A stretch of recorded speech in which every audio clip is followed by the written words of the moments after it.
what's going on, everybody? I'm Hassan Piker. This is the Hasanabi broadcast coming to you live from rainy, not sunny, very rainy California, Los Angeles, folks. We're live and alive, and I hope all the boys, I hope all the girls, and I hope all the MBs are having a fantastic one.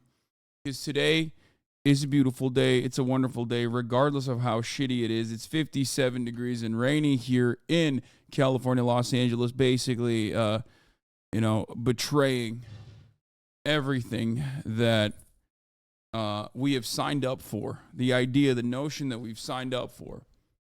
But guess what? Regardless of all of that, there's also still some good in the world, and we're going to be talking about all of that, right? Let me tell you something.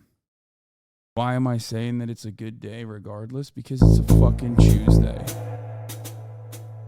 Right. It's a fucking Tuesday, lads. That's right. It's Tuesday, March 14th, 2023, 11:17 a.m. And there's a lot to cover today. The United States got a fucking Russian fighter jet forced down a US drone over the Black Sea after an intercept, right? Right, lads? It's fucking Tuesday. That's right. We got Joe Biden unveiling executive order to crack down on lawbreaking gun sellers. We got fucking Joe Brandon also doing a pipeline, right? Doing a fucking pipeline, yeah? We're doing war games. We got pipelines. We got fucking Jordan Peterson getting peeled off the fucking benzos, right? Jordan fucking Peterson! One of the greatest fucking turfs on the planet. Absolutely mental. Going fucking bananas. That's right. We're going to cover all of that because it's fucking Tuesday. But this is the part of the fucking broadcast where I tell you a little bit about my personal news, yeah? That's right. I'm going to be doing some personal news before I get into all of that, right? Fucking right. That's right. That's what we're doing then. You know, the part of the broadcast where I tell you about what's going on between the period of time where I press stop streaming and start fucking streaming in it. And let me tell you, on this fucking bloody Tuesday, there's not much going on in this proper Brexit geezer's life.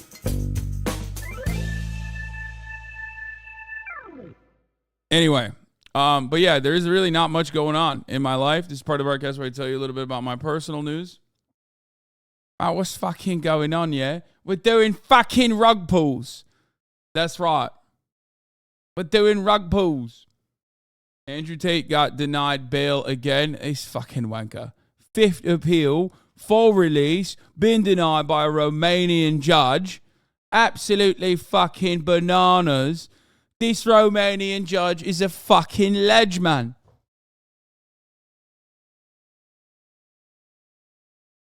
Anyway.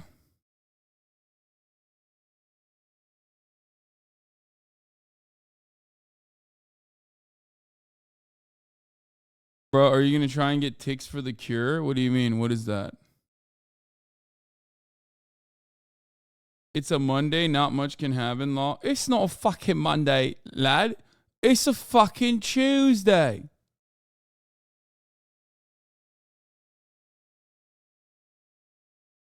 Okay. Oof. On my glasses. Yeah, we'll talk about all that. But honestly, like I said, there is not much going on in my life. Not really at all, as a matter of fact.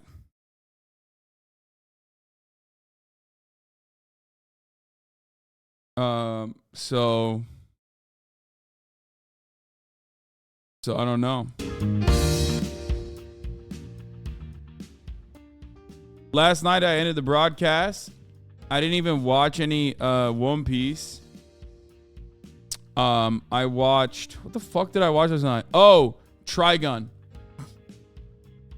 I gave a Last of Us update yesterday.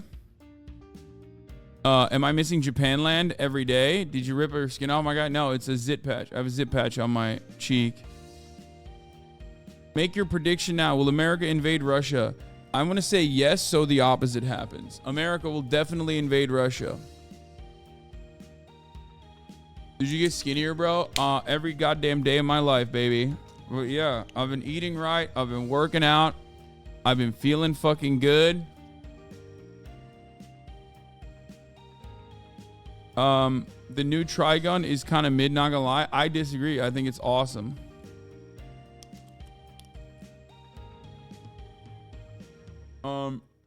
Henry Andor Hank, thank you for the 5 good subs. Carter Heifner, thank you for the 5 good subs.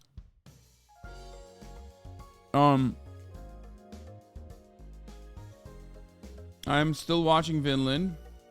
You disagree because you ain't seen the original, to be honest? Well, that's funny you should say that because I'm also watching the original as well. Bro doesn't know what batteries are. Lol, lol, lol, lol, lol. Bro, if you're going to sell me a fucking fraudulent product, don't come in here and make fun of me. You know, I was going to keep that a secret.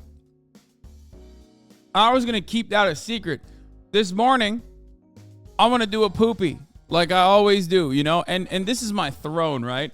I've let this man into my throne and basically desecrate an area that I don't let anyone into.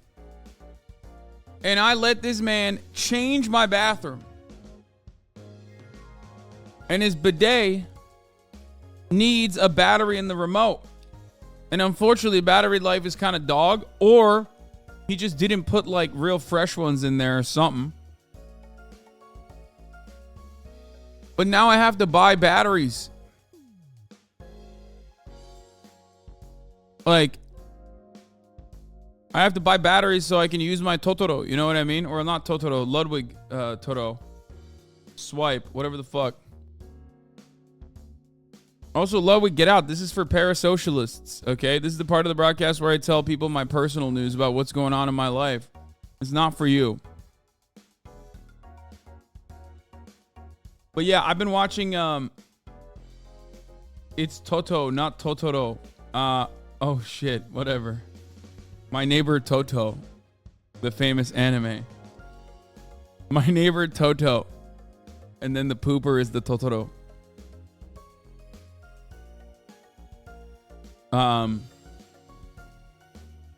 Ludwig's bidet just bidon. Yeah, rechargeable remote for version 2. Yeah, the remote should like recharge when it sits on the thing.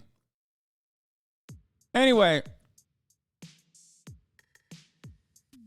I looked up this chatter. He seems to be some right-wing YouTuber. This is true. He has like some fucking right-wing essay channel or something.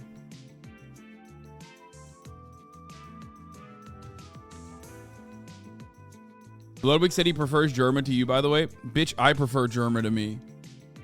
What kind of question is that? Of course Ludwig said that. Anyway. I was literally watching the German baseball video this morning. Like just pieces of it. What is this? You're giving what? Giving this? Good. Anyway, as I was saying,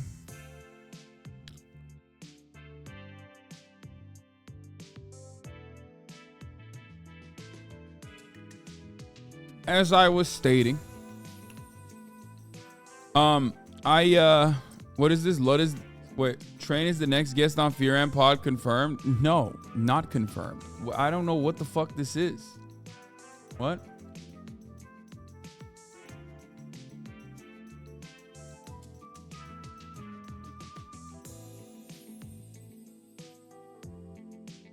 Mr. Hassan, can you tell us who you are wearing today? Yeah. Great question. I'm wearing... I think this beanie is like North Face. Pretty much everything I'm wearing is like free or like gifted or some shit. But North Face, don't know where I got this at all. It's a North Face beanie. I'm wearing a Carhartt shirt, long sleeve, double XL. I'm wearing John Brown Hunting Club pants. also double XL. And that's it. And I'm wearing my... I got inebriated and drew some portraits of you. I'm a Yoji Yamamoto fanboy now. Yeah, but you didn't even show the Yoji. Well, I guess you did. You showed the shirt. That is a Yoji shirt, but... where did I get my glasses? Interesting take. I got it in my P.O. box. I got it in my P.O. box. One of you guys sent it to me. Oh, wait. I don't know if this is... I don't know if this is copyright free or not. Anyway. Can we get to the China milking porn now? Yeah, we will eventually. Mr. Hassan, what did you have to eat today? Nothing. In the mornings, no, they don't know my prescription. They sent me the fucking glass, and then they sent me the optics, the frames, and then I took it to my optometrist. So, what was I gonna say? Oh, in the mornings, I just have fish oil pills, burpless, and it's like low-key kind of filling, surprisingly. But yeah, that's what I do. I work out fasted. Disgusting. I need it for my fucking joints, man. What do you mean? I don't need any seafood, and I need omega-3. Omega lol. I need it. So I have to take the pills.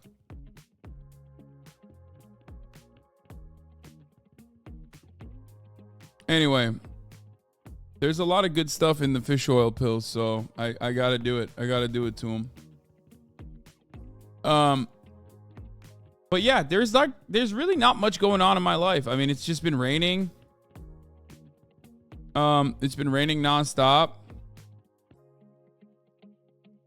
And that's it. What is this? I worked out this morning. There is some cool stuff going on. Any dog updates? Nothing yet. I'm trying to do it this weekend. I have 2 content ideas. I'm going to see if I can get Bradley Martin on board with this one. Or maybe lean beef patty would be sick. I don't know if she'd be down.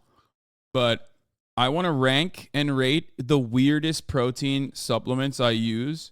Because, like, I just realized I am literally, for my friends, I am the plug in Los Angeles and for other influencers, too, even. Like, I've shown Jeff, like, I've shown actual straight-up fucking legends in the field, like Jeff Nippard himself, new kind of, like, protein supplements. Not supplements, substitutions. Like protein Pop-Tarts, protein cinnamon cakes, and shit like that. And I've shown it to Bradley too. He loved it. I want to go through like all of my favorite things that I've tried, some of the products that I fucking hate. Talk and do like a taste test basically. So that's something that I will show you guys. I mean, obviously a lot of these are very expensive for the record, but what is this? Fuck you, Hassan. You kill our culture, our way of living, our swag, and the only way that makes us happy in this hellhole called Twitch. From now on, the community will go swag off. Fuck you, Eric, too, you bald cuck, for being happy for this. I'm pissed and sad at the same time. Cubans for salute. I have no idea what's going on.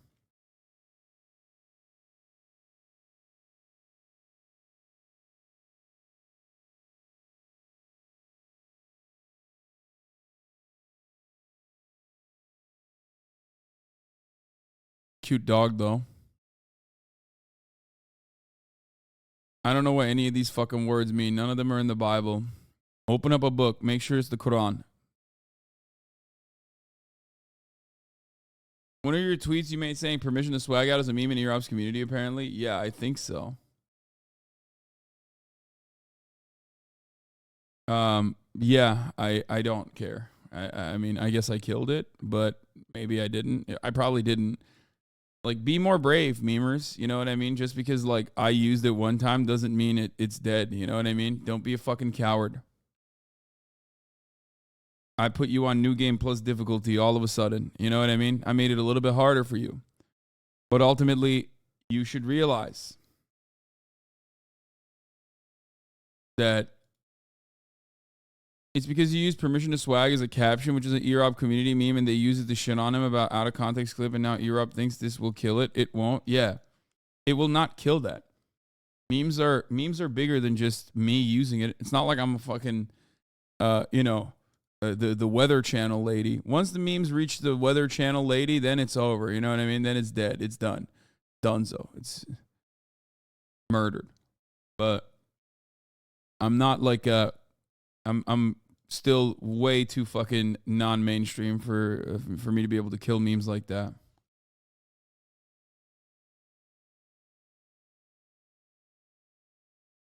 Anyway,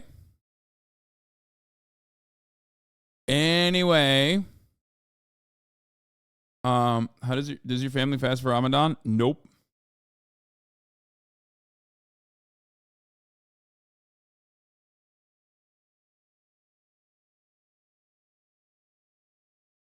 Bro, I hate to break it to you, but on Twitch, you're the weather lady using the meme. Yeah, I know. I'm saying, like, in the real world, it's very different, though.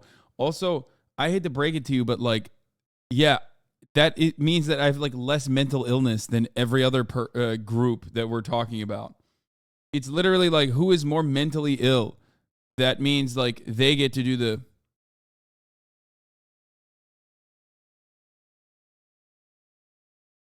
They get to be, like, the cutting edge memers. Okay.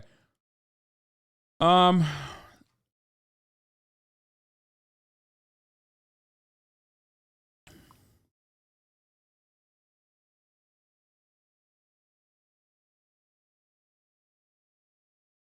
Piece updates? There's no One Piece updates.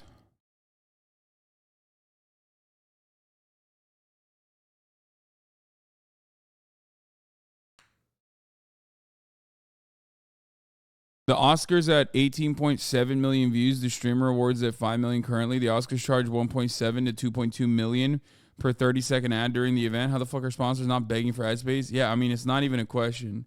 I actually don't understand how that is possible. You going to DreamCon? Yes, most likely. Yes.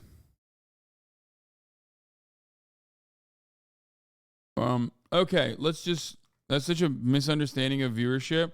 Weird misunderstanding of viewership. Yes. The Oscars probably did not. I mean, the Oscars, I don't know if they had 18 million concurrent, but I doubt that it was live viewership.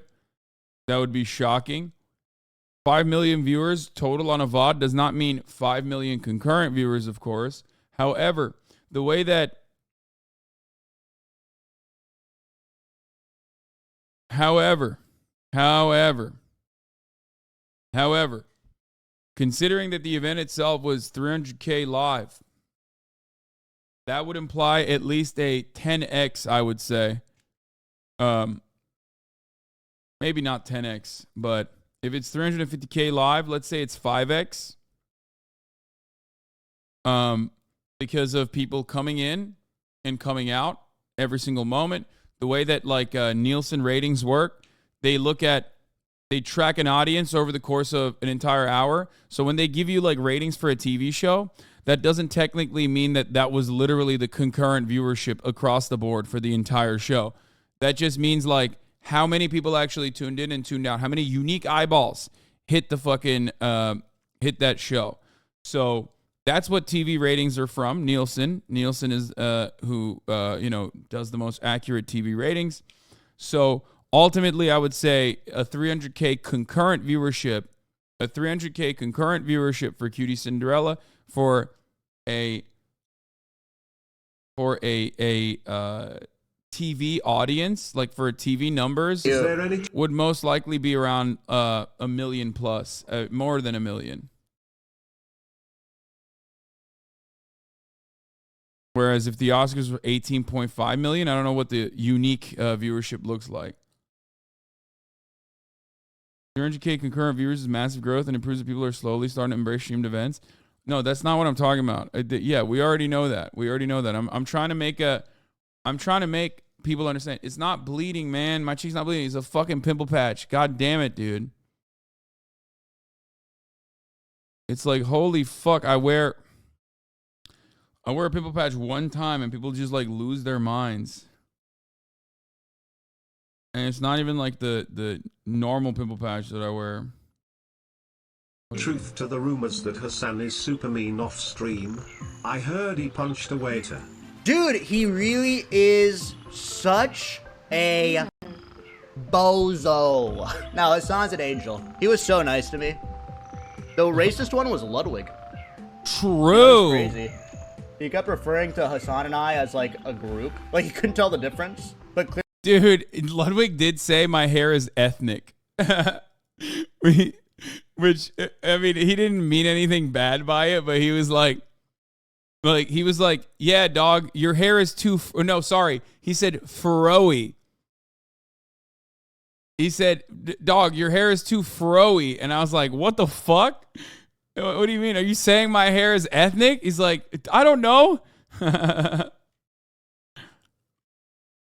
Clearly Hassan has hair, and will I, you know. Is there any truth? Do you heat up your chicken in the microwave? Yes, bro. What? What do you want from me? Yes, I heat up my chicken in the microwave. Why do you keep asking this question? I make it on a pan. I put it in the fucking fridge, and then I heat it up in the microwave. Why are you asking me this? A very odd question. You heat it up with salmon and milk? No. Anyway. So that was Squeaks. Squeaks is wonderful. He was very good. Is he live? Is that why?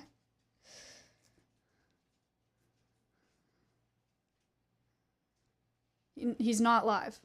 Oh. What? Okay. What is this? You have more viewers than Hassan. He fell off.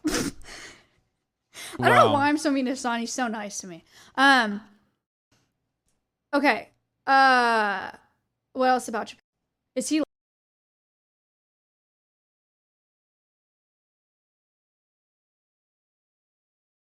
Why is Maya so mean to you? I don't know.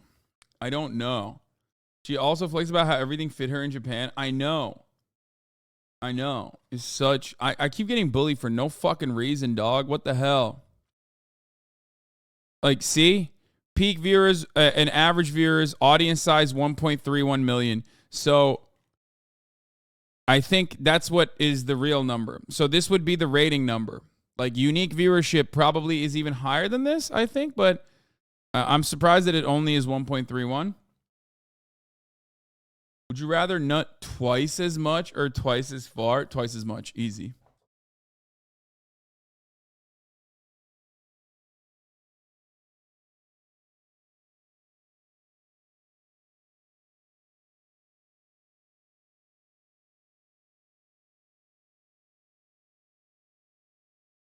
I mean, I already rip fat ones though, so I don't know. I mean, actually, it might be too much.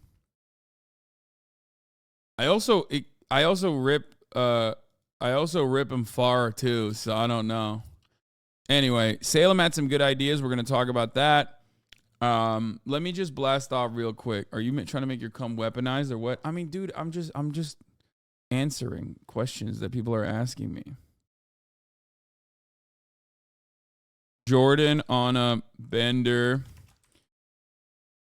Andrew Tate prison extended again.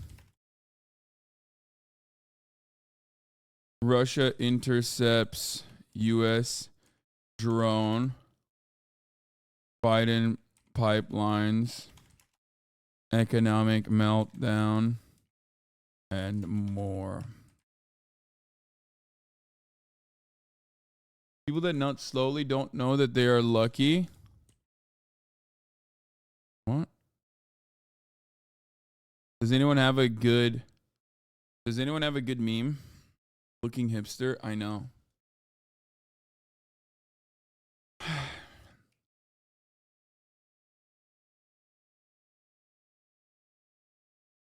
Does anyone have a good meme to blast off?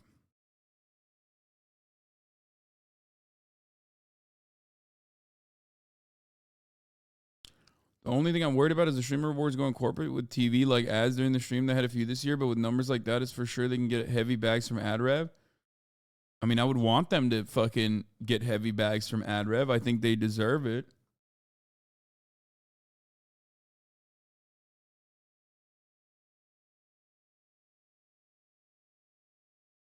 Okay, I'm using this bomb left meme. You guys are too slow. I can't believe I'm doing that. Yeah, I don't even know why I did that. This is the worst meme I could have ever posted. I've given in to the weirdos.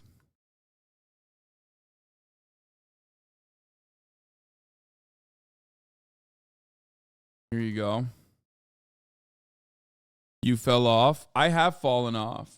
Judy said they broke even. That's good. But like the reality is, no shit, you don't watch it, you just react to it and is there, so it won't impact you, all the ads. What? I mean, I'm a part of it. What do you mean? And I know more about the I know more about the like logistics of it than you do. That's why I'm saying it's unimaginable. Like, I'm not gonna reveal anything, but like the rates should be way higher.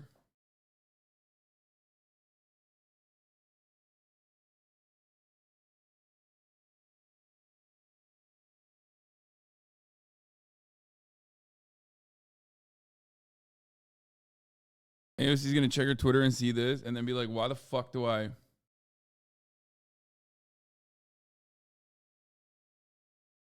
Anyway, here. Blasting the frig off. What are you drinking? Medicine? Yeah. The memes you post under your tweets makes me not want to like it. Why not? Do it. Don't be a coward. Like it. What did Ben Shapiro say now? Why is he fucking...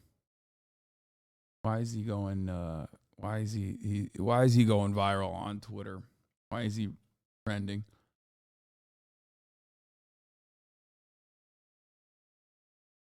Have you talked about the Willow Project recently? No, I'm going to talk about it today, hopefully. Women making fun of podcast bros is my favorite genre. I literally just watched this last night on TikTok. It's pretty funny. $1 a day for a year, do you know how much money you'd have? Roughly $30,000. If you're 25 and you and your friends don't meet up to day trade, how are you expecting to be a millionaire in your 20s? If you go to a restaurant and you're like, oh, what am I going to eat for dinner? Like, that's the wrong mindset. You should be thinking, how can I buy this restaurant? Flip your mindset. If women just stop getting lip injections for a year, what'd they save? 80K? You need grit, determination, and a small loan from your parents. I'm at the point where if someone came up to me and said, if you slap your mom, I'll give you $15 million. Yeah. I'd slap my mom, but I would not accept the $15 million because, to be honest, that job experience is invaluable on my resume. Bro, people say women can't be funny, but like, I mean, this is pretty fucking hilarious, dude.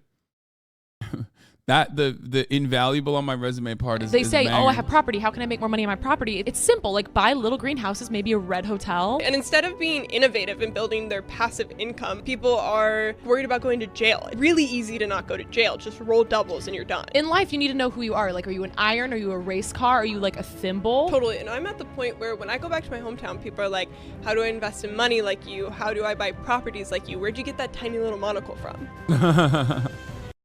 Dude, I love this because when I first watched it, I literally was like, what the fuck? Are they serious? Like up until like this moment, like the first one when they go, you know how much money you'd make? Roughly $30,000. It made me go, what?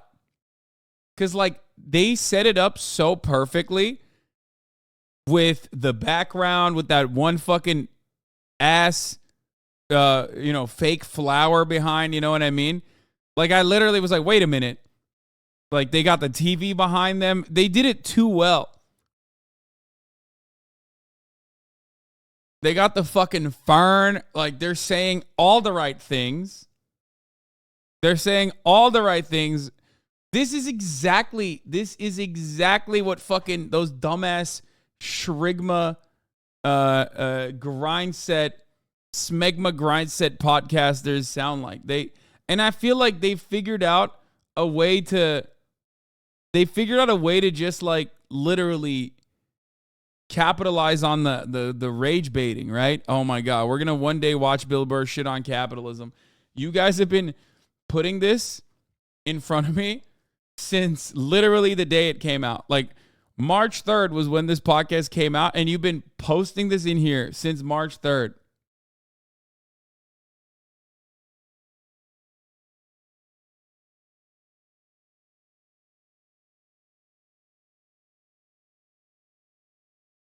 Anyway.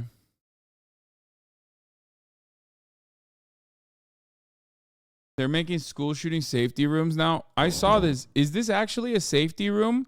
Or is that just for like, is that like the autism room or something? Like I thought this was just for, like I thought it was like for people who are getting like if they feel, what is it? Like over, God damn it. What is it called? Yeah, like a sensory room, right? Like that's what I thought. Yeah, if you get like sensory overload and then you're overstimulated, you like go in there. Yeah. Or is it actually ballistics?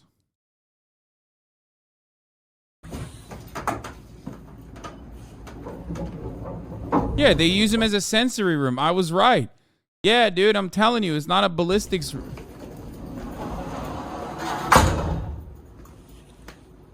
It's that easy.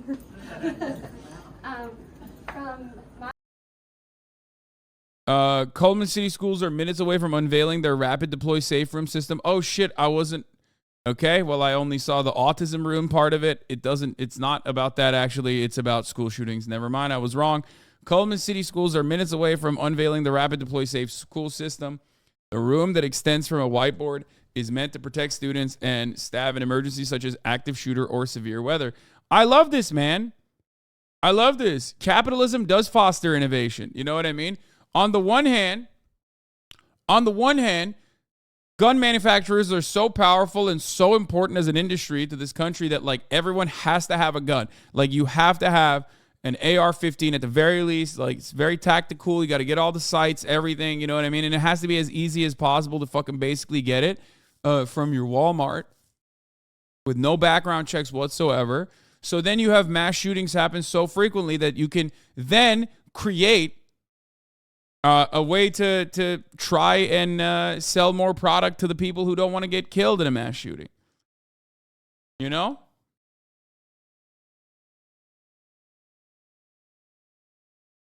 I love that.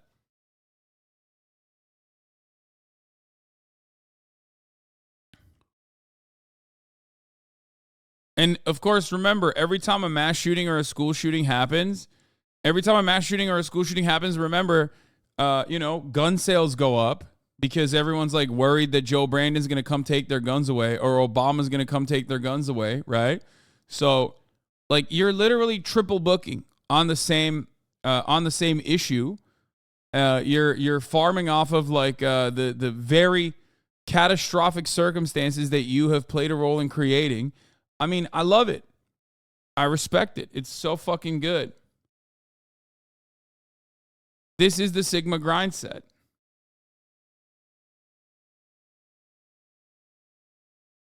Yeah. Why fix the core issue when you can make money off the problem like this? I mean, yeah, especially because you're never going to fix the core issue because the core issue is how you make money or how your real beneficiaries make money. So why the fuck would you, you know? It's not going to happen. Infinite money glitch. Yeah. Macy's, thank you for the playlist.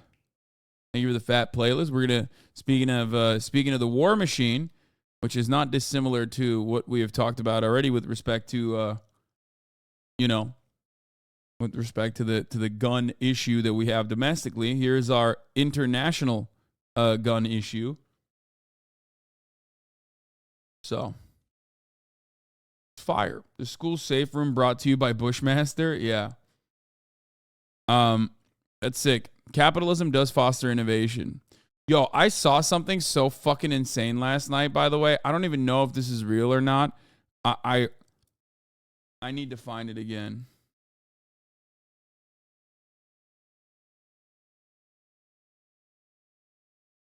There was a Florida guy who was like allowed to walk after he shot someone, or not shot at someone, but shot at someone.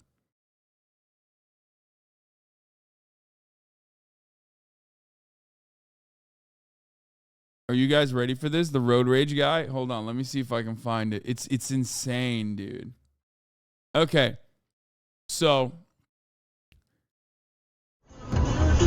you want to understand what Florida Man is? I'll give you what Florida Man is. There's no better way to understand Florida Man. In June 2021, Eric Popper got into a road rage incident and fired his gun at someone. Okay?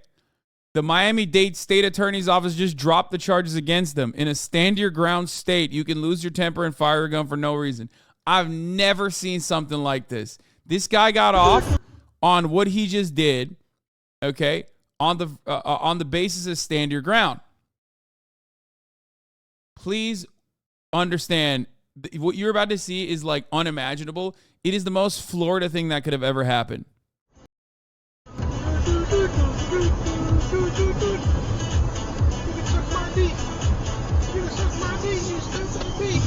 Oh my god. Oh, fuck off. He brake checks this guy behind him after cutting him off.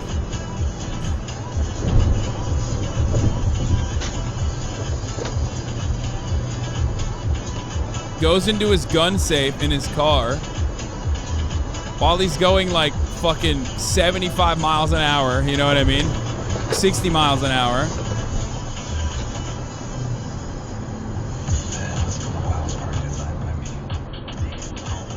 Still going 60, by the way. Slowing down a little bit. Nope, still at 60. The guy comes up past him.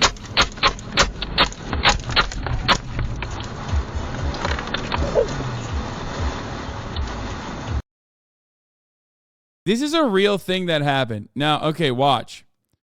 So what this guy did, apparently, he had his arm out the window. No, this is not a parody. This is a real thing. Like he was like leaning over probably to be like, fuck you. We don't know if this guy actually threw the water bottle. There was apparently the other car. We do not know if the other car was actually he didn't shoot. Shut up. Let me explain the story. First of all, he didn't even fucking roll down the window, which is wild, okay?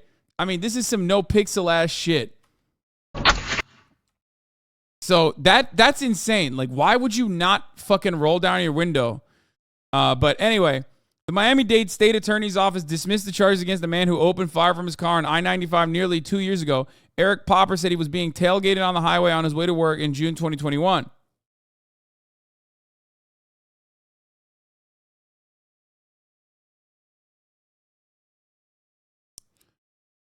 Okay, there's this dash cam video. The judge saw this and dismissed it. Florida Highway Patrol trooper said the other driver then hurled a water bottle towards Popper's Toyota Venza, but Popper maintains it was gunfire. I've watched the video many times, did not see a water bottle, he said. I think under the stand your ground law, Mr. Popper was perfectly reasonable and justified in his actions, said Robert Gershman, the attorney representing Popper. There was no question when you look and listen to the facts of the case. Mr. Popper was shot at.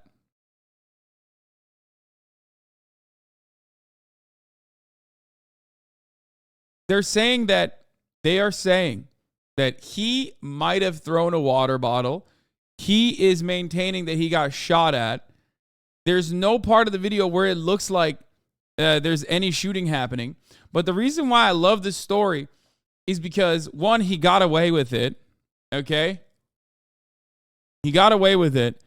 Two, like when you have a gun and you're like hopped up on whatever kind of fucking Florida brain disease you have. Saw a bug in my car. Yeah. When you're hopped up on whatever kind of fucking Florida brain rot you have, okay? Shooting back at him, there was for sure shooting. Wait, what? No, he wasn't. What are you talking about?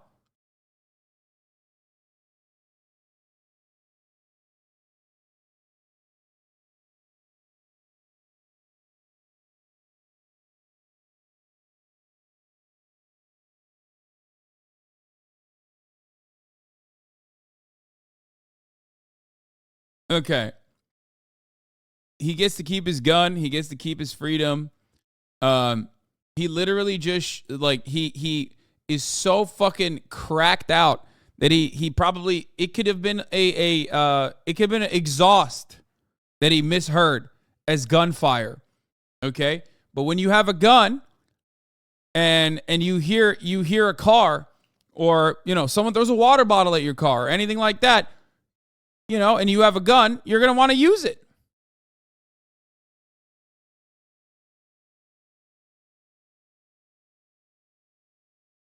I love this story for so many different reasons, but especially because, like, again, it's everything we talk about.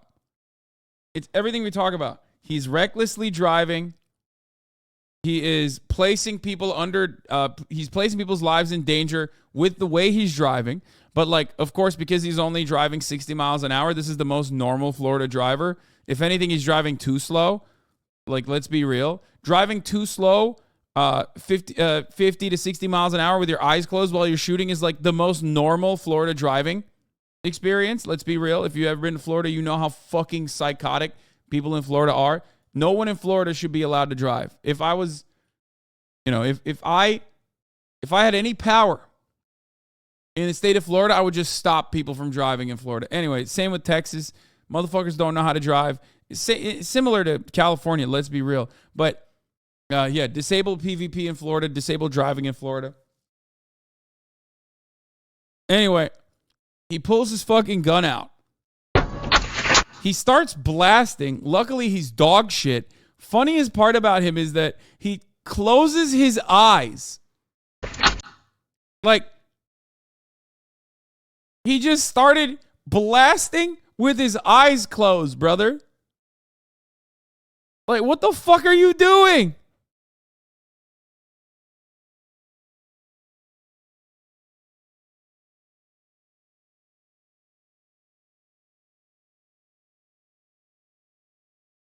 And I'm shocked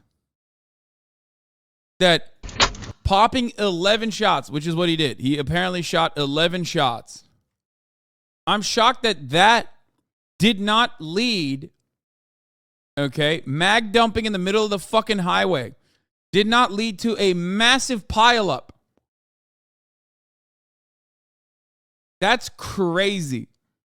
Like, Florida is so used to just this kind of behavior that you can mag dump on the highway and everyone's like, yeah, fuck it. Let's just keep going. Like, we got to go to work. It's Mad Max style, dude.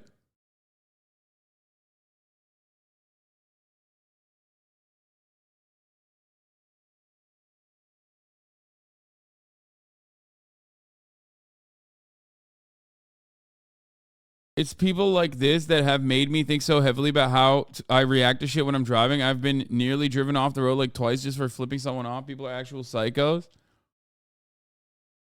Yeah, but remember, Florida, not a problem, not a problem. This is not an issue in Florida, crime only happens in places where there's black people in cities where Democrats are running the cities, This kind of stuff is not a real crime because, like, he got off,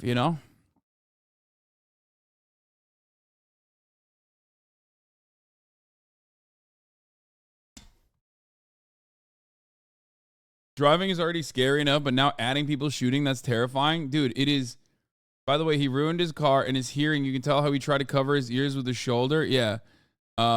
Incredible stuff from this guy. Incredible self-own from this guy. Just wanted to point that out real quick. That, like, if you want to understand American gun culture, like, I think this ties along very well with what we just watched, okay? Florida also famously, the city, or Florida also famously did the Pioneer program, where in the aftermath of the Parkland shooting, they decided to, not create red flag laws, but instead, I said the city and then I said the state. Shut the fuck up, okay? Jesus Christ, everyone is hyper-focusing on me saying the wrong thing for one moment. Oh my God, chat, please be normal for like 3.5 seconds. Oh my God, streamer man said the wrong thing. Okay, anyway.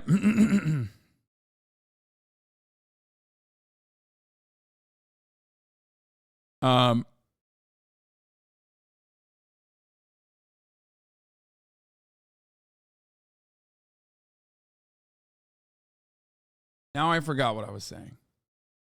Oh, so,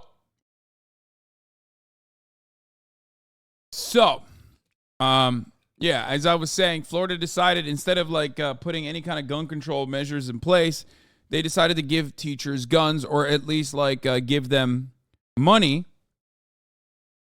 not to buy school supplies, but reimbursement fees if they get a gun, literally, and bring it to school. That's not a joke. I wish that was a joke. I'm not joking. That is precisely what happened in the state of Florida in the Pioneer program. That is how fucking unimaginably backwards this goddamn country is. That's how fucking insane Florida is in general. I don't know what else to say other than until everyone is like this guy, basically, we are never going to stop, okay? Everyone needs to be like this guy.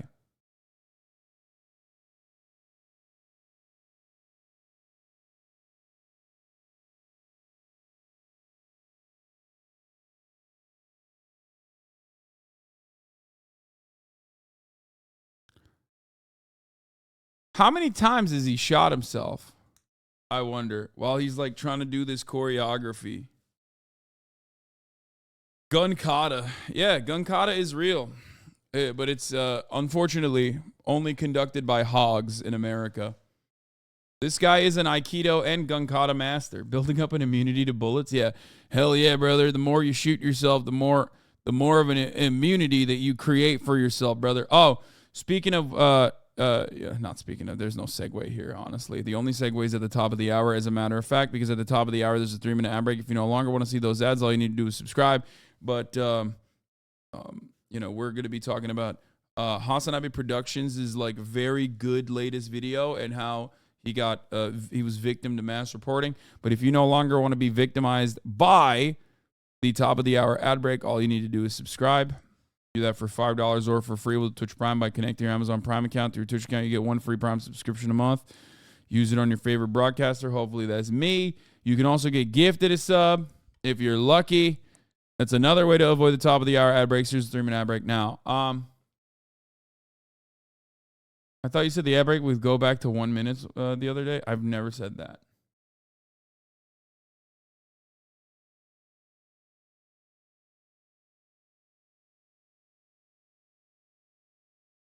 So Hasanabi Productions had a really good video. I mean, he has a lot of really good videos. He's like kind of cracked at it. There was a video in between Valkyrie asked Azan to rate Pokemon and Moist critically exposes Sneeko. That video had literally 1 million fucking views. Okay? It had 1 million views. It was just me on the red carpet. We watched it. We watched it on stream. Okay? Well, not 1 million. I guess it had 709,000 views. But I thought it was going to hit 1 million in like 2 days.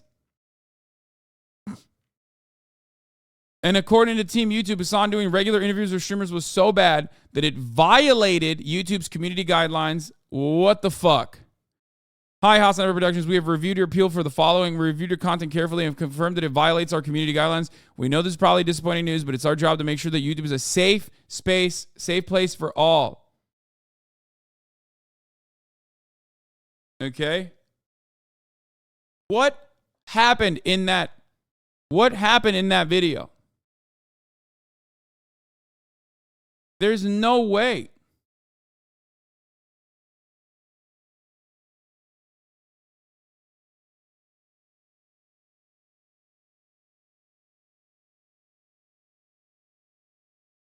We watched it.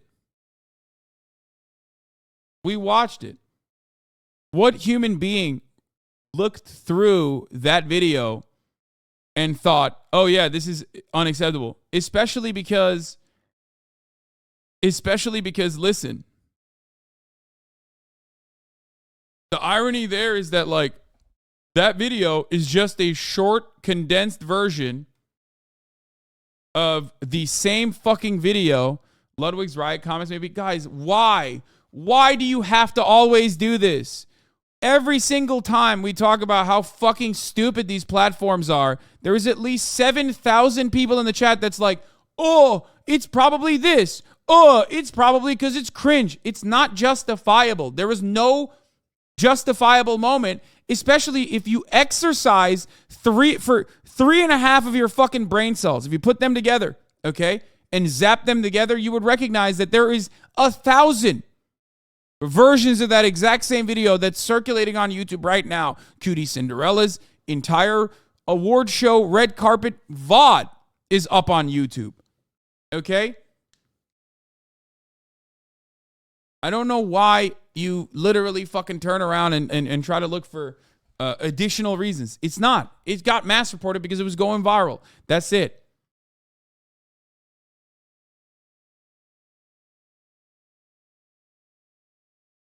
No joking, a lot of being cringe in leftist chats. No, that's not what I'm talking about. There's like a lot of people who are literally being like, oh, well, there was a Ludwig Riot comment or some shit like that. No, that's not how it is. It's very clearly just mass reported. It's just targeted hate. And YouTube is just like allowing it to happen. Which is crazy.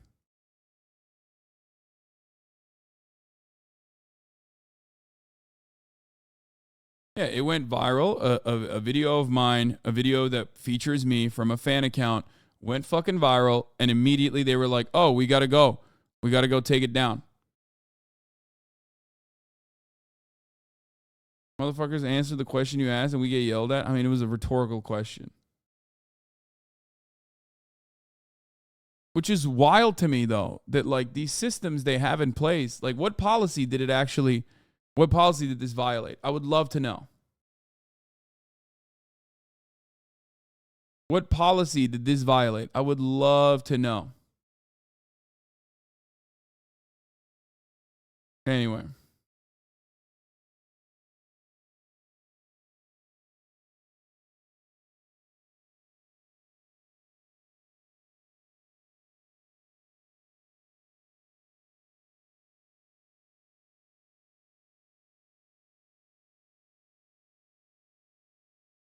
You can rewatch it on my, VOD. Completely ridiculous. It's just so fucking frustrating that they do this shit. Anyway.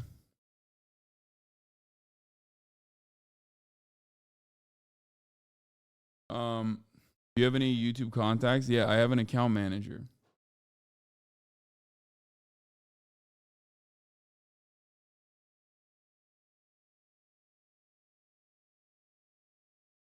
Yes, I know that France's garbage collectors and also transportation are doing a general strike right now, and people are launching garbage at Macron's party headquarters. Yeah. Will you play the new CS? Did it come out today?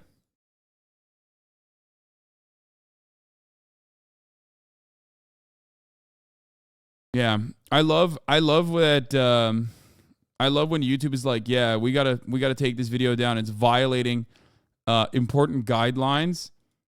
And then they just like let Ben Shapiro, Matt Walsh, Steven Crowder basically run wild, advocating for mass transgenocide. And it's like, yeah, no, that's great. What do you mean Jordan Peterson is going wild again? He's being targeted.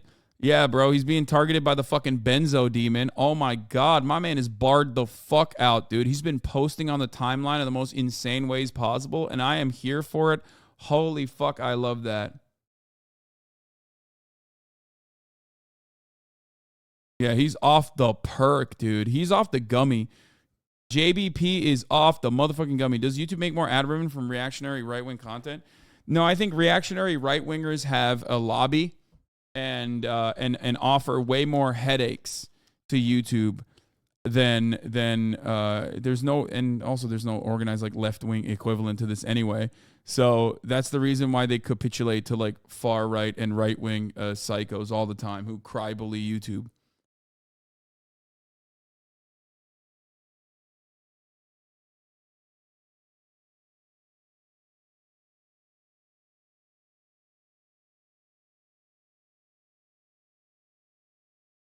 Yeah.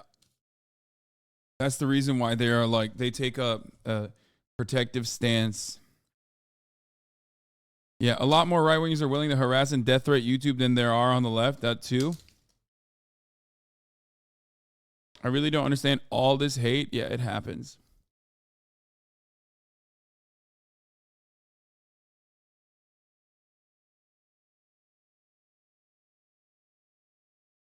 The left is just a shield for the right. Come on now. Wait, what? That's big brained. That's some big brain shit. When you say it's not even the Democratic Party. It's not even the Democratic Party that's like protecting the right or anything. Now it's like, no, I've moved on from that, and I'm now stating that like actually the left, like Marxists, are defending the right.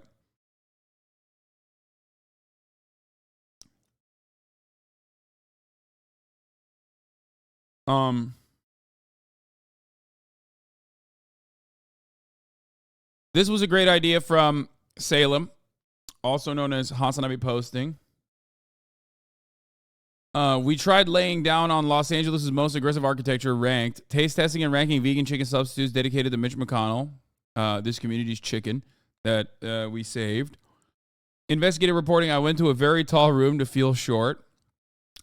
4, coolest runway show concepts react. Investigative reporting, egg prices across the U.S. Political commentary, public bathroom search and review. Katamari Damacy playthrough, capitalist commentary, arts and crafts, scariest puppets ranked, art with me, Bob Ross day, 7-Eleven menus across the world, 80s, 90s, 2000s customer service, employee training videos, deep dive, most racist Yelp reviews, including train line reviews, eating old-timey American candies and talking about American exceptionalism, most terrifying mascots throughout history, knockoff cereal brand deep dives, oligopolies and the economy, Sanrio deep dive, magic tricks are easy, actually. Finding out what's inside my YouTube play button. That's pretty funny. Okay, some of these are wild. Some of these are good ideas. I'm working on it. Governor J.B. Pritzker of Illinois has signed a law ensuring at least 40 hours of paid leave for all Illinois workers. 4 million workers in Illinois don't even have 1 day of paid leave. But starting in 2024, all will accrue at least 5 years each, 5 each year to use however they want.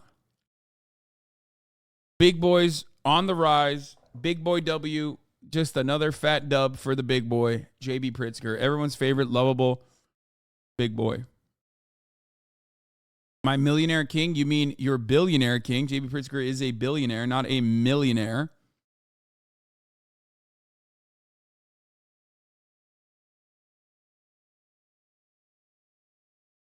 Why are you joking about addiction, for example, with Jordan Peterson and benzos? I don't know, because it's funny. And Jordan Peterson is a genocidal freak who literally plays up the idea that he is like incredibly rugged and individualist and has done a really good job of like cleaning up his room when you recognize that he actually hasn't. Yeah, that's it. Why is it that people whose entire worldview unironically revolves around like, light ethnic cleansing of marginalized groups turn into the fucking most annoying woke scolds the moment that like one of their own actually fucks up? It's like the same people who are like, women are bitches and they're fat. If you're a fat woman, you die. Right? Like Andrew Tate fans saying shit like that. Turn around and fucking cry. They write like essays underneath every single one of my posts where I make fun of Andrew Tate being bald. It's like, bro, I see the other shit that you're writing. You know what I mean? I know you don't give a fuck about body shaming, you dumb bitch. You know?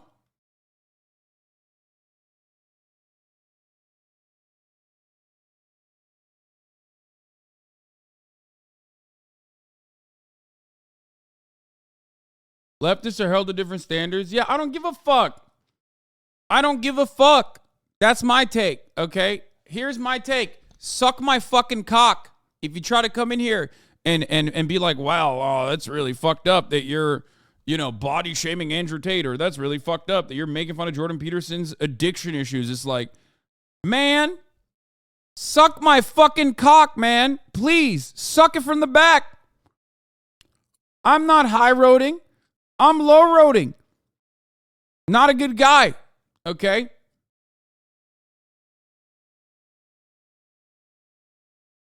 Yeah, the women fall off after 30 crowd coping for their bald king. That shit makes me so annoyed because, like, the worst part is there's definitely a bunch of leftists who go, you know what? That's right, actually. You know? Yeah, I'm not on a high horse. I'm on a low horse, man. I'm gonna go low. You know what I mean? Get the fuck out of here.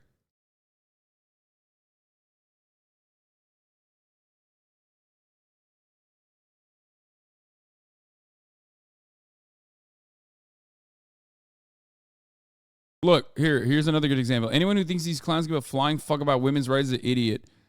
The trans movement is inherently misogynistic. This guy is a fucking absolute psycho. Calvin Robinson.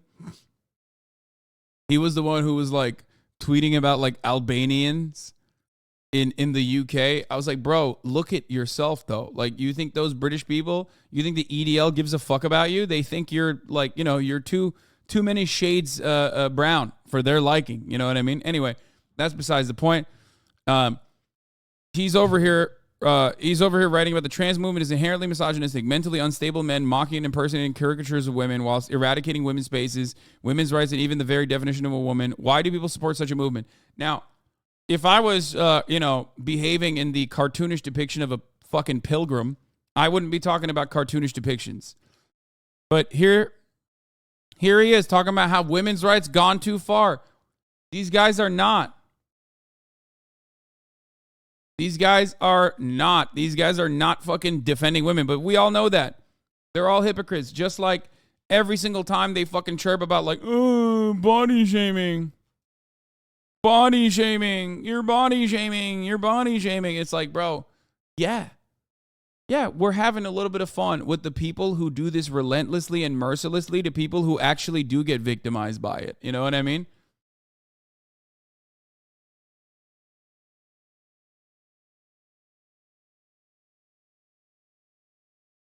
Come on now. There's no benefit of being tolerant to intolerant people. It will just allow them to keep being shitty and progressing their fucked up agendas. Yeah, I'm here to ask people. This is called blowing off some fucking steam. Aren't you technically a hypocrite too? Following the same argument you used? Brother, I don't think people understand this. Everyone is hypocritical, okay? I'm hypocritical too. Being a hypocrite is just being a fucking human. But for some weird reason, a lot of people on the internet have decided that like hypocrisy is the only thing that fucking matters, even though they are ultimately also always hypocritical. You have to look beyond that and look to what people truly believe, what their actions are, and what they're advocating for. And we already do this. You do this. If you're defending Fresh and Fit on the virtue of like, hypocrisy by talking about an interlocutor and how hypocritical they're being, you already have made that assessment. You just agree with them. You're not like, I'm anti-hypocrisy. No, you're anti whatever the fuck you're for defending Fresh and Fit or Andrew Tate or these fucking dipshits because you agree with them. That's it.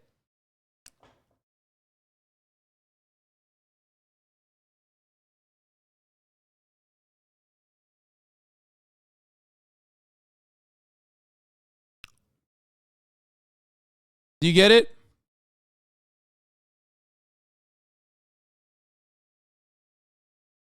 The difference is, I always say, yeah, you said it yesterday. Just say you don't like someone, you're intellectualizing your hatred. Exactly. For me, I say when I don't like someone. And then I follow that up by telling you why I don't like someone. Usually when I don't like someone, it's because of their routine, consistent, hate-ridden agenda. You know what I mean? That's why if someone is not like expressly making their entire output, their entire their entire output, their entire content about like demeaning women or whatever the fuck, then I'm not going to hate them. It takes a lot for me to just like simply dislike someone. Okay? Especially content creators where I'm like, especially if I know them. You know what I mean? Because I understand that people are complicated, people are complex, people have, people have issues. Lol, admit it. You know what I mean?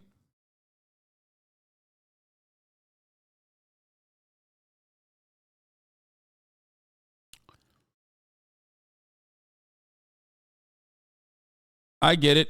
It just sucks being bald in these spaces sometimes. Cop phrenology and whatnot. Jesus Christ, dude.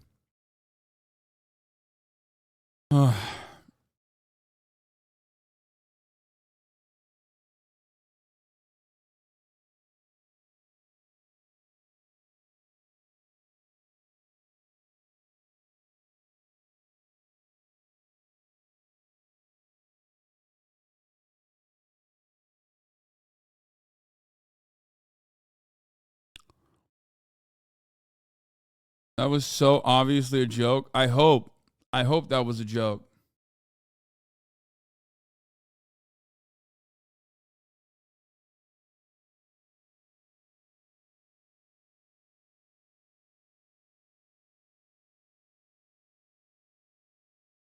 It's just funny, like, yeah, don't you think it's hypocritical to shame Hitler for looking goofy? Hitler didn't like people for their looks either. Yeah, exactly. That's how it's working here. That's how it works. Like, I don't understand. You making fun of Hitler for looking goofy is exactly the same as Hitler advocating for the Übermensch being the only viable group that should exist in Germany. You know what I mean? The bald to fash pipeline starts here. Okay.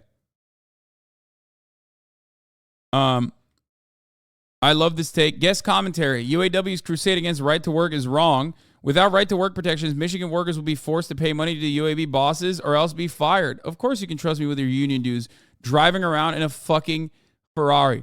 Now, never forget, I've been scolded by Alex Press on this many, many years ago, but this is actually really funny take.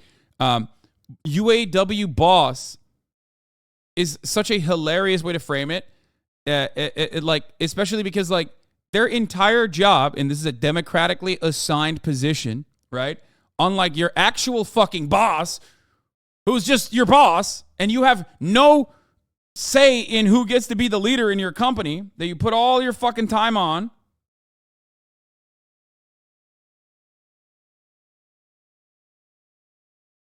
Okay? The union leadership, one, makes very close to the amount that like their workers make. That's number one. If the rank and file have a problem with that, they can actually take it up with the union and change it. Number two. Number three, their entire role revolves around trying to get the bosses, the actual bosses in the fucking company, to give more money to the workers so they do deserve their salaries. Okay? But, like, it's hilarious to think that the UAW boss, the UAW leader is, like, caked up. And you know, the poor CEO of the factory is not. If you look at the salary difference between the fucking CEO or executives versus the actual rank and file worker, Hassan gets corrected. Okay, dude, whatever. Shut the fuck up. Jesus Christ. Enough. It's been like 3 years. Calm down. Can you talk about the Willow Project, please? I'm going to talk about it. Calm down.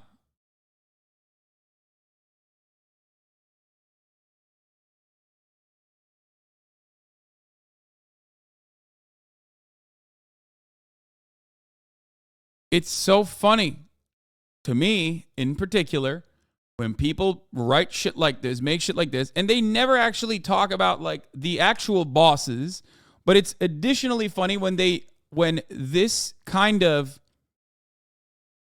agitative propaganda also secretly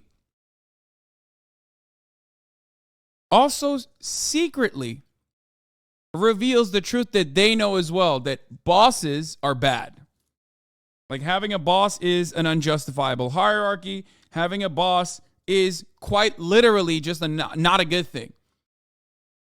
But as long as, because all these fucking idiotic boomers don't have object permanence, as long as they don't see that, like, there's another boss in the entire dynamic that isn't being drawn here in this crude way, they forget that that guy exists, and they think, oh, UAW boss, that guy's a bad guy, he's a boss. Okay. If you have an issue with bosses, well, where's your fucking issue with the actual boss in the workplace? And if you have an issue with the actual boss in the workplace, how do you deal with it? Perhaps the only way to deal with it, and the most effective way, unfortunately, currently, to deal with it is, by unionizing. Collective bargaining.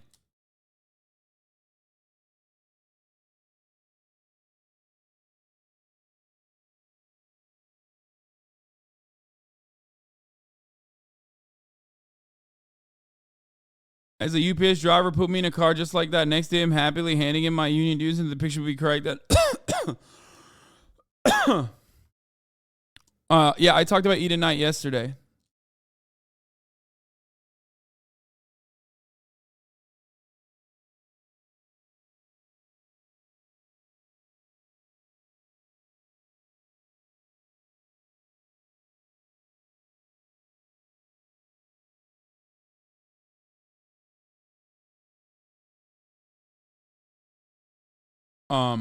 All right. Can you explain why conservatives are so against unions? It seems to help everyone. Genuinely, thanks. Genuinely curious. What do you mean? Because conservatives are openly dogs for capital. Democrats are also dogs to capital. They are the servile demons of capital. Okay? But Republicans openly show, they openly mention that they love small business. They always say small business, small business, small business. When in fact, they're actually defending big business, right? But they use small business as an effective way to, like, advocate for whatever the fuck they're advocating for to make it seem more palatable. But they actually are just defending big businesses. They're defending business across the board. And unions are bad for business. Why are they bad for business? Because they do something that takes away from the profit margins. They take a share, a greater share of the profits that their workers are creating and give it back to the workers in the form of benefits, in the form of time off. They make demands. They can do work stoppages if they don't get their demands. This is terrifying. This is a terrifying prospect for capital owners.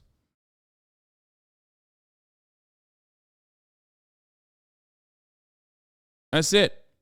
That's the main point here. That's the short and sweet of it. Watch, Drew Barrymore kneels for Dylan Mulvaney, a man pretending to be a woman, in one of the most bizarre interviews you will ever see, he says. There is so much hatred directed at the trans community right now. It's everywhere.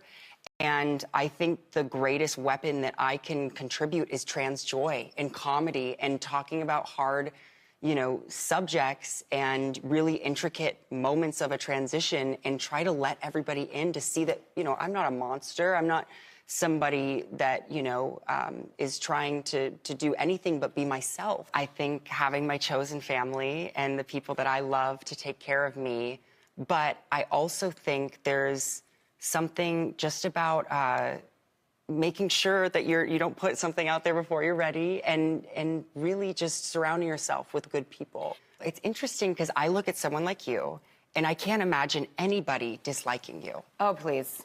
Do you want to know, ironically, who dislikes me the most sometimes? Who? Myself. Oh, me too. Oh. I mean, yeah, they're like being cringe and doing like weird cringe lib stuff on a show. I don't know why this is like, I mean, this in and of itself is cringe, but like finding this clip and then getting angry at it is infinitely more cringe than whatever the fuck liberals could put together in Hollywood. You know what I mean? You're so fucking, I just don't care. I don't care. Unions were the agreement to negotiate over workers' rights, peaceful as opposed to dragging the factory owner out of their home late at night. Yeah, exactly.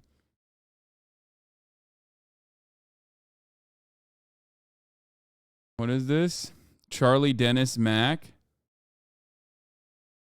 Wait, what? Why am I Mac? I guess Mac is better than Dennis, let's be real.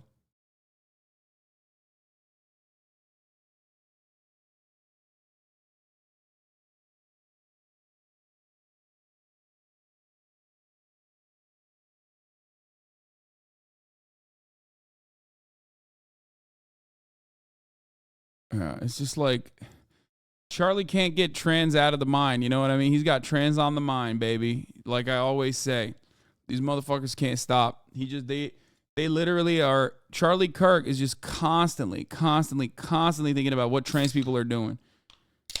He is a stan that turned anti, I guess.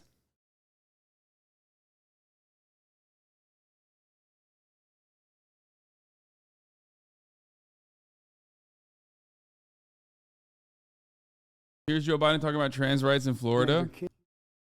Wait, what? Wait, isn't Redux literally an anti-trans magazine? Pro-woman, pro-child safeguarding, anti-bullshit? Yeah, I'm pretty sure that you just sent me... I'm pretty sure you sent me, like, the TERF magazine. You literally sent me the OG Radfem TERF magazine. They're, like, the most... Like, if you get a bunch of people who should definitely be on medication together, but, like, not the right kind of medication, on the wrong kind of medication to just, like, fucking write, like, some of the most unhinged weekly shit.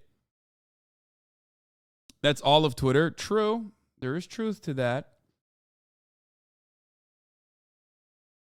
Yeah, fuck that. I'll watch the full thing instead. Cal Penn and President Biden talk same-sex marriage on The Daily Show. Same-sex marriage? The fuck? What is this, 2008, dude? What's happening?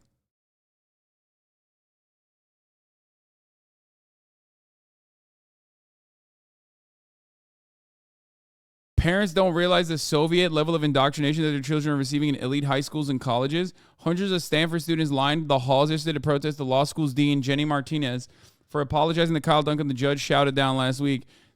Wait, what? What is this? Martinez arrived at a classroom with a sheet, teaches constitutional law to a whiteboard covered in flyers attacking Duncan and defending those who disrupted him. The flyers parroted the argument made by student activists. Oh, we are so back on that 2015 shit where it's like, look at these college freshmen. They're yelling. And that is literally the worst thing that you could ever do. Please do not think about what these teachers are advocating for in the classroom. Please do not think about what these teachers are doing in the Federalist Society when it comes down to taking away people's like legitimate rights, civil liberties, that kind of thing. Reddit is a left-wing echo chamber. Yeah, totally, dude. It's so fucking left-wing. Yeah.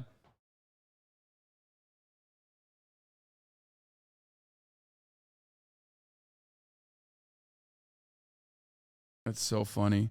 Dude, if you think Reddit is a left-wing echo chamber, I mean, the Reddit does have liberal tendencies. It just depends on which subreddit you're going to. But if you make like a broad assertion like that, one, you're going to come across like a dumbass. And two, and perhaps more importantly, all you're doing is revealing your psychotic reactionary political perspective.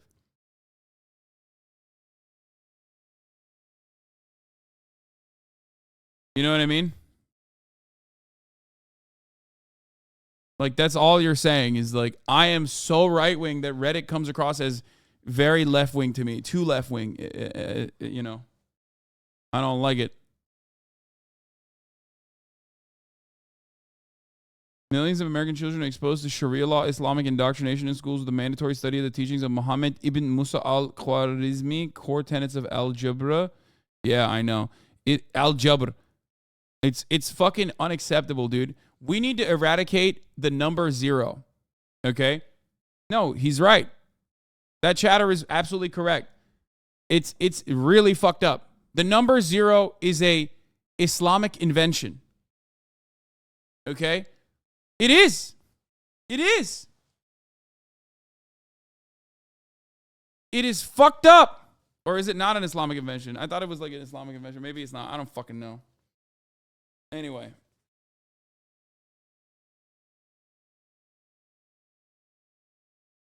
I mean, it's Arabic.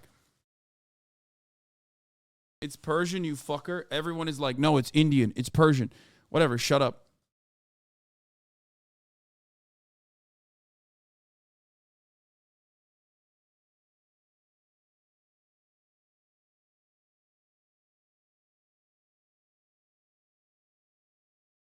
I invented the number to count the number of bitches I get.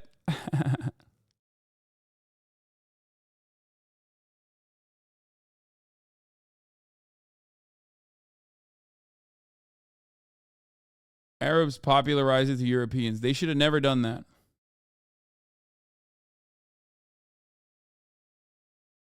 They should have never done that.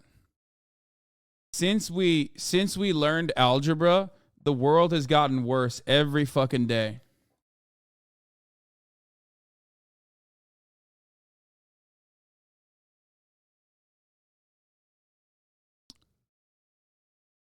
Anyway. Always remember that. Fuck, I hate this shit. I just like, I can't even find it in me to laugh at these dumbass boomers all the goddamn time who just like chirp about like Marxist indoctrination happening in fucking schools. I'm like, where? Where is it happening? Have you seen a fucking business class? Have you seen a finance class? Have you met someone who's taken any econ classes? Do you understand what the curriculum looks like? There is no left-wing ideology implemented in any of these places, okay? You are fucking delusional. Unless you literally are saying openly, and many of these people are saying that openly, that like, you know, principles such as you shouldn't be a Nazi, or principles such as let trans people do whatever the fuck they want as long as they're not bothering anyone, is like unironically considered to be just left-wing Marxist principles.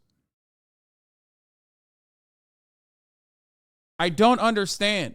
I don't understand how these people keep just advocating for shit like this and no one goes, wait a minute, this is kind of weird. No, it just means don't be a bigot, you fucking asshole. That's it. That's it. It's just don't be a bigot. When people say don't be a bigot, a lot of these people go, wait a minute, but I am a bigot and I should have a constitutional right to continue being a bigot without any sort of like scrutiny whatsoever. That's it.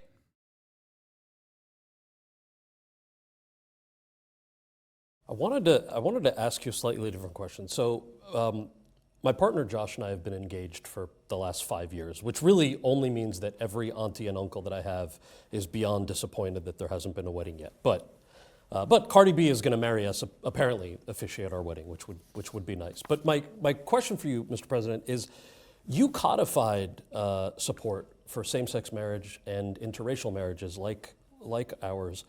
I'm curious what your evolution was like on marriage equality and what the federal government might be able to do to protect LGBTQ Americans, especially trans kids who are dealing with all these regressive state laws that are popping up right now. I can remember exactly where my epiphany was. Okay. Hadn't thought much about it, to tell you the truth, and I was a senior in high school, and my dad was dropping me off. I remember about to get out of the car, and I looked to my right, and two well-dressed men in suits kissed each other. I mean, they gave each other a kiss. I've heard him tell this story before. I just don't believe this story at all. I've heard the story. The idea that, like, Joseph Robinette Biden and his dad are both, like, pro-gay in, like, 1963 is crazy.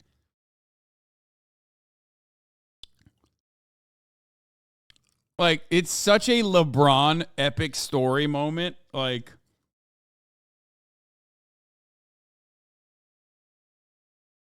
yeah, it's like one of those LeBron lies, okay? I'll admit that. And then one looked like he was heading to the DuPont building, and one looked like he headed to the Hercules Corporation building. And I'll never forget, I turned and looked at my dad. He said, Joey, it's simple. They love each other. Yeah, right. Yeah, right. No shot. Yeah, right, dude. Come on. Come on.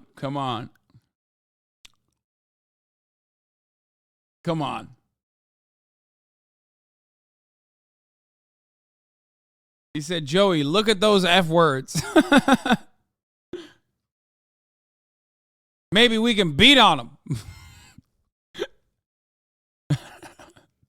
And that's how me and my dad got closer to one another. Jack, Joey, bust out the hammers. We're gonna go beat on these F words.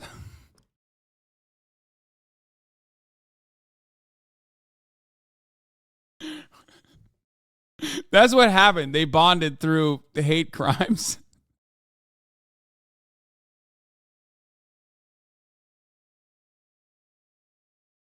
Oh my God. Simple. No, I'm not joking. It's simple. They love each other. And it's never been, it's never been, it's just that simple. It doesn't matter whether it's same sex or a heterosexual couple. You should be able to be married. What is the problem? So listen to your auntie and your uncle. Get married. Do it now. Don't wait. Transgender kids is a really harder thing. What's going on in Florida is, as my mother would say, close to sinful. I mean, it's just terrible what they're doing. It's not like, a kid wakes up one morning and says, I decided I want to become a man, or I want to become a woman, or I want to change. I mean, what are they thinking about here? They're human beings. Okay, guys, close. You're getting close. Like, you're getting mad at that. This is like the most overtly pro-trans sentiment you've ever heard from a modern American president, and you're getting mad at that. I hate Joe Brandon too, but like you kind of have to hand it to him on this regard. You can get mad at him for not doing anything about it. Here's your Insta post on Biden changing his opinion on being gay. Oh yeah, here. This is funny. Here. Is between a man and a woman, and states must respect that. I'm gay. Marriage is between a man and a woman, and states must respect that. This is also part of the reason why I think it's like fucking so stupid that like he's telling this story. But do I think right now, in this day and age, in modern day, is Joe Brandon actually pro-gay, pro-trans? Yes.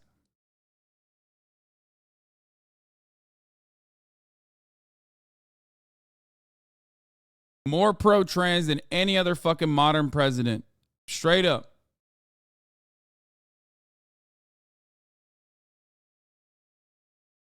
Like the fact that he's over here mentioning trans people, mentioning anti-trans legislation and how fucking awful it is.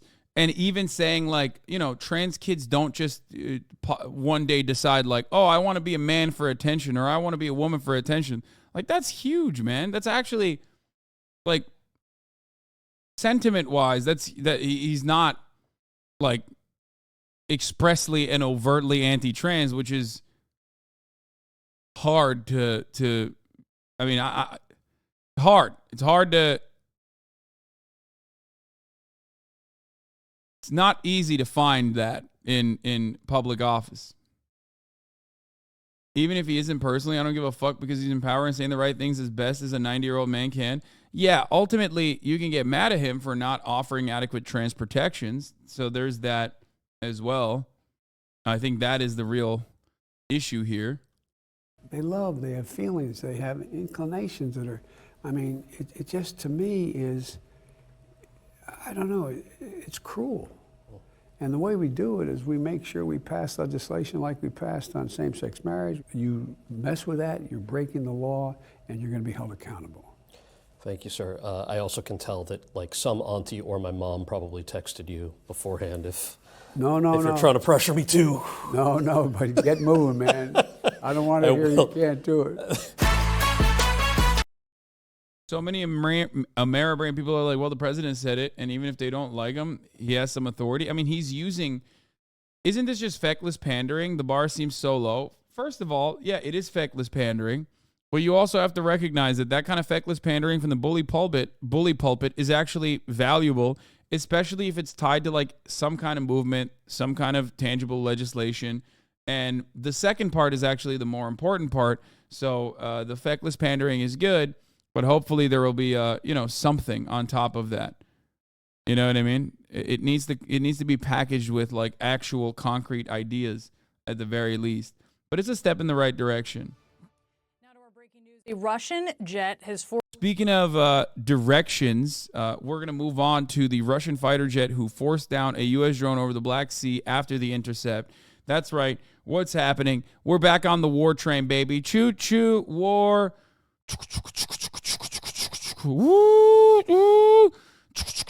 War train. Forced down a U.S. drone over the Black Sea after damaging its propeller. CNN's Oren Lieberman is at the Pentagon gathering details on this. Oren, tell us what we're learning about this. Brianna, this played out early this morning over international waters of the Black Sea, according to U.S. Air Force Europe. An MQ-9 Reaper drone, a U.S. Air Force surveillance drone or spy drone, was flying over the Black Sea when, according to the Air Force, 2 Russian fighter jets conducted what they're calling an unsafe and unprofessional interception. That's just the beginning of it. According to the Air Force, the 2 Russian Su-27 flanker fighter jets repeatedly flew in front of the MQ-9 Reaper drone, apparently in an attempt to disrupt or disturb its flight pattern, even dumping fuel in front of that U.S. Reaper drone.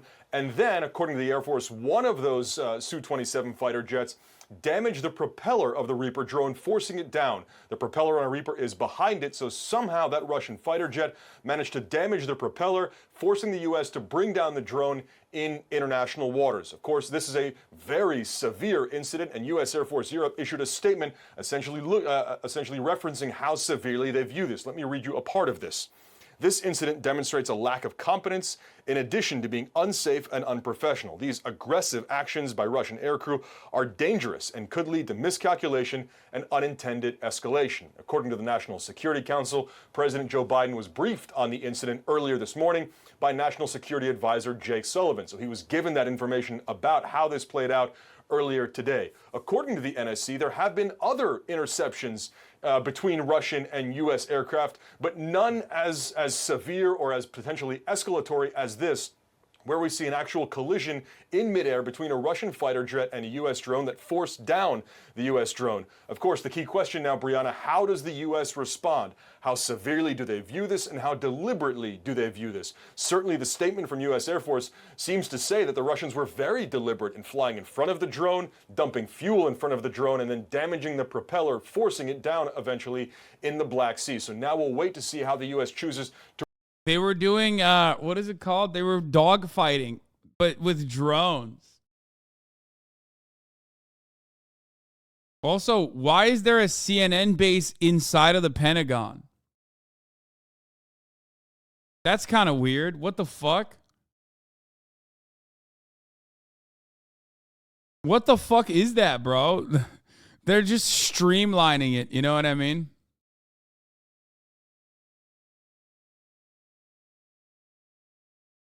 Remember a week ago when CNN was flying up and down the China Sea crying about how they're being followed by a Chinese fighter?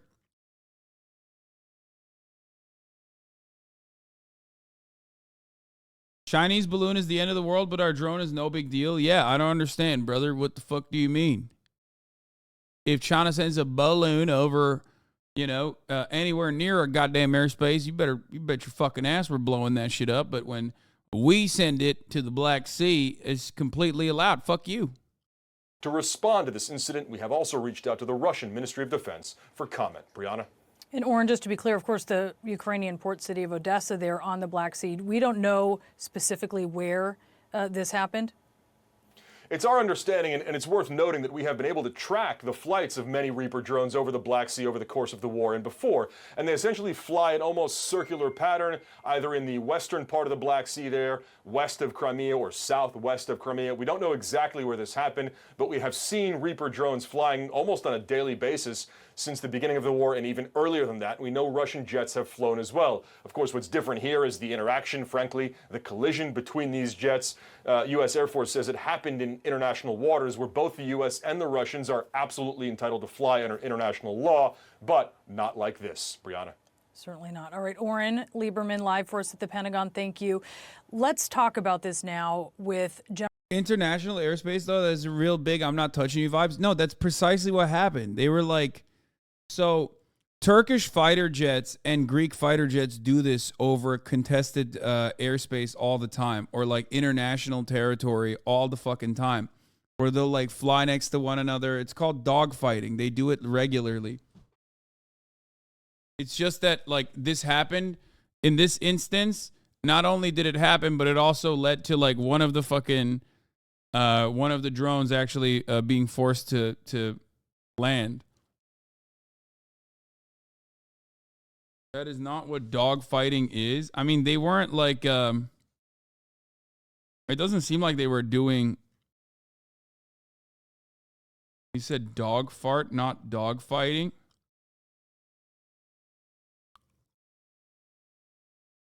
Dogfighting is actual combat? No. Like, no. What is it called? I thought it was called dogfighting when they fuck around with one another. It's like chicken. They play chicken. It's not supposed to like actually deploy weapons or anything. But isn't that what it's called?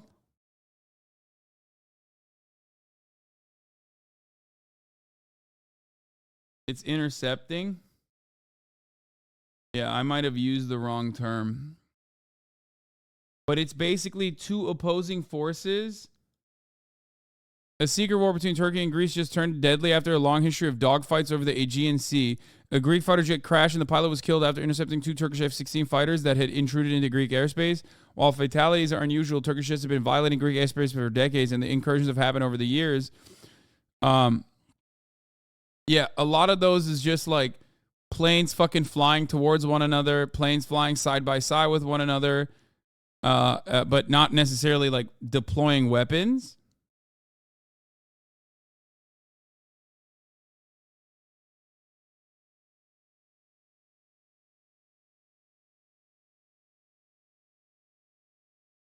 And that's what they were doing. Notice how it's not contested zone. It's Greek airspace, by the way. Kind of different than international water. No, I mean, I'm explaining what they do. They do it all over. That's just, insiders' way of describing it. But they don't just do it over a Greek airspace. They do it all the time. Yeah, it is like saber rattling. Yes. The problem is you have to understand, as you correctly pointed out, Chatter, all airspace is U.S. airspace. We have bases everywhere. Okay? Why do we care about an unmanned aircraft getting damaged? Because America. Because it hurts our feelings. Because it's like a fucked up. Anything that threatens America's hegemonic power status is genuinely an issue. Do you understand? That's the main point here. Matt NLT, thank you for the 5 get the subs. That's what it is. That's the main point. General Mark Hertling, he is a CNN military analyst, former commanding general, U.S. Army Europe and 7th Army.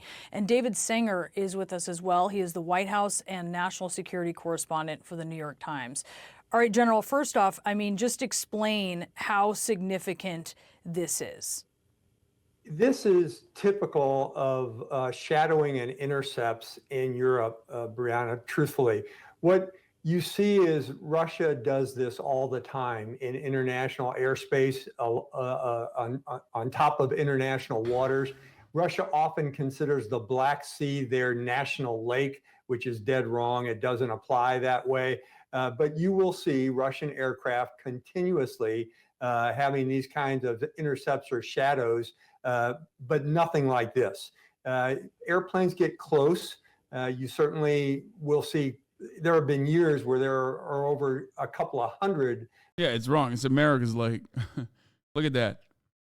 That's our guy right there. You see that? That right there? That's NATO, brother. That's NATO territory. So it's our airspace.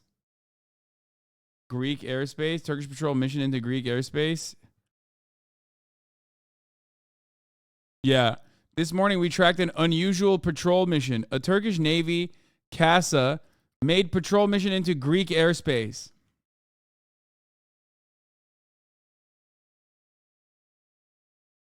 As you can see in this map, Turkey doesn't recognize Greek view of exclusive economic zone, including also some Greek islands in the Turkish EEZ. Guys, guys, understand this map. This is technically Greek airspace, okay? They're like the moment that a plane fucking flies out of Izmir it's in Greek airspace. Yeah, Taiwan does this with China. It's just like, come on. Like, understand that it's a little ridiculous, right?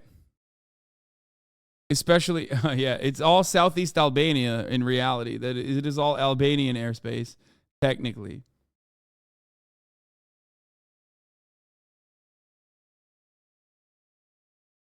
Turks always escalating. Greece just trying to live. Yeah, I mean, I'd be trying to live too if this was my fucking sea border, brother.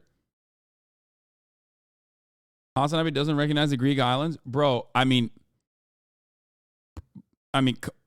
is this justifiable in your eyes? And these are both NATO countries too. Really? You look at this map and you go, nope, that's normal and good. Really? That's what you think this is normal and good?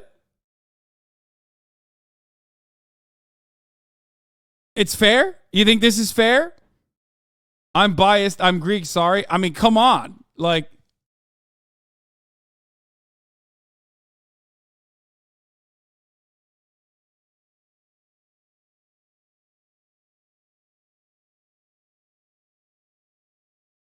yeah, it's not fair. Greeks deserve more. They should actually take Izmir and Manisa and Aydın and Muğla too. There's some good tourism. So this should also encompass the Greek airspace.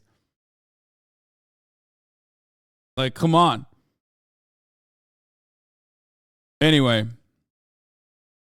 So just remember when they say like Turkish fighter jets are dogfighting inside of Greek airspace, they're here. This is Greek airspace that they're fighting inside of.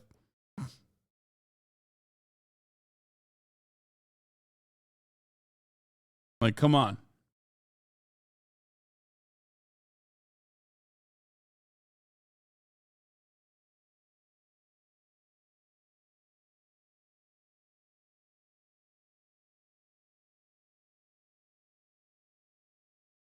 Like, I don't mean, give those islands to Turkey, by the way. That's not even what I'm fucking stating.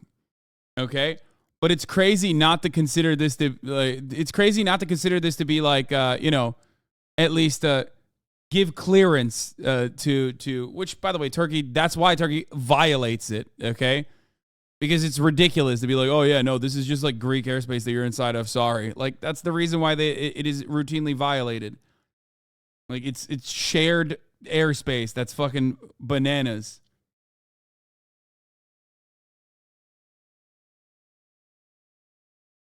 You might be biased.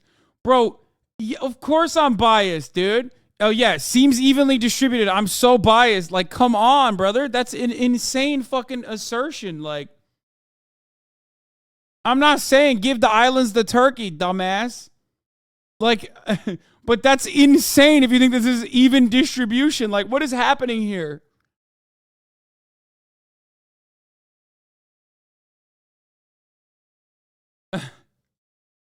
That's insane.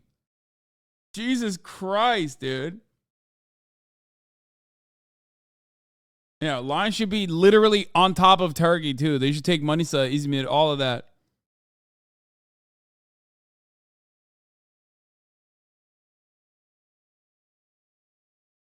Like, I'm not over here saying we should fucking annex Crete. Okay? Which is where half of my family's from. But it's wild to be like, oh, wow, the Turkey's doing dogfights in Greek airspace again when you understand what the fucking airspace looks like. Anyway.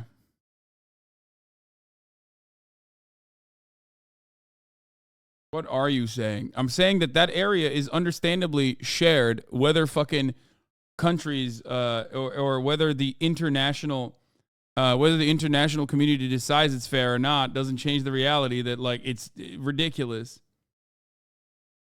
Absolutely fucking unacceptable. Fair is fair. Like the top of the hour ad break fairly targets every single person. If you no longer want to see those ads, in the interest of fairness, you can subscribe. Okay? You sound like an imperialist. Oh my God. Oh my God. Oh my God. Oh my God. I'm going to lose my fucking mind, dude. It's like insane to look at this and go, wow, Hassan advocating for imperialism because like he thinks it's ridiculous to consider that like the Greek airspace touching Turkish landmass is normal. Please stop baiting me into this because there's people who unironically will say that. Yeah, I'm sorry. That's yeah. You know what? I should have abided by the Western world's understanding of what the limitations should look like. You're right. Yeah, I said the borders and airspace should be shared by these two neighboring nations who culturally are very similar to one another, even though they fucking constantly fight. And you're like, you know, that's imperialism. It's such an American understanding of imperialism. Arctic Horizon, thank you for the 10 gifted subs. Be honest, if the U.S. took down a Russian drone, you would consider it an unnecessary act of aggression and you would not defend it like you do now? First of all, I'm not even defending Russia taking down an American drone. Like, it is unnecessarily aggressive. But you have to ask, what the fuck is an American drone doing in the Black Sea, brother? Like, you are the one who's patching that up. You are the one who's going, oh man, look at Hassan again, defending Russia. No, I'm not. But like, do you know where America is on the map? Why is the American drone in the Black Sea? That's crazy. Arctic Horizon, thank you for allowing 10 people to no longer see the ads at the top of the hour, by the way. You too can avoid it if you subscribe for $5 or for free. Here's a 3-minute ad break now.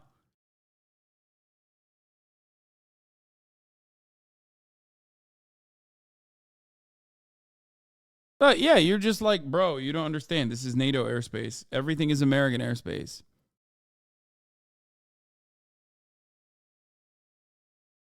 Like, it's funny because this literally happened. Like, this literally happened. Okay, Big Boy Gamer Man, thank you for the 5 get the subs. This happened where America shot down the Chinese balloon, right? That was literally a fucking, that did not have the same maneuverability, that did not have the same capabilities of flight that this drone has, right? And it accidentally fucking flew into American airspace, and then they blew it up because it flew over American land. They blew it up, okay? And now you got, yeah, bro, keep putting words in my mouth. Wait, what? Aiding Ukrainian defense, be honest. U.S. took down Russian drone. Wait. You said, yeah, bro, keep putting words into my mouth when I don't even know who the fuck you are or not even like really responding to you in general. But you just literally did that. Like you did that right here. You just created a hypothetical and then assumed what my perspective was. I don't know who the fuck you are. I don't know anything.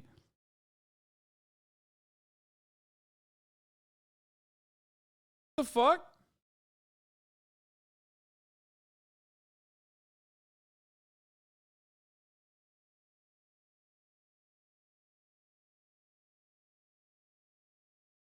Anyway, like I was saying, we saw what happened when a foreign warring nation, a foreign adversary's like surveillance equipment trailed into American territory, right? Which is a very commonplace thing, just like these drones are super commonplace, which, by the way, is something that countries do to one another all the fucking time, okay? Obviously, Russia doing this is you know, it's saber rattling. It's saying like, oh yeah, you bring your fucking drone near the Black Sea, near our territory, we're gonna take it down, we're gonna fuck with it, right? Which is an act of aggression. But like, if you think that me going, why the fuck is there an American drone in the Black Sea is like defending Russia or something, I don't know what to tell you. you've already eaten the fucking bait, hook, line, and sinker, that you're just like, what? It's unimaginable that like America wouldn't have a drone in the Black Sea.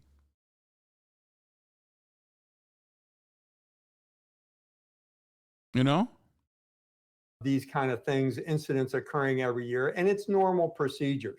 But when you get this close and you interfere with flight paths of other aircraft, either manned or unmanned, it's certainly not under international law, and it's certainly going to create quite a distraction in this campaign. But as Oren just said, it's in possibly in western Black Sea region to the west of the autonomous region of Crimea. It's just Russia, again, interfering in international airspace with other aircraft. David, how do you think the U.S. government is looking at this as they're trying to figure out how to respond? Well, I'm pretty sure, Brianna, they're going to respond pretty calmly to it. I think they will denounce it, but it's an unmanned aircraft, and that means that fortunately there are no casualties. And I'm sure that President Biden is going to be thinking that what he's trying to avoid here is, of course, is an escalation with the Russians. Remember, his first goal in this war has been help the Ukrainians. His second goal in this war has been avoid escalation and anything that could lead to I gotta World War pee. III. I'll be back. Now, we've had surveillance craft taken down before. The most famous case in modern times was a Chinese collision with a manned American surveillance craft in international waters, as in this case. The Chinese pilot ended up being killed in that incident, and the Americans survived but were taken captive for a while, eventually returned to the United States. This does not rise quite to that level because it's unmanned, but it nonetheless tells you that the Russians are now willing to take more risks to push back on the American involvement in the war. And the question is, where does that end? Yeah, where does it end? And certainly the U.S. is concerned with escalation, concerned about potential escalation here, as we hear from the Air Force General. But I wonder if that isn't sort of the point. And I also wonder if, from Vladimir Putin's perspective, something like this happening in the Black Sea is perhaps good for him, a place where he has suffered some embarrassment, right? When you think about the flagship of the Black Sea Fleet being sunk. I would not agree with that. I'm sorry, go ahead, David. Please, Mark, go right ahead. No, I would not agree with that, Brianna. I think this is baiting. I think a pilot made a mistake. They were trying to, like Lauren said, intercept, which means escort and see what's going on. But when you clip an aircraft to cause it to either land or crash, then you've got a different situation right now. Yes. Well, there you go. It was a mistake. Oopsie.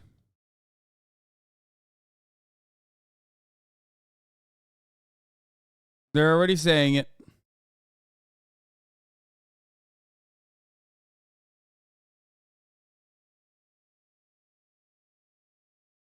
Breaking news, a leak from Vladimir Putin's cabinet says Putin wants to use weaponized spy balloons for U.S. surveillance.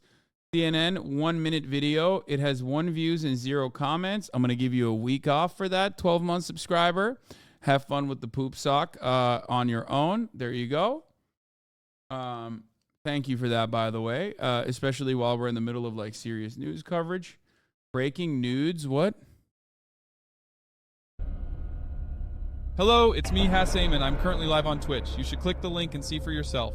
You can customize my appearance with redeems and subscriber commands, all thanks to the world-famous genius entrepreneur Eamon Hawk. What the fuck? Is my head getting smaller? What is happening? He has all my haircuts too? What the hell is this?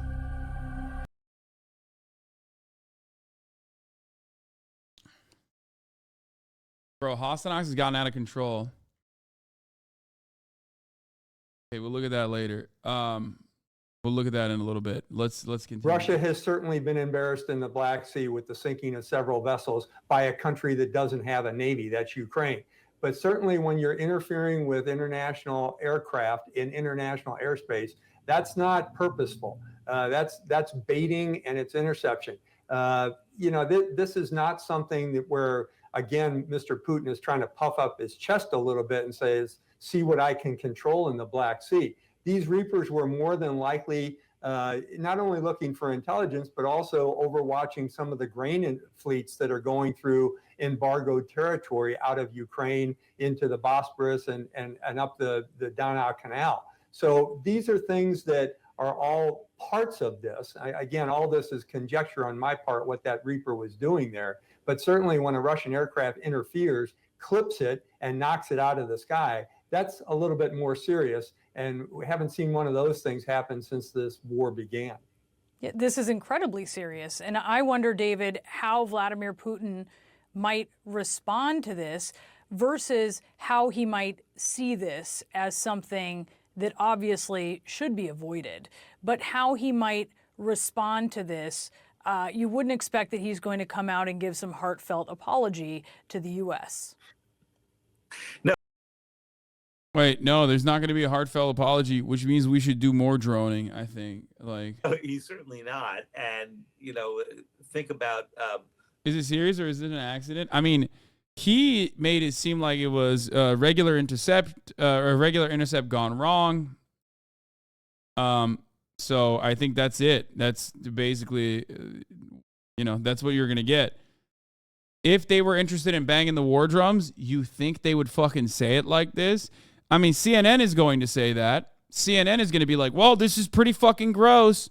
It's a gross escalation of violent property damage. You know what I mean? Because, like, CNN is going to fucking do that. But when the Pentagon guy's like, yeah, it was just an intercept that went wrong, then all of a sudden, are you serious?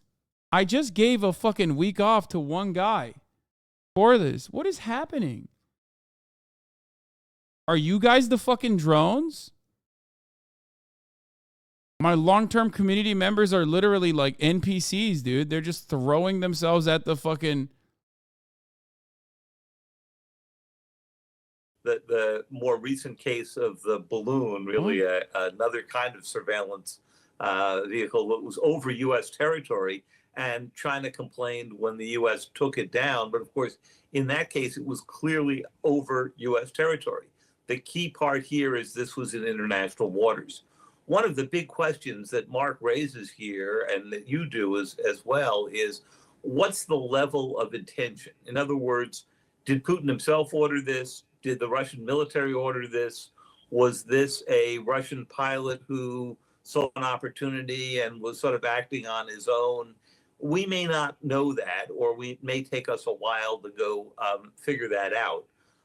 My guess is that right now the administration will denounce it, but that you won't see them take a similar action. And the reason for that is pretty clear. Putin has until now been pretty cautious about keeping the war inside Ukrainian territory. There have been some cyber attacks on Poland. Dynamic Jab 13, thank you for the 5, get the subs. But other than that, there has really been no case we've seen where they've gone into NATO territory, where they've shelled into that kind of territory. And I don't think Putin wants to bring NATO into this. So my guess... Dude, this is so funny. Like, this is why I always say nation states do nation state shit. Okay. Russia's defense ministry said Tuesday that it scrambled fighter jets following the detection of a U.S. drone over the Black Sea, but denied causing the crash despite accusations from Washington. They said as a result of a sharp maneuver, the MQ-9 unmanned aerial vehicle entered an uncontrollable flight with loss of altitude and collided with the surface of the water.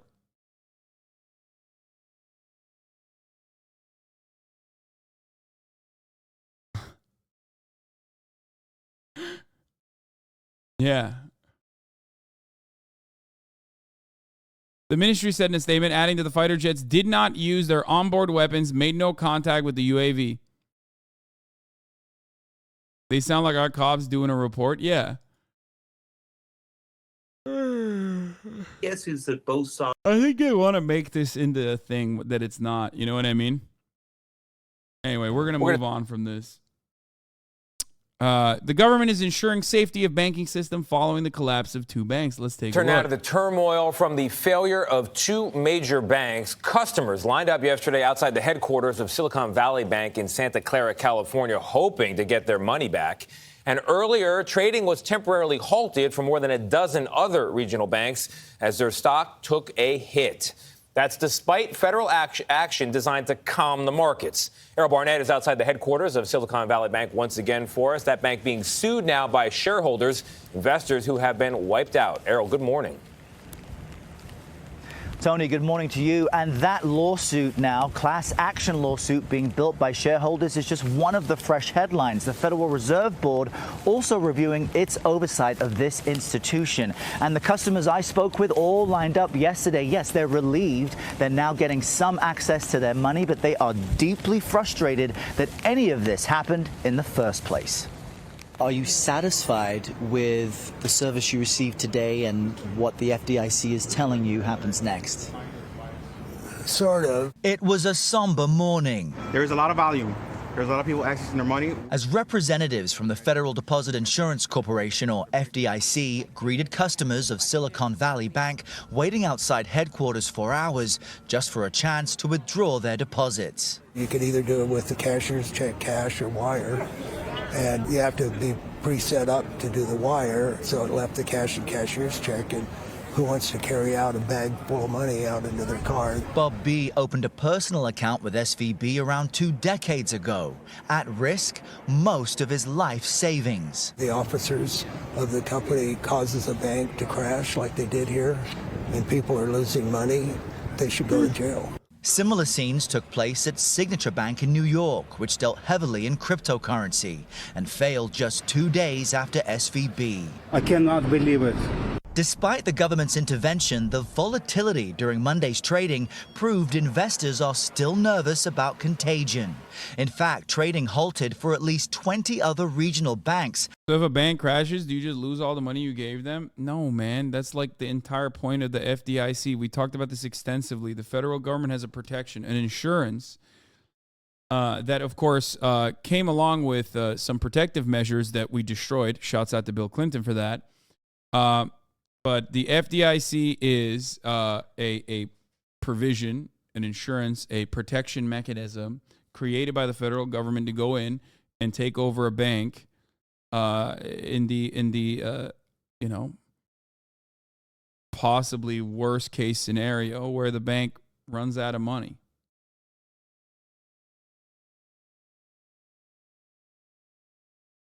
I don't care how investors feel. Pay more attention to the poor bastard losing their shoes. Not mad at you, just the news. Kevin O'Leary has said he will never buy a bank stock again as Biden has essentially nationalized the industry post Silicon Valley Bank. What?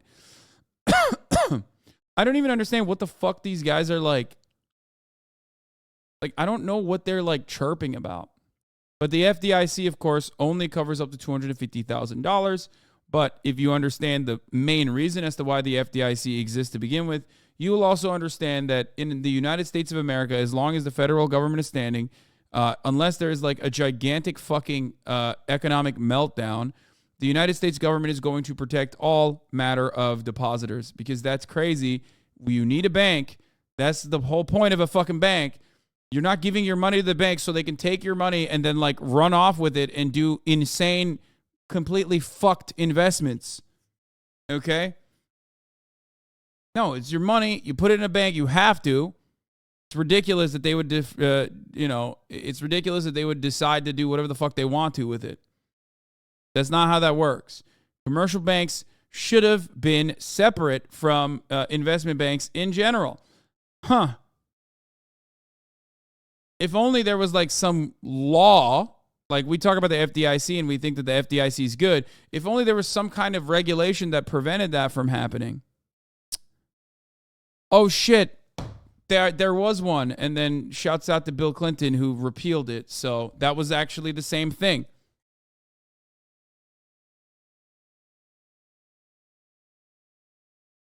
So, yeah.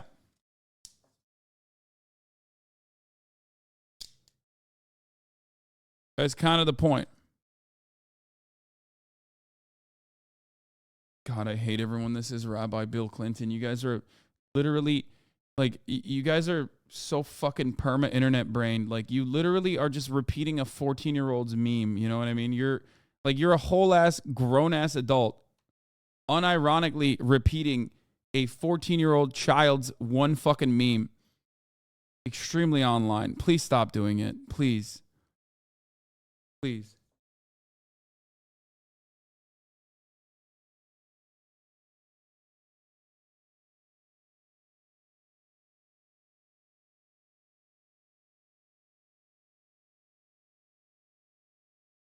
Bro, Cutie just had him at the awards? No, she didn't.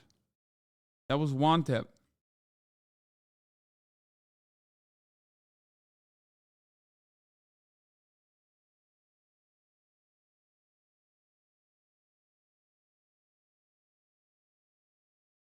Sometimes I wonder if these shadows are here for you to babysit them. Yes, I am. I am the world's most highest paid babysitter.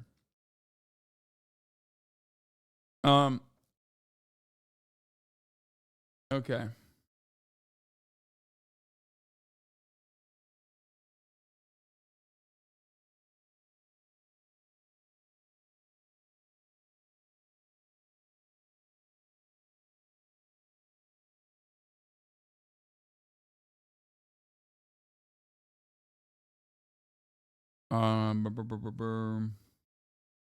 Stop sending me links to the kid. All he wants is attention, and he's doing like weird fucking Groiper memes. I'm not interested. Okay? Giving him what he wants when you do that. Please. Please stop. Annoying.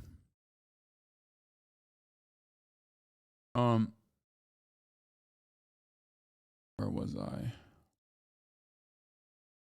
Anyway, here.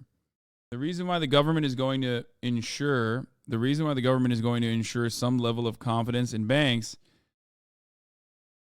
is the very, I mean, that's the reason why the FDIC exists to begin with, right? So that's precisely why they did what they did. After steep drops, First Republic was down more than 60%.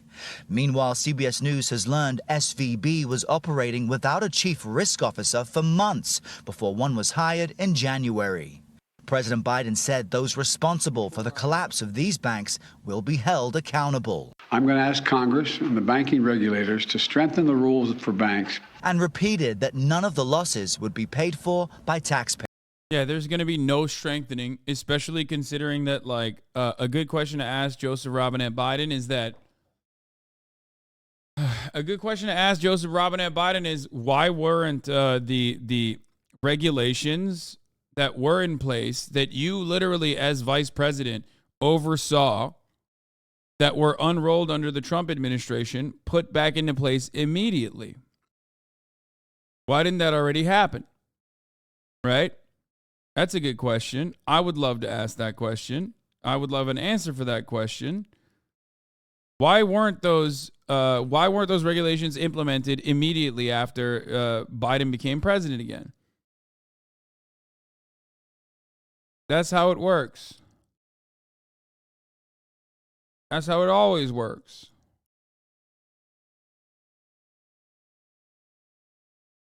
Payers. Instead, the money will come from the fees that banks pay into the Deposit Insurance Fund. Now, federal officials say they plan to auction off what's left of SVB as far as its assets. And that class action lawsuit we reference claims that those who led this company concealed how raising interest rates left the bank susceptible to liquidity issues. Tony? All right, Errol, thank you very much. Well, folks, can't wait for Ben Shabibo's incredible take on this, incredible assessment on why the bank happened. I hope he talks about how it's woke culture. That's the reason why it happened. Second biggest bank meltdown of all time actually took place over the course of the last 72 hours. As it turns out, Silicon Valley Bank is apparently not the only bank that has the same kind of issues that shut down Silicon Valley Bank. Signature Bank has also been closed right now. There is now talk about the possibility of other banks following in the footsteps of Silicon Valley Bank. and having serious problems on their hands on their own. That would include, for example, First Republic apparently has similar issues to SVB. So we're going to go through exactly what happened with SVB, why it shut down, and we'll talk about whether there's a system-wide banking issue. The first thing to understand is that the reason for all of this is federal government mismanagement. The reason for all of this is because the federal government blew it on inflation and then had to ramp up the interest rates in order to fight the inflation. According to the Wall Street Journal, SVB Financial is the parent company of Silicon Valley Bank, which counts many startups and venture capital firms as clients. So this means that a lot of people are sort of laughing today because look at all the big tech bros who are about to go under. Now, here's the reality. What's actually going to happen is that the federal government is going to bail out the depositors, meaning that all of the people who had their money invested in Silicon Valley Bank, everybody who took their money and put it in Silicon Valley Bank and left it there, and then they would take swing loans in order to pay their staff, all those people will be fine. It's the bank itself that is going to shut down. This does mean the federal government is violating its own rules. The Federal Deposit Insurance Corporation, which is supposed to give you back $250,000 of your deposits, right? This, every time you go to the bank, you'll see there's like a little sign on the bank teller window that will say FDIC insured up to $250,000. Well, most people who are running companies keep a lot more than $250,000 there. The FDIC is going to fill in all of those people anyway. This does create a situation of moral hazard. But what happened here is that SVB Financial, they had about $200 billion in total deposits by the end of the first quarter of 2022. That was a major increase in the amount of money that they had in deposits from the first quarter of 2020. In 2020, they had $60 billion in deposits. By 2022, they had $200 billion. Why? Well, because between 20 and 2022, we injected more money into the American economy than any time in human history. We just shoveled money out the door. And a lot of that money went to the big tech companies. A lot of that money went to firms that didn't know where to put the money, and so they started shoveling it at tech. Because remember, that was a tech boom. It was really a tech bubble. It was very reminiscent of the dot-com bubble of 1999, 2000, where all of a sudden firms that really should not have been valuated at the valuation that they were being provided were suddenly being valuated at extraordinary prices because people had money just gushing out of their pockets. Like, what am I going to do with this? Pets.com, I can go take my money and I can put it in some weird venture capital attempt, and I can just throw the money at it because what else am I going to do with this money? And so you can't say this and then simultaneously act like capitalism is a decent system, right? Like, he's quite literally describing like what is fundamentally flawed with the way that like the modern stock market works, what is fundamentally wrong with like high earning sectors and the overvaluation that happens in said sectors. He's talking about rich people not being productive, not being actual producers, right? And cycling money. And then he's going to turn around and what? Say that it's like actually not deregulated enough? Like, I don't understand. Like this, if it wasn't Ben Shapiro that was saying this shit, you would look at this and go, oh, okay, another based anti-capitalist YouTuber. Of course, who knows where he is going to take this video? Well, I have an idea. He's probably going to say that it's regulation that caused this bank to go into government bonds. I guess it would be better if they were left to their own devices or something. I don't fucking know. He'll say that they're too woke. There was one gay and one black person in the board. He'll probably show a YouTube video I saw swirling around the interwebs about like one dumbass marketing initiative that they did. 2 vets. He already blamed on the pandemic spending. all of those companies then took their money and they put it in Silicon Valley Bank. And so you saw the balance sheet expand dramatically for Silicon Valley Bank Financial. This created a question for Silicon Valley Bank because the way that banks actually make money, they don't keep your money in a lockbox. It's not like you have a safety deposit box and you bring in your $1 million and they take it in cash and they shove it into the wall or something. That's not what they do. Instead, it's all digital. And what they do is they then lend out the money to other possible ventures, or they go and they buy bonds, or they go and they buy stocks. And of course, there's nothing wrong with this process because Ben defends it. Remember, he just thinks it's bad in this one instance because everyone's clowning on SVB. Invest the money themselves, and then they essentially arbitrage the difference between what they have in their coffers and what they owe back to you and what they think they can earn from the markets. So what exactly did SVB Financial do with this massive influx of cash? Well, they started buying tens of billions of dollars of seemingly safe assets, primarily long-term U.S. treasuries and government-backed mortgage securities, which means that SVB's securities portfolio rose from about $27 billion in the first quarter of 2020 to $128 billion by the end of 2021. Okay, so they took all that money that was being thrown out there by the federal government, this inflationary wave by the federal government, they took all that money and they shoved it back into U.S. treasuries. Well, normally U.S. treasuries are supposed to be pretty safe, right? I mean, the way the U.S. treasury works is that you take $950, you invest it in a $1,000 bond, and that $1,000 bond is supposed to come to maturity in, say, 10 years. And that means that your rate of return on the $1,000 bond is, a few percentage points. And that's fairly safe because you know you're going to get that money back.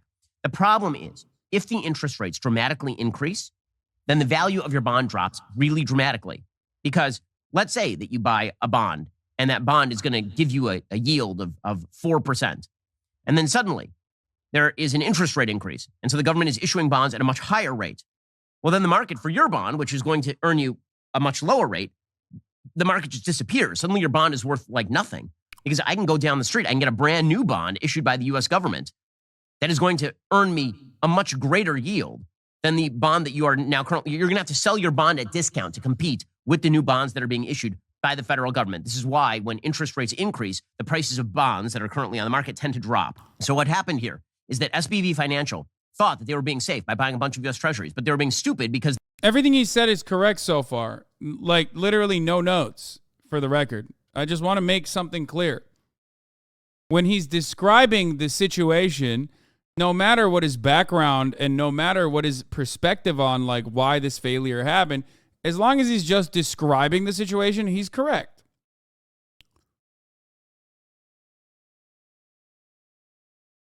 Okay?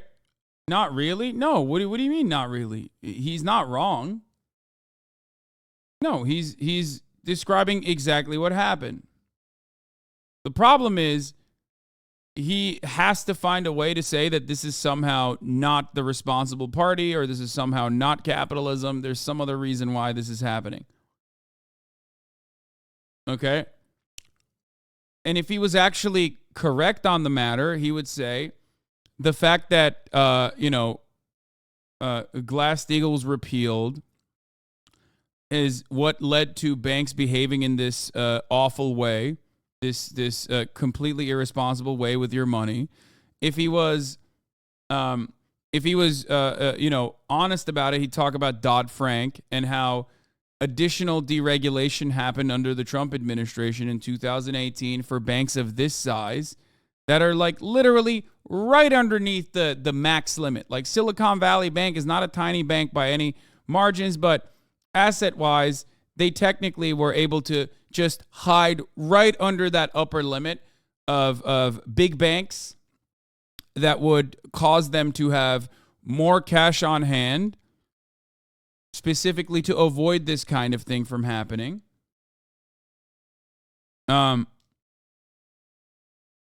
Ultimately, though, the thing is like they're buying government bonds, right? It's not like they're making these incredibly risky investments. I guess I mean you could everybody knew that interest rates were going to go up. More importantly than anything else, they could have hedged it adequately, which they didn't. I don't know how they failed to understand that when I'm a fucking idiot and even I knew that was coming. And, even I bought a house with a mortgage before the interest rates went up. You know what I mean? If I know, how the fuck did the Silicon Valley risk managers not recognize that? I don't know. But ultimately, here's what's going on, okay? If they had enough cash on hand, this wouldn't be an issue. They could just they could sit back, eat the losses, and still pay out people when they need to, right? They could have done that. They could have done exactly that because it's just you're holding on to these government bonds. Eventually, you can cash. You would be able to cash them out, but they didn't do that. Like, if they had more assets and if they had more cash on hand, this would have never been an issue. But the fact that they were running low, and when Peter Thiel and a bunch of other goons in Silicon Valley recognized that this was, this was, I guess, opportunity for a bank run to, like, just, crash the Silicon Valley Bank, which you could technically, with enough power, I guess, kind of do to any other bank as well.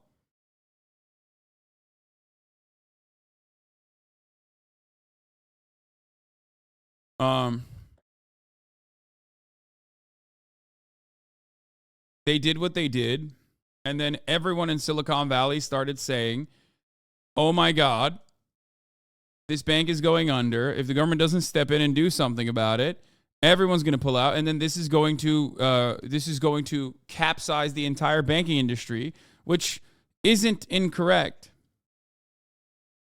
It's true, which is why the government had to step in and do something about it. That's the entire purpose of the FDIC. That's why they did it. It's not like that difficult of a concept to understand. What I do find really funny and interesting is, of course, these rugged capitalists creating a system, designing the system to benefit themselves, and then routinely violating the bare minimum rules and regulations and restrictions that they are allowing the government to have, lobbying against lobbying against the government to, like, undermine what little regulation they already have, turning around and then begging the government to fucking bail them out, while simultaneously talking about the moral hazard every single time the government does that for poor people or for the broadest majority of the public. No student loan debt relief. Fuck you. Even though literally student loan debts should not even exist in this country. Education should be at least free up until college, especially for certain sectors. That's like, you're literally educating your labor force. You are making or creating a more educated, more competitive labor force in the international market. It's totally valid to have it be free, including college. Not education should be free up until college. Sorry. I meant education should be free, including college. Okay. Meanwhile, the very same people who have openly fucking cried about Biden and even lied about how student loan debt relief, it's going to be taxpayer funded, which was a lie. Okay? Those fucking pieces of shit were like, come on, give us the money right now. Give us the money, give us the money, give us the money, give us the money. U.S. regulations are whack. Between 2001 and 2023, the U.S. endured 562 bank failures, according to the FDIC, plus the most recent SVB. In Canada, that number is 0. They didn't look at the market and say, okay, wait, inflation is likely to follow here. And so when inflation follows, you're going to have to ramp up the interest rates. When they ramp up the interest rates, what is likely to follow is that the bond holdings that we have are going to drop in value. So if there's a run on the bank and all of our money is invested, all of their money, all of your money is invested in the bonds, we're going to have to sell off those bonds at a loss, and that's going to bankrupt the bank. That's essentially what happened here. We'll get to more of the explanation in just one moment. First, in this economic climate, pretty sketchy. Oh, God, he's going to do fucking... He has so many fucking ads. The problem, sell.com/Shapiro. Again, according to the Wall Street Journal, they bought all of these securities. The problem emerged is that because they pay fixed interest rates for many years securities, that's not necessarily a problem unless the bank suddenly needs to sell the securities. Because market interest rates have moved so much higher, those securities are suddenly worth less on the open market than they are valued at. Like, what's the take here? Inflation happened, so then the Fed had to raise interest rates, okay? He's like blaming the bank for not hedging, right? Or not changing their tactics, which is fine. It's understandable. But then also simultaneously, like, what are you supposed to do? Like, there are deflationary mechanisms, but you're completely against them, like taxes, you know what I mean? So, like, what are you supposed to do in this situation if you're the government? What are you supposed to do? You're not going to talk about price checks, right? There is no shot you would ever in a million fucking years allow the federal government to say, okay, we have too much corporate consolidation in this goddamn country. And because of that, people can get away with pricing food and pricing commodities at whatever the fuck they want to price because there's no competition, because all industries are basically oligopolies, firmly held oligopolies. So we're going to implement price checks. And we're going to tax you out the fucking ass if you don't actually abide by price checks, right? So Ben would lose his mind if the federal government did that, which is deflationary, because inflation ultimately is just that, right? It's prices going up. Ben would fucking lose his mind. He'd be like, this is communism. We need to fucking assassinate. We need to do a business plot, is what he would be advocating for. So, you know, that's what he would be saying, but this time not a failure. You know, business plot to Electric Boogaloo. So what is it then? On the bank's books. And as a result, they could only be sold as a loss. Right? That's what I was telling you. The price on the bonds they had bought declined from when they had bought them because of the interest rate increases necessitated by the inflation. So as the Wall Street Journal says, at the same time, SVB's deposit inflows turned to outflows because clients were burning cash and they stopped getting new funds from public offerings or fundraising. So remember, all of their clients are tech companies. Those tech companies are very reliant on inflation. Those tech companies were... This part's true too, though. I mean, not relying on inflation, but like those tech companies basically operate with an unlimited money supply up until recently. That's what's really disruptive about the interest rate hike so far, which is part of the reason why I guess this week they're not going to increase it marginally like they have been over and over again. But that's it. They were relying on free money.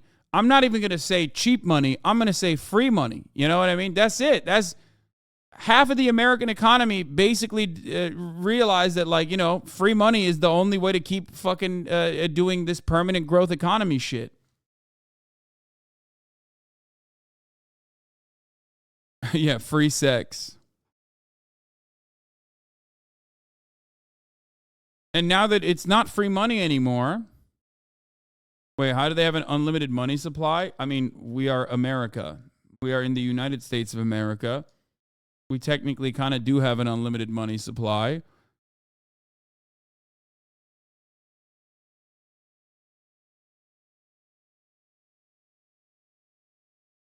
You sure are agreeing a lot with Ben? I mean, I'm agreeing a lot so far because he's only described the situation and he hasn't even like put his own spin on it that much. Burning through cash at an extraordinary rate.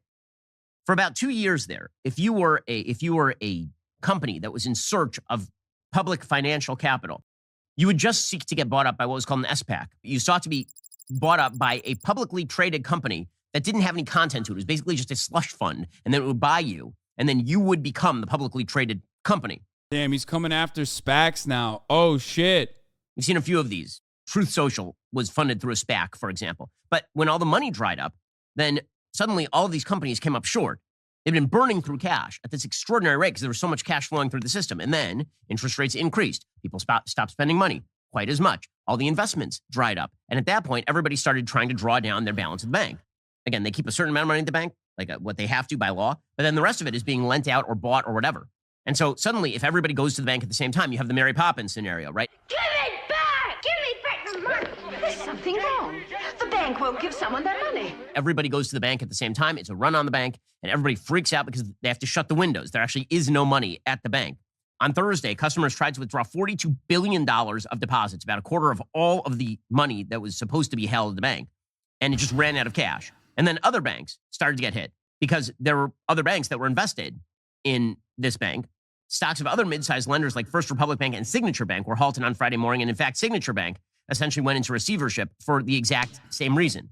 They were invested in Silicon Valley Bank, and also they were heavily invested in bonds. And so the question becomes, when retail investors lose millions because for any reason, Ben and every other capitalist says they knew the risks of their investment and should have taken rising interest rates into account. When the bankers lose billions of workers' life savings, Ben says the government's fault for rising interest rates. No, I don't think he's even saying that. He literally said the bank should have foreseen the interest rates increasing because of inflation. So like technically he even I'm a little shocked that he even basically said that interest rates were of course slated to increase because of inflation, and the fact that the bank was not able to foresee that and act accordingly was silly. It's true. It's been 9 minutes so far, and he still hasn't made the turn here about how the guys were gay and that's why they did it. So I'm surprised. Okay, so what happens next? So that's two questions. Question number one is, are they going to bail out SVB? Are they going to bail out the depositors? How many other banks are in the vulnerable position that He said it was government failure at the start. Yeah, he said it was government failure, but he already said his perspective on FDIC insurance, that it creates moral hazard for people to play with other people's money. Yeah, I don't agree with that. Like, I think it's understandable to have FDIC insurance, especially when you have some kind of system in place to also limit the amount of gambling that banks could play with people's money. Of course, Ben Shapiro and I differ on that. The FDIC, however, however many years ago when it was first cooked up in a fucking shop by FDR, was working fine because it also came with a bunch of additional rules and restrictions on what banks could do. Except we decided, fuck the other part. We'll keep the FDIC and we'll allow banks to gamble.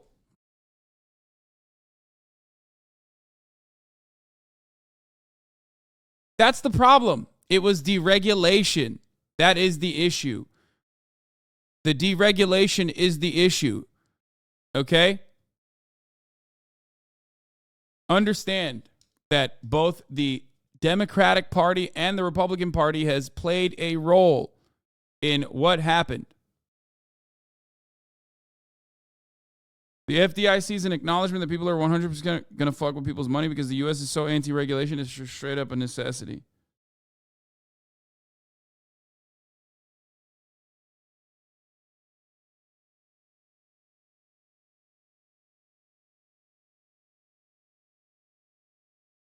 The idea that as long as the FDIC exists, the banks will make risky gambles with your money is a stupid one, because it's ahistoric, because the FDIC became a necessity after there were bank runs and the Great Depression. So it's not like banks were waiting on an FDIC to make these kinds of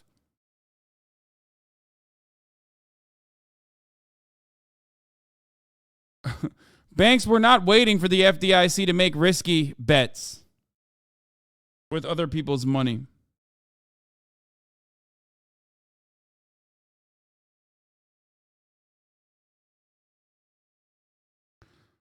Anyway, there's actually some interesting news here as well. Breaking: a group of Democrats led by Elizabeth Warren and Katie Porter are unveiling legislation today to restore to bank regulations that were undone in 2018. The bill would increase scrutiny on banks with assets of $50 billion to $250 billion. Let's see if that happens. Good luck. Would you agree that SVB should get canned, not bailed out, and depositors should be credited? I mean, that's what they're doing right now. The FDIC only protects the depositors. If you're a shareholder, sucks to suck. If you are a executive, sucks to suck. You no longer should have a job. You should never get hired in that sector ever again.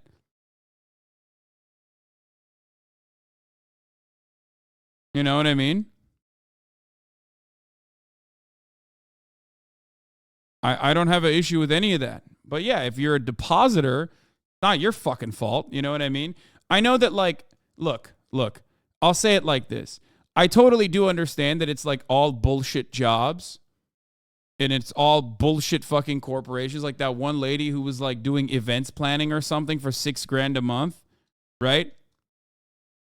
You don't really believe that? What do you mean? A deposit is a loan? Dude, that is an insane assessment on banking in general. You are literally talking... What you're saying is like the entire system needs a rewrite, and not even in a socialist way, but in like an anarcho-primitivist way where we just like somehow magically do not need banks any longer. What the fuck? No, when you deposit your money with a bank, it's not a fucking loan, dog. It's not supposed to be a fucking loan. What are you saying? Do I have to go back to currency? Back in the day, when we were fucking cavemen and hunters and gatherers, we would barter with one another, and then we decided that there needed to be an exchange rate. Like there needed to be something that you could point to that had value internally, that was a shiny object, maybe, that you could point to and say, this is worth this many breads, okay? So when that happened, you fucking had to put that somewhere, okay? You had to hold it somewhere, because if you put it under your fucking pillow, someone could come and take it, okay?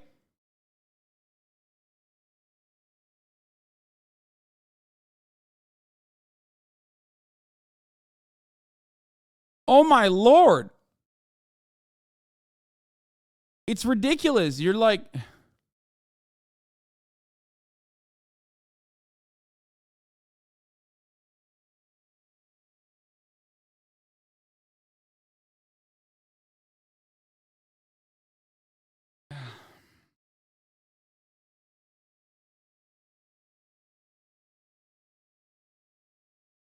There is going to be a need for banks in the way that the current system is designed.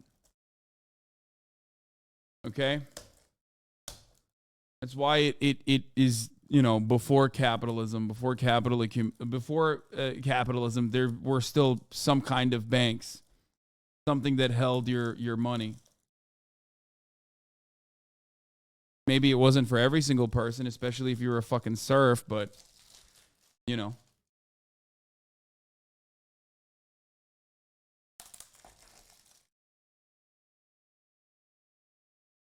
So we as long as commodity production exists and we have a network, like a network that spans globally for said endeavors, and as long as trade continues, you kind of have to point to something to make it easier for people to trade with one another, goods and services, commodities. Bartering came after currency. Prior to that, we just had mutual debts, according to David Graeber.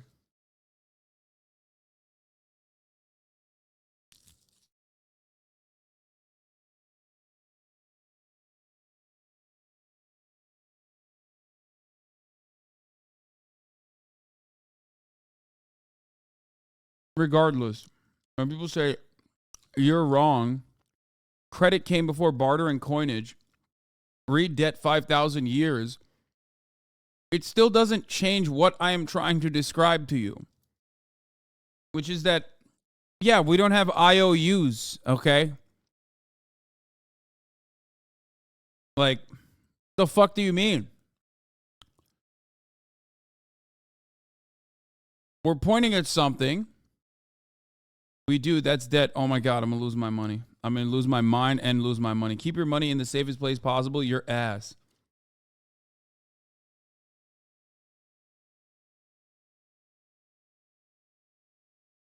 Oh my God. I'm going to lose my money? No, I'm fucking reading chat. Oh my God. Oh my God. I told my bank my interest rate is 20% and they still haven't paid me yet. Yeah, it's fucked up. Depositors choose not to diversify their accounts so they can get 0% mortgages. Yeah, listen, that's Sam Cedar's approach. And I'm sure there's some truth to it. You get like favorable service or whatever from SVB. I don't know. But like in many instances, I think people are just not even thinking about it. It's just like ease of access to one account.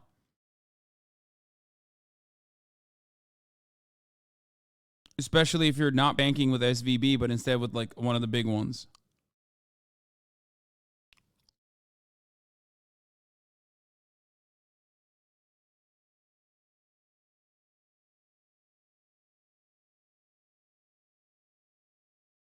Anyway.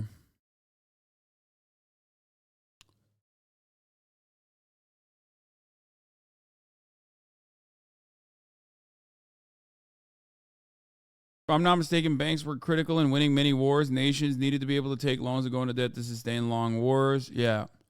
Okay, look. Ultimately, you need to make sure that, like, when you give your money to a fucking bank, no offense, but most people with that much money know these things. They didn't get it all at once like a Twitch streamer. I mean, sure. But you have to remember that, like, a lot of these are literally just fucking businesses, right? And they might be businesses that are creating shitty products, which, you know, and a lot of them are. It's like the fucking party planner that was talking about her business, right? But ultimately, the principle of, like, a bank, it needs to be able to defend, or a bank needs to not be so insecure in order for people to not lose confidence in the banking system across the board. That's the reason why the FDIC exists, and that's precisely why the government stepped in, as they always were going to.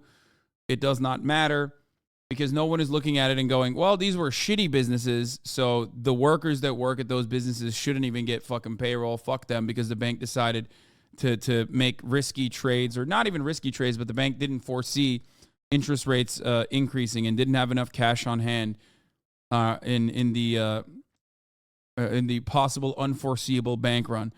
You know, like, that's stupid. That's not a smart assessment. SVB was in. How many banks are not telling you they're in that vulnerable position?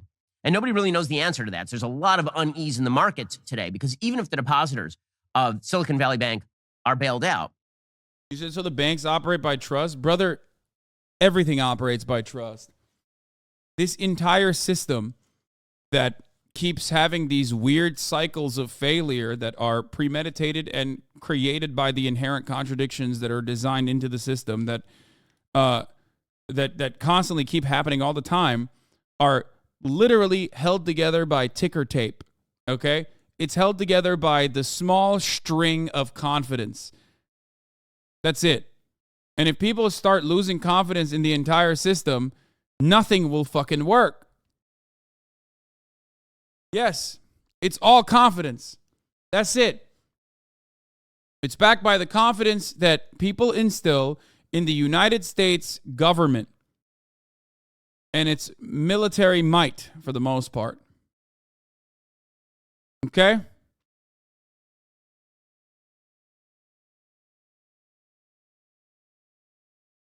Well, what happens to all the unsecured credit holders in Silicon Valley Bank?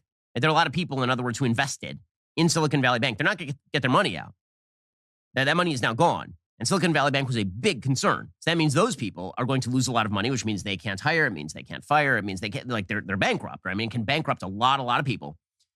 And so we are in the same situation, financially speaking, that we were during 2007, 2008, when you had a bunch of financial institutions who were tacitly relying on the promise that the federal government was going to fill them in to make risky bets. And then those bets fail. And then the federal government does indeed at least fill in the depositors. Now, they're not going to save Silicon Valley Bank here. Silicon Valley Bank will not be a going concern from here on out unless there is somebody who comes in, sweeps in, and actually buys up the assets. Now, that could have been done on the open market anyway, right? There could have been, Elon Musk talked about buying up Silicon Valley Bank, for example, and then going. With whose money, motherfucker? What do you mean he's going to buy up Silicon Valley? Elon Musk can barely afford a fucking $5 a month subscription at the top of the hour to avoid the top of the hour ad break. And he's out here talking about fucking buying up Silicon Valley Bank. Oh my God, I can't wait for him to run that shit into the fucking ground too. Holy fuck. Anyway, if you no longer want to be destroyed by the top of the hour ad break, which comes at the top of every hour, which is a 3-minute ad break, all you need to do is subscribe, which you could do for $5 or for free with a Twitch Prime. By connecting your Amazon Prime account to your Twitch account, where you get one free Prime subscription a month. You can also get gifted a sub. Okay. There you go. There it is. Bill Vog and Bats Rats, thank you for the 5 gifted subs, allowing 10 people to no longer see the ads. Here's a 3-minute ad break now. Think of it like a bailout.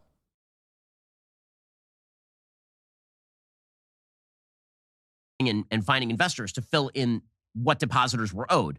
Because not like Silicon Valley Bank had no money. It's not like they went from $200 billion in holdings Ryan to $0 Miller, thank you for the 5 in gifted. holdings. They still were able to liquidate some of the bonds that they had on the market. They would need somebody to come in and buy them up and fill it back in, and people would presumably continue to invest in Silicon Valley Bank once they realized that the run was. Yeah, that's why they were trying to sell it. That's why they were trying to very quickly hastily, in order to avoid the fucking bank run, try to raise funds.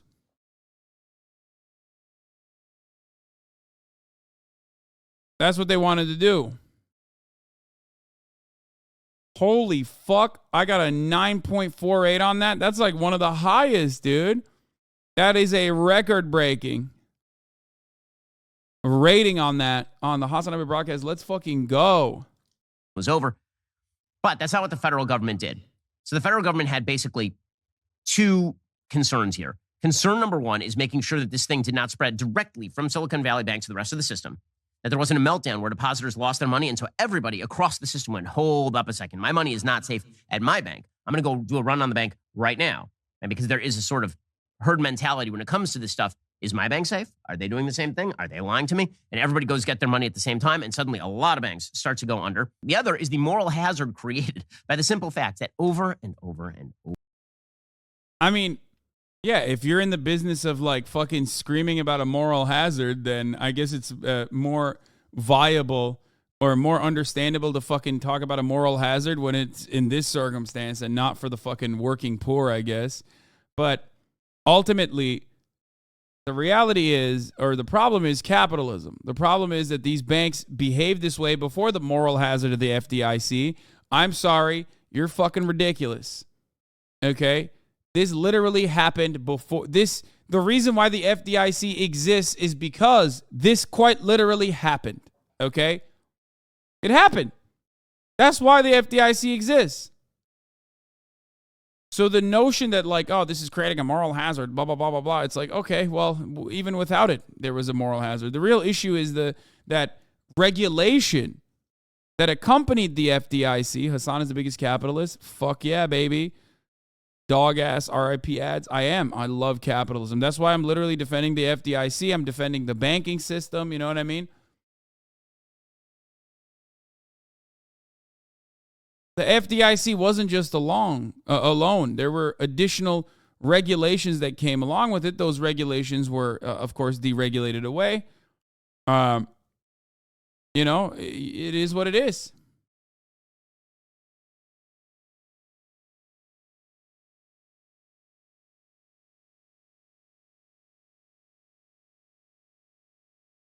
Over again. The federal government keeps doing things, and people keep relying on the federal government to fill in the gap.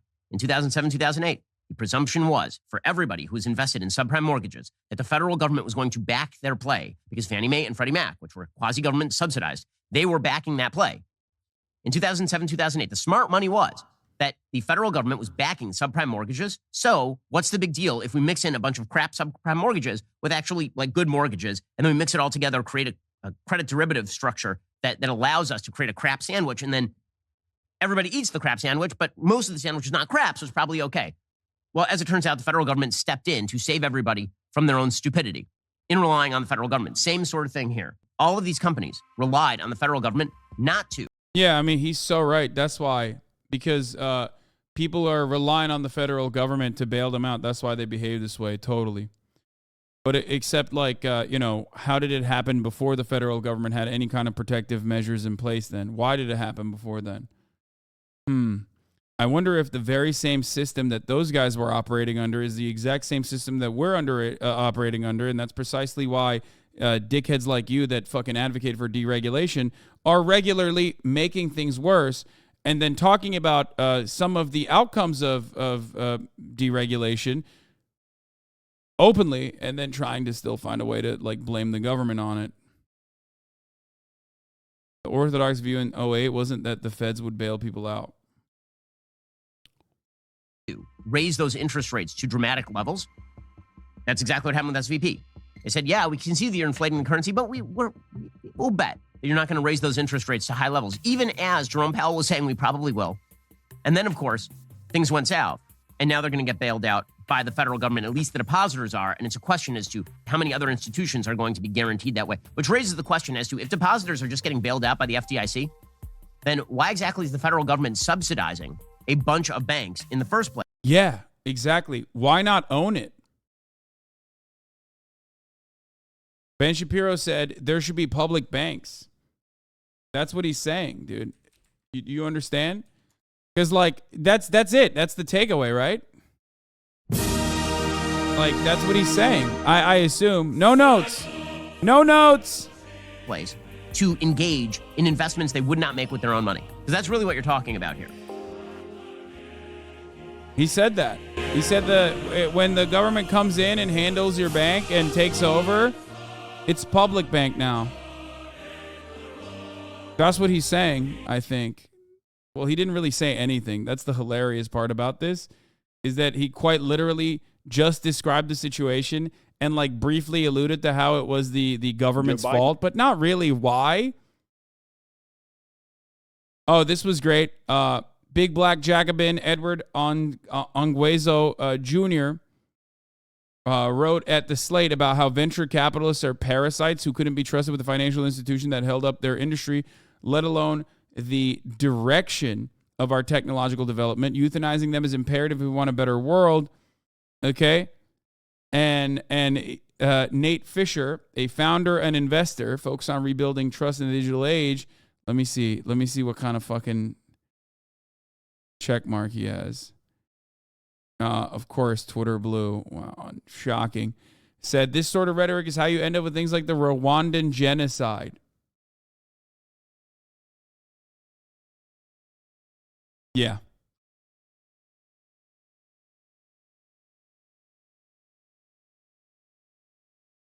Ryan Grimm says we should bankrupt the executives of the banks to combat the moral hazard. Not exactly, but at least it would be doing something. Yeah, I mean, that's exactly the point. Journalist from the reputable organization The Intercept, writer of Bad News on Substack and host of Counterpoint. Or is that on Breaking Point? I love this guy. This is Ryan Grimm. Welcome to the show, Ryan. Hello, thanks for coming, mate. Yeah, thanks for having me here. Why don't you get yourself some earpods, mate? Them type of headphones, people don't wear them no more. What are you, from the old days? What are they paying you? Because they're just stuck right in here. Yeah, they're always going to be here. Ryan, it's not my business to ensure that you keep up with the mindless consumerism that drives us through life. Now, Ryan, can you please tell me what's going on in this banker crisis? Was you listening to me and Gareth for just then? Do you think we did a good job of it? And what are you going to add to it, please? Yes, that sounded pretty good. I think what I would add to it is the stick side of it. Like, what does the government need to do to these bankers in order to, because they talk about this moral hazard. Ryan Grimm is greenwalding, by the way. No, he's not. And so they say, well, if you bail people out, then they're just going to be reckless. And, they're going to keep doing this just the way, they did it in 2008, they did it in the 1930s. If there's no penalties, then what's going on? But the question is, are we really going to make the depositors suffer the penalties? I might be fine with that if you're depositors who have millions of dollars and you're in a risky bank like Silicon Valley Bank. But just realistically, from a political perspective, we're always going to make depositors whole. So if we're going to make depositors whole, then thinking through this, how do we, monkey around with this moral hazard? And to me, it would be, not only do you wipe out all the shareholders of Silicon Valley Bank, not only do all the executives get fired, but you also do something like bankrupt the executives. So if you say, look, if you run a bank into the ground to the point where it's going to cost taxpayers, and ultimately it's going to be taxpayers, millions of dollars, we're going to you first before we hit up the rest of society. Then I think you would have executives who all of a sudden are a lot more cautious. Of course, that would never happen. Deadly Higambana, thank you for the 25 get the subs. That would never happen in a million years because the society is literally designed to avoid that. About the bets that they're making and the way that they're running the bank. The other, I mean, it'd be great, but it would never happen. The entire point of a bourgeois economy, a bourgeois government, is to ensure that that never happens. That's why losses are socialized, gains are privatized. Wild text chain among all of these tech, founders and funders. Tech fucks. Did you see this? This guy talked about it. There were 200 founders who were in this text chain who on Thursday started saying, hey, maybe we should all take our money out of Silicon Valley Bank. And if you really were scared that the bank was going to collapse, what you would do is you would go to the bank and you would take your money out. You wouldn't text 200 of your richest friends and suggest, hey, maybe we should all take our money all at the same time out of this bank. That makes absolutely no sense if your goal is self-preservation of your own wealth. If you think the bank's going to collapse, you call the bank, say, here's my wire instructions, get my money out of that bank. What they did is they created a bank run with that text chain. And then you have to ask, why did they do that? And please, speculatively, and I know it's purely speculation, Ryan, why would you do that? Is it because you know that if the bank collapses, you're going to be bailed out and ultimately it's going to be more beneficial than taking the money out in the first place? Yeah, one of the theories that's going around is that this entire tech economy requires low interest rates and massive amounts of quantity. Ooh, this is actually a really good take. I was going to mention this as well. I've been thinking about this a lot.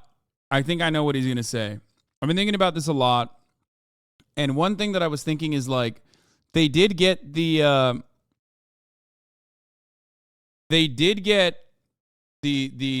government to stop raising interest rates for at least 1 week. You know what I mean? Who knows if this is hurting the tech sector. Interest rates increasing is hurting the tech sector. It's going to eviscerate the tech sector. So potentially the reason why they're doing this is to be like, look at how it's hurting us. Like, look, there's going to be bank runs everywhere. There's going to be bank runs everywhere because all banks are doing this. All banks have similar issues. There will be bank runs all around the country to a degree where the FDIC can't even step in and help out. So maybe we should stop with this interest rate hike and maintain that. Inflation is not so bad.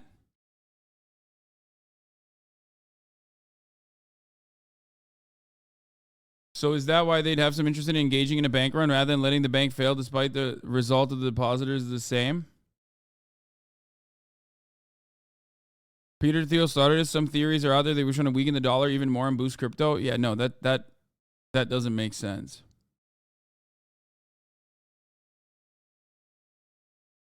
I don't care about the crypto shit. Rokana is holding a fundraiser. Hosted by David Sachs, the loudest person calling for protecting depositors at SVB over the weekend, which Rokana also called for. If there's someone driving the anger row, Spider-Man give. It pisses me off that your government's policy gets me laid off. I don't even get to vote for your leadership.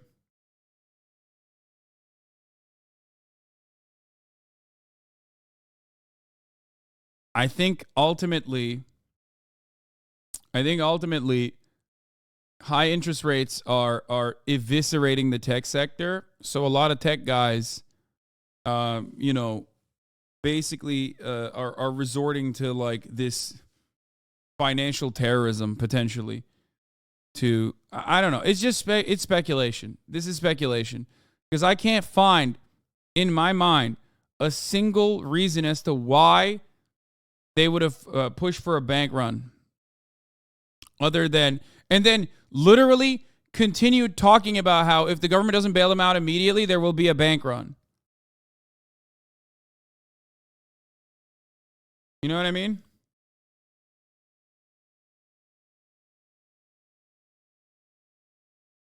Quantitative easing. That chart that you showed, that money flows into asset prices, houses, like that's why housing prices are going crazy, rents are going crazy. But really what it funnels is into big tech. Like without the quantitative easing the last decade, you don't have this big tech explosion over the last decade. Absolutely. Now that they're starting to turn that spigot down, you're seeing all of these tech companies lay everybody off. You're seeing everything collapse.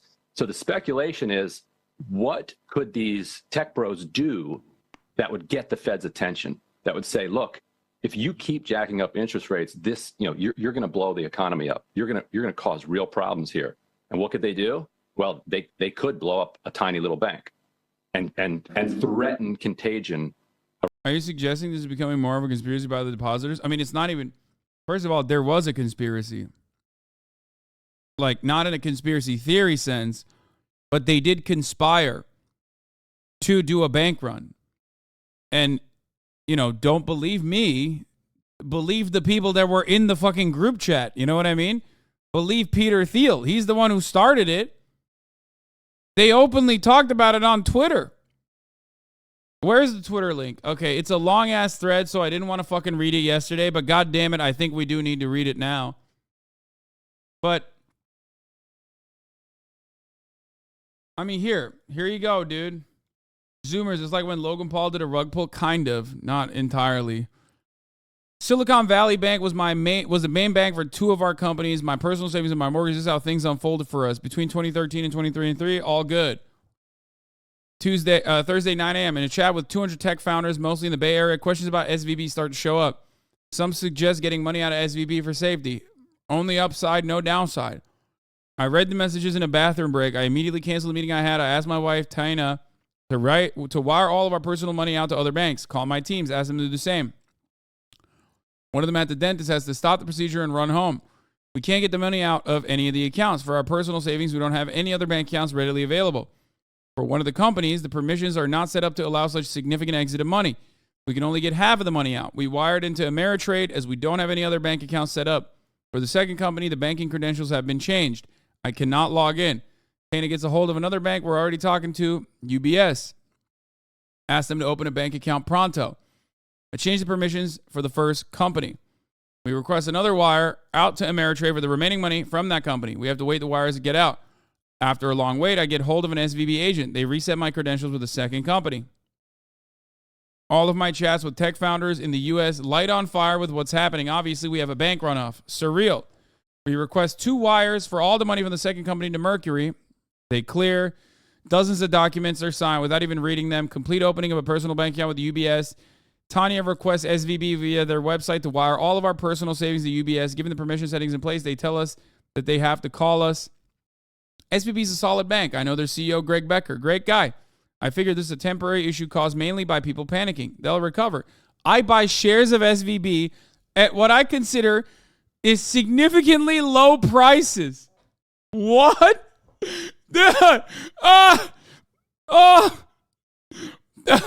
Okay, I didn't read this before, but this is fucking awesome.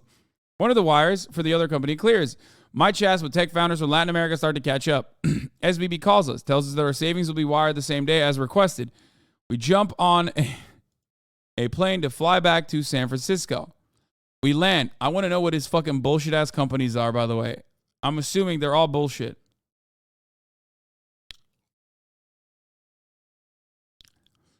We land. We learn that a second wire for the second company hasn't cleared yet. Worse, the wire to get our personal savings is still in queue. Go to bed. Wake up. Nothing. SVB stock is down 60% overnight. Cancel all morning meetings to focus on the problem. 8 a.m. We learned that SVB is now controlled by the government. The shares I bought the day before are now likely worthless. I made a mistake. I host a town hall with my team. Explain what's happening. Answer questions.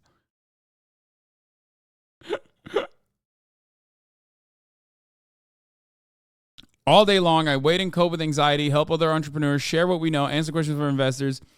Figure that the money for the company with the pending wire is safe. It will be available as of Monday. Unfortunately, for our personal savings, only a portion is safe. We may recover most of the money. The percentage, however, remains unclear. It may take years. Play with the kids. Help me forget about the material world. What did I do wrong? Am I good enough to do what I do? Hug, Tanya. Figured there's nothing of value by focusing on the topic. It's an externality. We shouldn't invest too much time thinking about them or trying to predict the markets. Time to go back to what we can control, the execution of our companies. Continue pushing forward. Persist, persist, persist.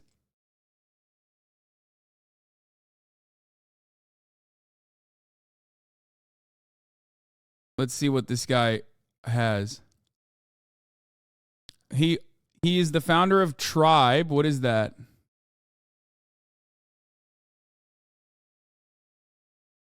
What? A community offers robust custom.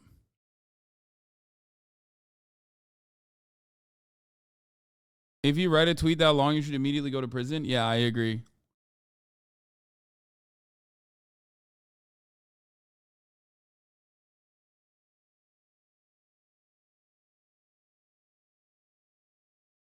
Rise Pal.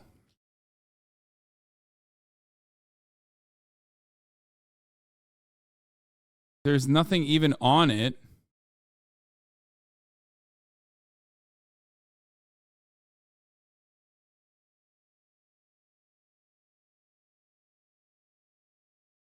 There's a citation needed for like half of his fucking companies, dude.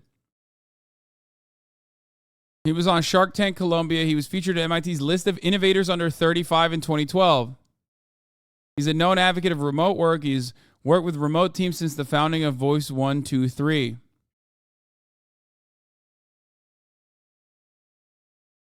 Tribe is Facebook for burners.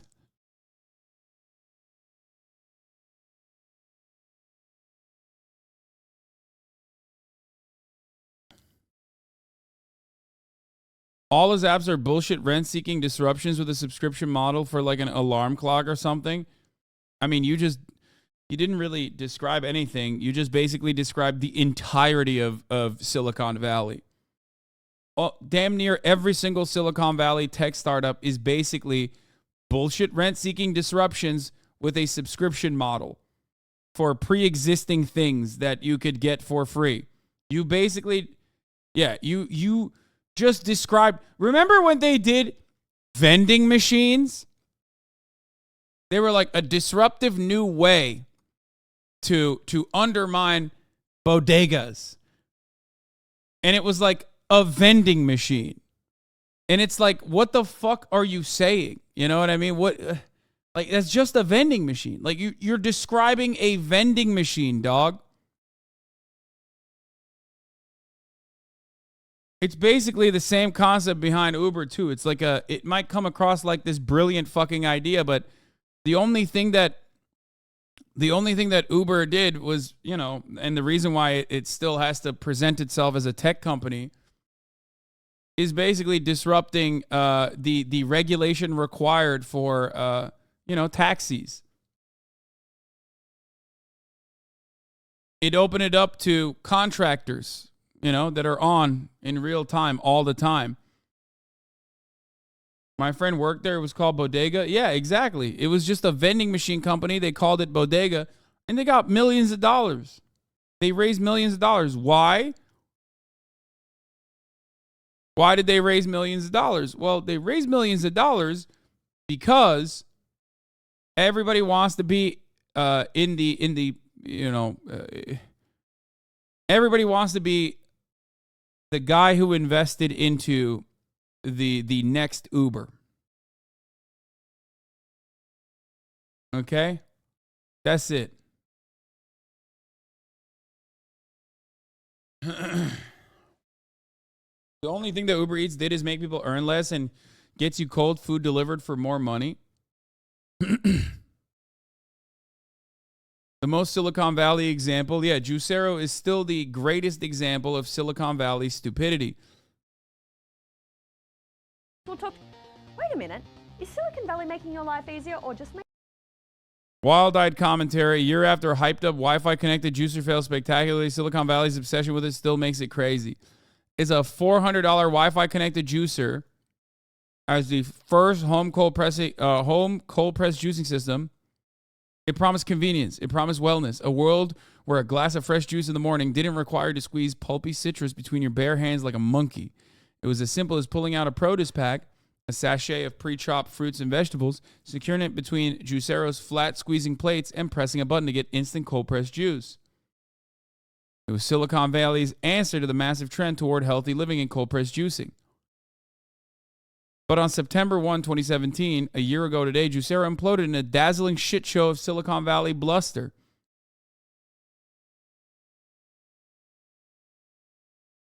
Techno hype and something about the threat of global spinach recalls.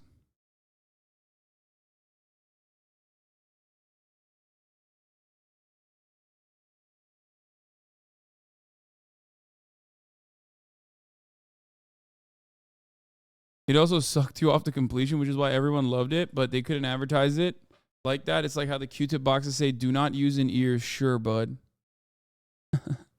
Wait, Q-tip boxes say, do not use in ears?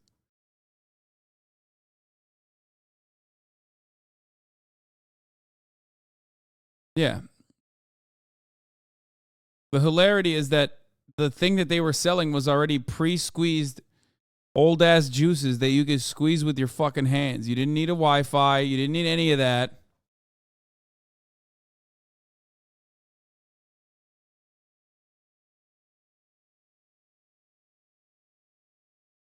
Another example is WeWork too. Anyway, so we will never learn from our lessons. I don't even know what this guy's fucking companies are. It seems silly. But I do agree possibly with Ryan that this could be an alternative motive as to why this bank run was facilitated. Because when you think about Peter Thiel pushing for it, Tribe isn't really bullshit. It's an influencer marketing marketplace. It's pretty big. Okay. I take it back. One of his products was legit, I guess. Around the entire economy. So to me, we don't, like you said, this is speculation. We don't know. We do know. Go ahead. I love this thing.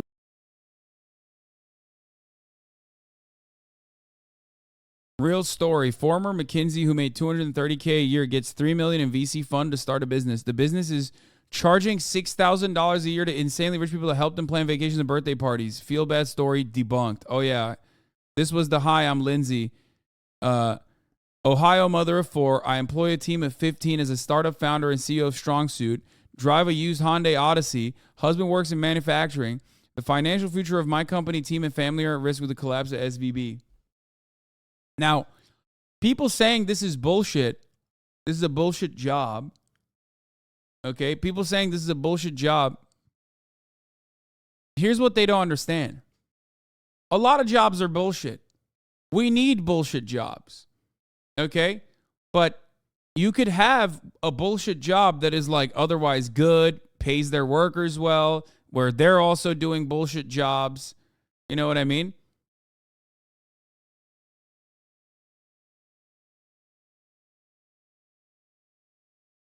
You could do that. You could even have those bullshit jobs be relatively productive. Okay? Most of our economy in the United States of America is geared towards bullshit jobs. The tribe that dude runs is not the tribe that you looked up and is an actual company. He runs some random remote work shit that doesn't have a presence online either. Thank you.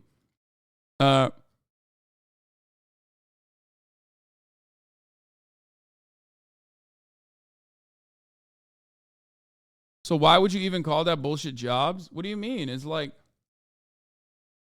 a lot of these things are bullshit. There's a lot of bullshit jobs. Chatter, if you work in a fucking white collar job, like 90% of your job is bullshit. If you've ever worked a white collar job, you already fucking know that like half of what you do is just dog shit. You're not even doing anything. You're just like sitting around and you know, it's busy work. It's make work. You know what I mean? That's it. Half of you are watching me right now while responding to emails, acting like you're doing shit. Okay? The difference is these motherfuckers make it seem like these are saving the planet. But if all jobs are bullshit, if a lot of these jobs are bullshit and the economy is geared towards the creation of these bullshit jobs, then yeah, you got to protect it to a certain degree. While also making sure, right? Also making sure that these workers are adequately protected. They're getting, you know, decent pay and they can eke out a living and have a life of fulfillment.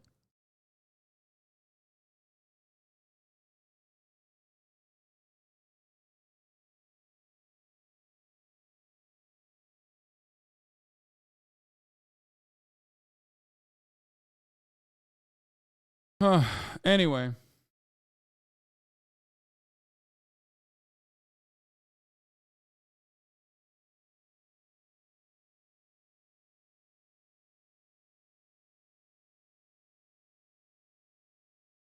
My dad worked really hard when I was very young. He didn't have a computer or the internet.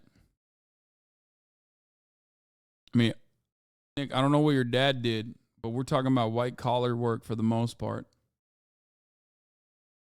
But part of the reason why these jobs are now bullshit is because tech, he was president of the USA. Oh, nice. But because technology and technological improvements have ramped up productivity to a degree where like you know, you literally don't need to work that long. Half of the logistics have been handled because you can from your pocket do the exact same thing that 25 years ago you needed like an actual physical presence to handle. That's it. That's why we say productivity has skyrocketed, whereas wages have remained stagnant. Productivity skyrockets with technological improvements because all matter of tech improvements are so that your more of your labor could be extracted from you. You know what I mean? But yeah, here are the companies that he created. Tory.co, AI that handles your remote job search and recruitment. WithYourTribe.com, a new communications platform for remote teams. And BunnyStudio.com is an outsource the creation of creative assets at scale.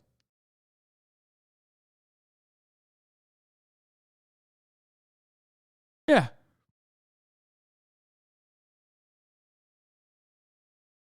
Bunny Studio seems to be Fiverr, but for very high quality creatives, which means they are absolutely not getting paid enough. Here's the Bunny Studio website. Scalable solutions for driven brands. They literally, it's just Fiverr. It's just Fiverr. We vetted top global talents and designed an efficient platform. No, it's just Fiverr. Oh my God, it's so easy to fucking make this. Oh my God, it's so easy to make a website like this. Oh God, it's just free money.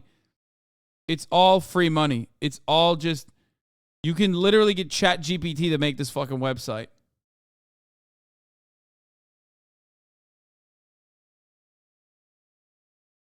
Just get the Squarespace template, slap a website, act like you actually work with fucking Dell and shit.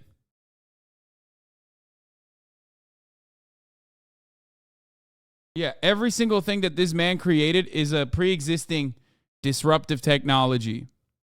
Finally, a communication platform that's designed for remote teams. Oh, man. You know this motherfucker made this after Zoom popped off, okay? He saw Zoom popping off and during COVID and was like, oh, I should get in on it. Like, he literally saw Zoom popping off and was like, I got to get in on this shit. Which, by the way, Microsoft already has it. It's Teams, right?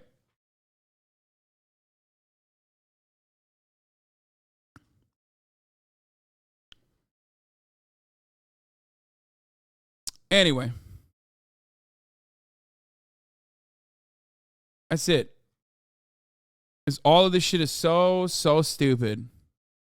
But when there's free money to be made and everyone wants to be a gambler who is going to be at the ground floor of the next unicorn, and they already have too much money and they don't know what the fuck to do with it, they just dump it into a couple million here, a couple million there, a couple $100,000 here, a couple $100,000 there.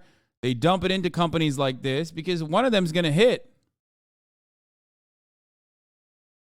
One of them's going to fucking hit. At a certain point, you're probably not even looking at the product that you're dumping money into.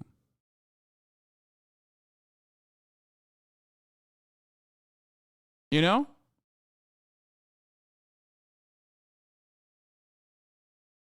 So that's it. It's the Gary V strategy, yeah.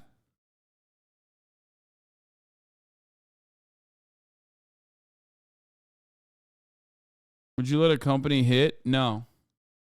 I wish the government would use Discord for everything. I want to see a 4-star general with his profile pic taking official business.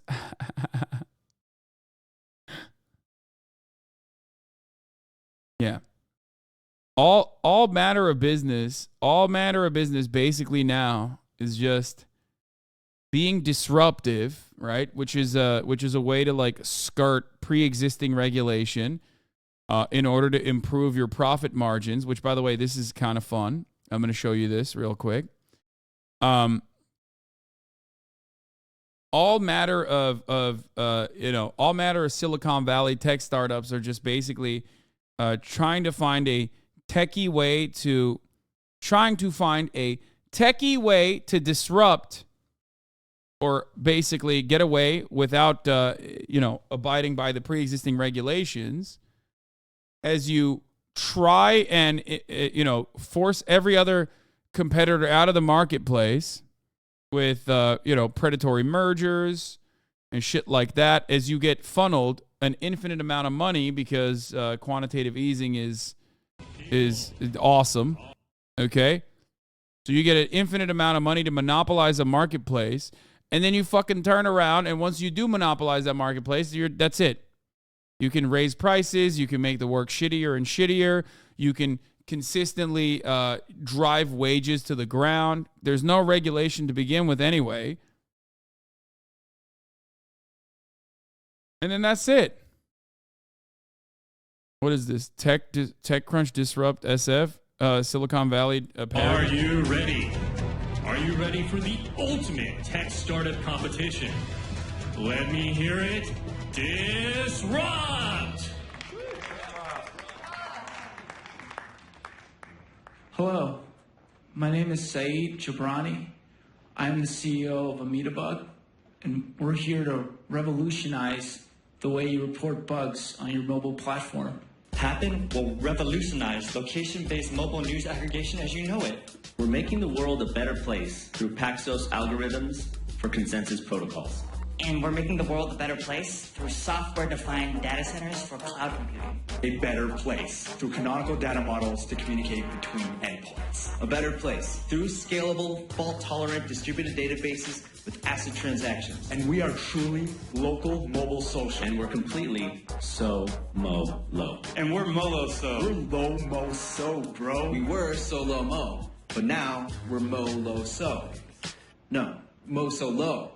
No. Next up, Executive Chairman and Chief Visionary Erlich Bachman presenting Pied Piper. I hate this because it's so real. This is Silicon Valley, Mike Judge's parody of Silicon Valley, which is like very prescient. But like, it is real though. It's actually real. That's what's like really fucking annoying. Like, I look at this with so much disdain.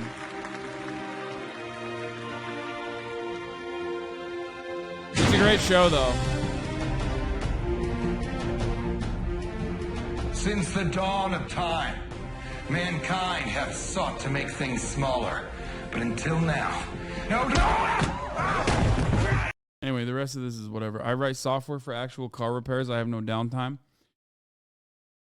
Yeah, it's barely tweaked to be a joke. I know. This is happening at South by Southwest right now. Yeah, as like the world is fucking collapsing around these people, as the walls are coming down, they're still at South by Southwest, probably still advocating for a bygone era where that kind of shit would immediately give you a cash injection of like $3 million at minimum. Yo, as an app, was the perfect representation of this. Yo, as an app, as an analogy, is very similar to like the shitcoin that was cleverly branded as scam coin. You know what I mean? There's no difference between either of these things. It's just that Yo was the more legitimate crypto rug pull. Hot dog or not hot dog?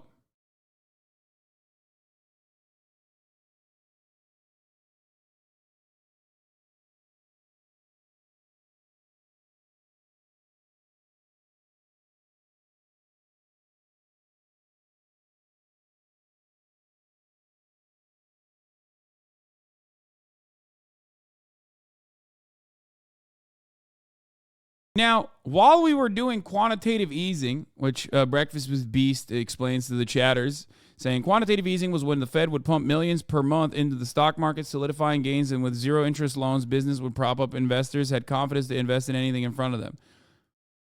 That level of, that profound amount of wealth that was being pumped into the market did not get distributed down to like the average consumer and simply stayed at the tippy top as it exchanged hands over and over again between bullshit fucking startups by way of people who wanted to get money from their banks with their pre-existing assets that they put down as collateral and then pump directly into whatever kind of fucking dumbass Silicon Valley tech, tech application that they put money into. Now, the difference is cryptocurrency also doesn't have that same level of like paying coders and whatnot.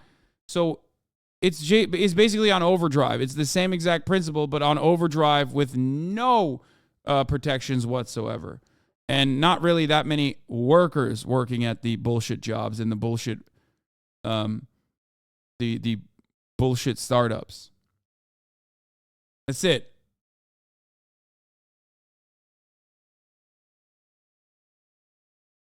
Now, here's what we have right here. The silver lining from Jason Calacanis. The silver lining thing about the banking crisis is that the creative startups will build new products to solve the problems that have been revealed. We're going to see a lot of FDIC 250K limit products, I predict. What is this prediction? Like, this already exists, brother. Like, what the fuck are you saying? That's your silver lining? Is that a product that already exists? Which shouldn't exist, by the way, but, Introducing Mercury Vault. Protect your cash with a money market fund and up to $3 million in FDIC insurance. 12x the industry standard. Learn more at mercury.com/vault. What is this big man in Japan?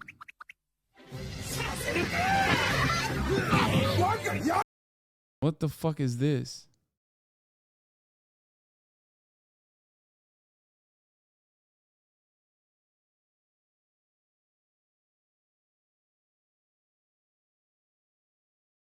It's called an insured cash sweep, and it's literally made to get around the FDIC limit by keeping $250K in banks.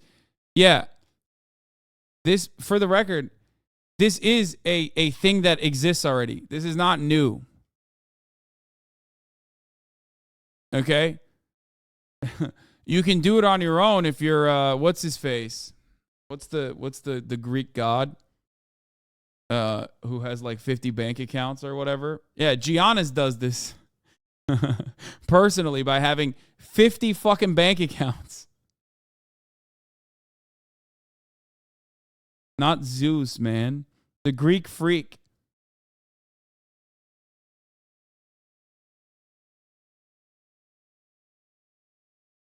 He said Thor as a Greek god. That's funny.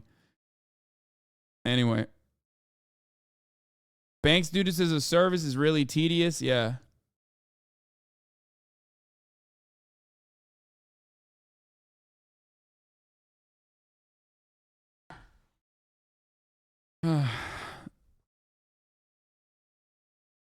Anyway.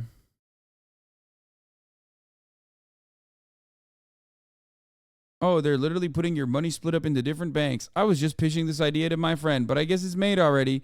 Like, all of these accounts are constantly fucking jerking each other off, not realizing that, like, they're just openly demonstrating that they don't know this thing that exists. That's called CDARS, and it existed for 10 years now. We've been using CDARS no infantry for over Intrafi for over 13 years. Like, all this shit works, man. They already had this. But of course, if you're a Shiba account, supposedly fucking brilliant guy, you're like, wow, what a revolutionary new disruptive technology. At no point did these motherfuckers go, maybe we're kind of dumb. You know what I mean? Maybe we're just like kind of stupid and haven't done the reading and didn't really understand this at all from the jump. You should see LinkedIn law an order of magnitude worse. No, it's like, I never thought that these fucking crypto bros and like Silicon Valley bros were ever actually intelligent. But it's mind-boggling that there were people that fucking felt that way at any given moment. Like, I get why people think politicians are smart, right? I get that. I get why you think politicians are smart. Because, like, they kind of have to be, or you feel like they have to be. They're not. They're just as dumb as you are, sometimes way dumber than you, okay? But these fucking weirdos, they just have a Twitter account. Why the fuck did you ever think that they were smart? They never were. They've been making the wrong decisions in the business world from the jump. Yeah, you at least have hope that politicians are smart. You don't need to think that any of these fucking crypto bros are smart. No one thinks politicians are smart. That's not true.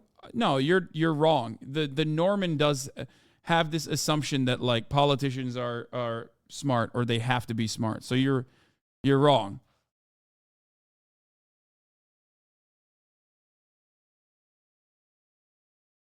What is this? I really want you to react to this. Asking business students how much money they make.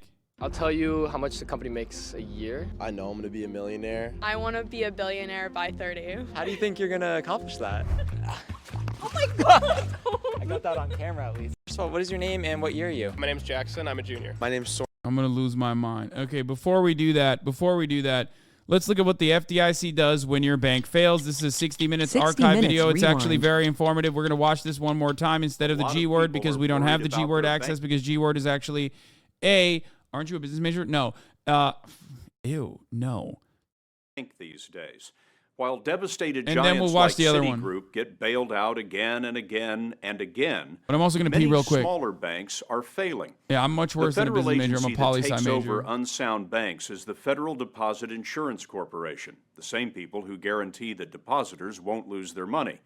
Most every Friday now, the FDIC is seizing several banks. You haven't seen these takeovers happening because they're done secretly at night to make sure that there's no needless panic by depositors. But last week, we were given extraordinary access to one of these operations because the FDIC wants you to see what happens to your money when your bank has failed. They're going to start at one branch, pull the cash out, take it inside the bank. This is a team of FDIC agents preparing to seize a bank outside Chicago. What we need to do is we need to pull the corporate records. They've checked into this hotel under a fictitious name, CB and Associates. To prevent a run on the bank, they don't want anyone to know who they are or why they're here. You all know that this is for the closing of Heritage Community Bank. Cheryl Bates and Arthur Cook are in charge of the operation that has been given the code name Happy. Strange, considering what they're about to do. Do not discuss outside of this room what is going on, what we're here for. They're here to seize all 5 branches of Heritage Community Bank, a 40-year-old local bank providing savings, student loans, mortgages, and checking. But like so many others recently, Heritage made ruinous bets on real estate. Sheila Bair is chairman of the FDIC. How many banks failed last year? 25. How many do you expect to fail this year? It's going up. There have been 16 already now, and so our loss Wake projections up! are The banks going are up. failing. We're having to increase premiums on banks to address the loss projections going forward. It's a very distressed environment right now. I wonder if you have a number in mind of how much the FDIC is prepared to pay for bank failures in 2009. Well, we make a 5-year projection that for the next 5 years we project over $65 billion on bank closings. $65 billion? $65 billion. Some of that was about to be spent on the imminent failure of Heritage Community Bank. It held 12,000 deposits totaling more than $200 million. The FDIC team waited for the last customer to leave. Cheryl Bates prepared to go in.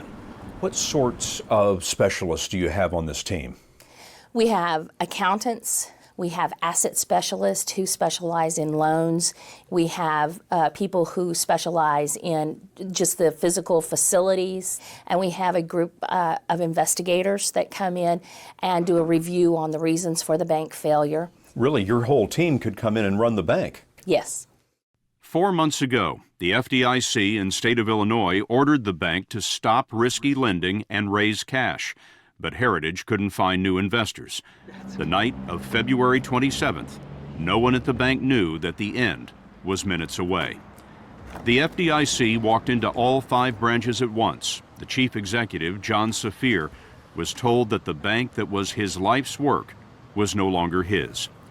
We waited outside as they delivered the news to the employees. With Heritage Bank, your pay stopped at 6 p.m. At 6:01, you went on a pay which is paid by the FDIC.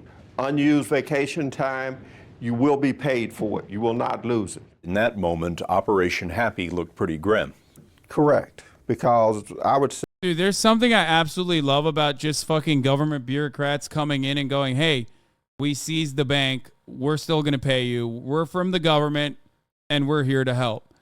It's like the exact opposite of what like dumbass, dumbass fucking Reaganite Republicans believe is the wrong thing. But like so much of what you take for granted would simply just fall apart if fucking guys like this didn't exist, okay? I love that shit.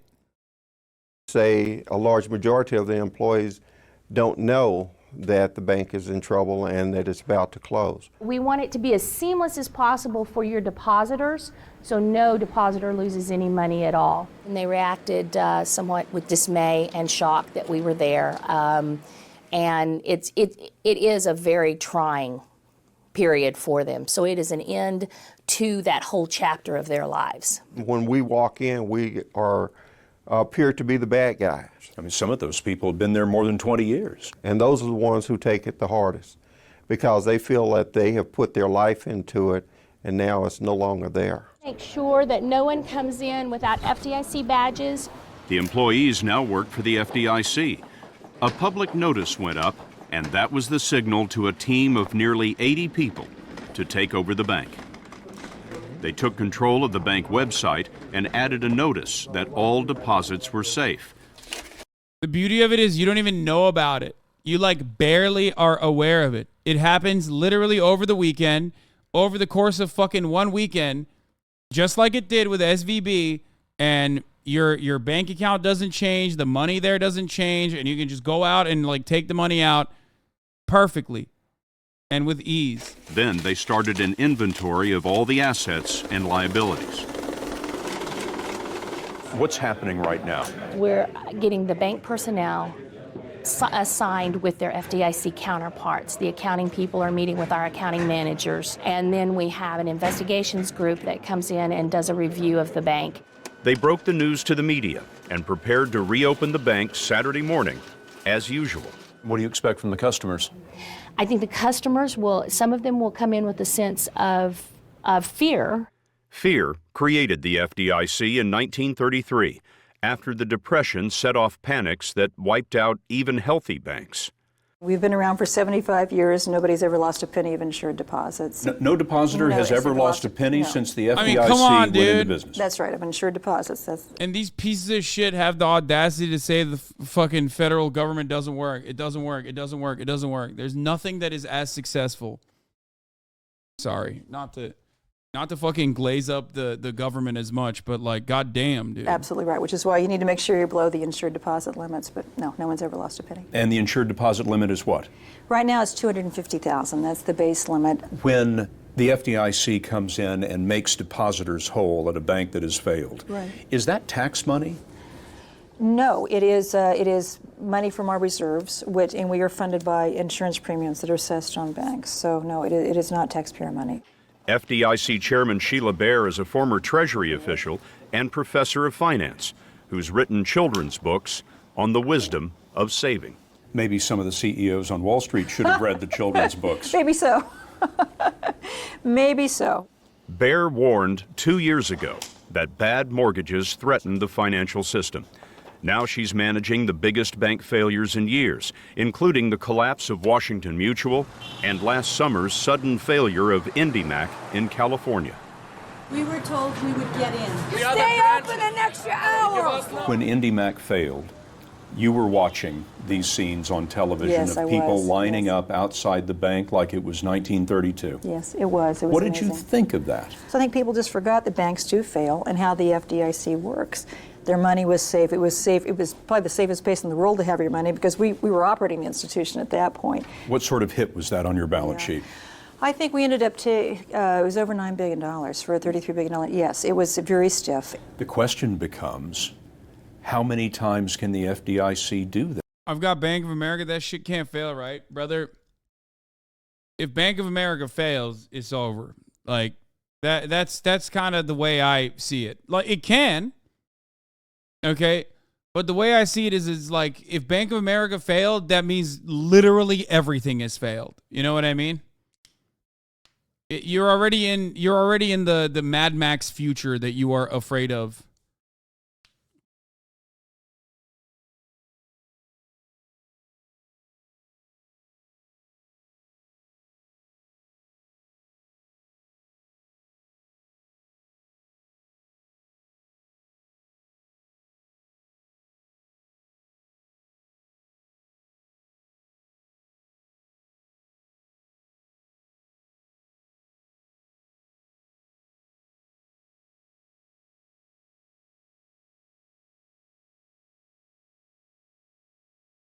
Anyway.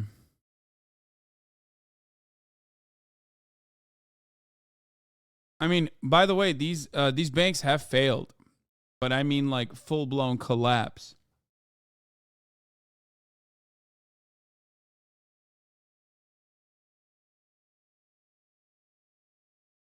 Do you keep all your money in banks? It's easier to do it in stocks. Yeah, well.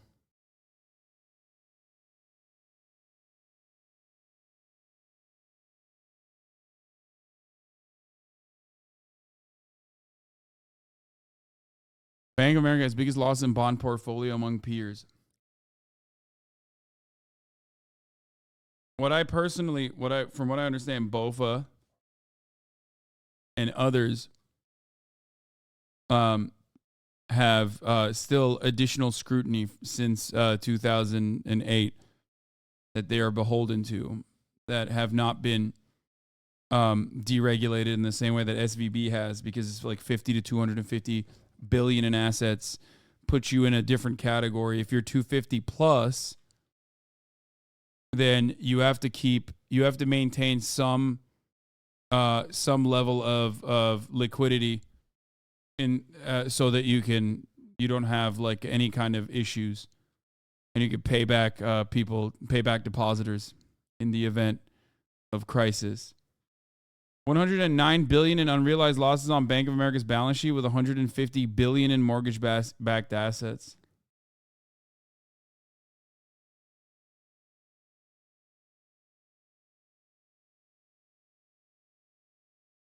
BOFA also funds pipelines in Cop City, so there's that. I mean, yeah. Yeah, they do that. They do everything. Of course they do. They're a bank. What don't they fund?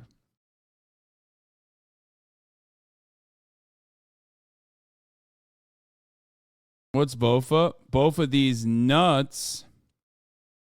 What do you mean?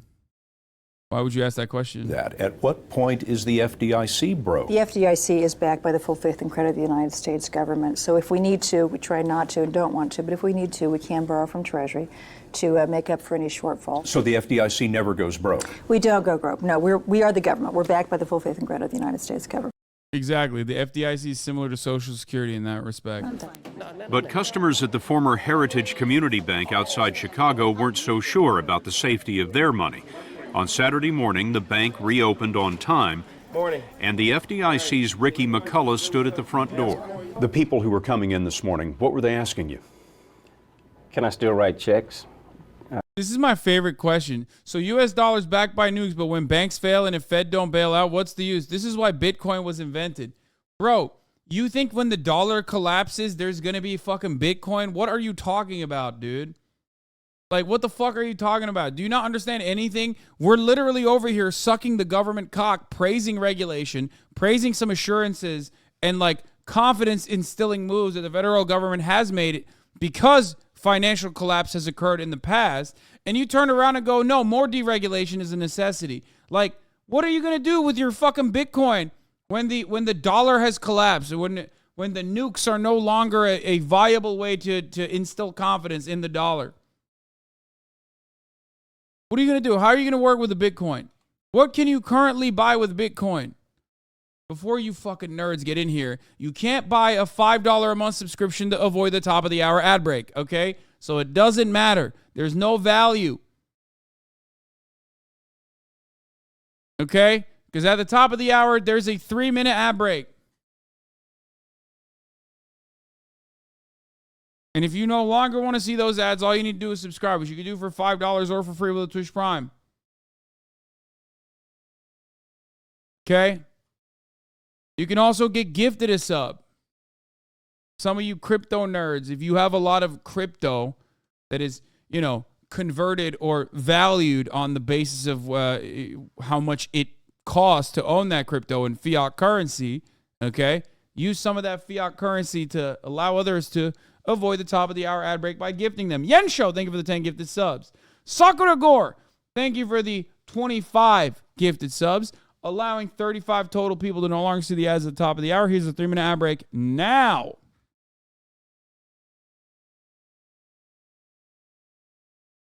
People be like, Bitcoin is not backed by fiat currency, sir. It's decentralized.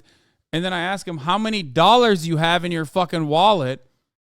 And you don't say 0.00017 BTC. You say, you know, however many fucking dollars you have.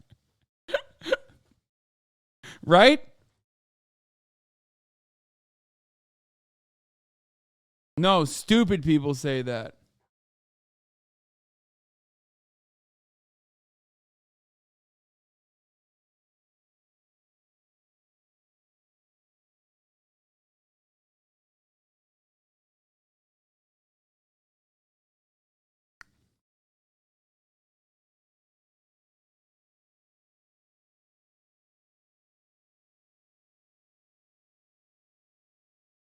Motherfuckers are going to be running around in a post-apocalyptic universe.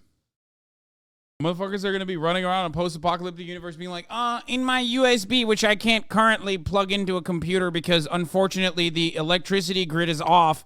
I promise you, I have 0.17 BTC. Trust me.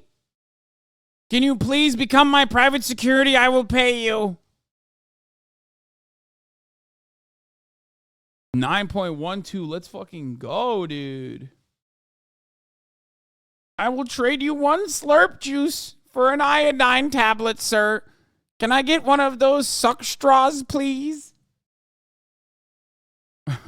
I have now realized that my slurp juices are no longer viable on my apes. All my apes gone. I need a real slurp juice, as in one of those suck straws that clean the water automatically. Can I access my safe deposit box? Can I use my ATM machine? And to all of those questions, you answered what? Yes. Customer Bill Hess showed up on a mission with an empty briefcase.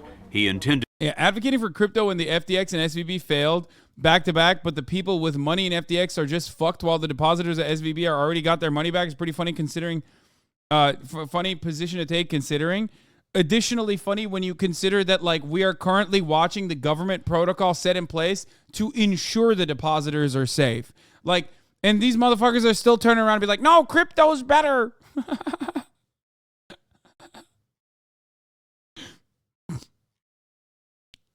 To leave with all of his money. We'd be glad to answer any questions for you. I don't care anymore. He said, I don't care anymore. And so I became a little concerned. So I came inside. And one of the things that he told me as he opened up his briefcase, he said, well, I don't have a gun in here. So I said, well, that's good. I can't wait. McCullough explained to Hess and his wife Audrey that their savings were safe. So if you have a single account, that's $250. If you have a single account, that's $250. So now that's $500. Hess's briefcase was empty when he came in and empty when he came out. We just thought we were going to see closed and the doors locked. Yeah. You know. So how do you feel now that you've talked to them? It's fine. Assured. Yeah. Assured. Yes. You feel fine. assured? Yes. Yes. You had confidence in the FDIC. FDIC, right, yeah. Now, if they can't pay you, then I won't have confidence in them either. One customer did take most of her money out, but for many, their concern was for the bank employees. I hope you all stay, and I hope they don't let anybody go. We're fine. Good. You just keep coming.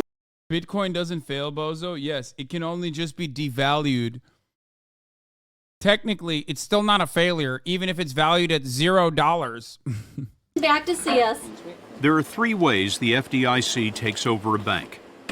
It can close it and pay off depositors, run the bank itself, or more often, it'll try to find a buyer. We do have bids from 5 different parties. A few days before the takeover of Heritage Community Bank, we were at the FDIC office in Dallas, where they were holding a secret online auction in hopes of finding a buyer for Heritage. I wanted to congratulate you. We've chosen to accept one of your 3 bids. The winner was MB Financial, a $9 billion Chicago bank. The night of the takeover, all of Heritage Community's branches became MB banks. Mitchell Feiger is MB's CEO. It's almost as if nothing had happened. Almost nothing did happen. It's the same products, it's the same services, it's the same people taking care of the same customers. It was a sweet deal for Feiger. The FDIC paid MB Financial $3.5 million. MB got all of the deposits, customers, and loans. If some of those loans go bad in the future, the FDIC will pick up at least 80% of the losses. We wonder. Don't these takeovers drive towards a monopoly? A little bit, but also what they should do is instead, have the government own them. If I were to do that, that's what I would do instead of selling it off to another bank to turn it into another like regional bank.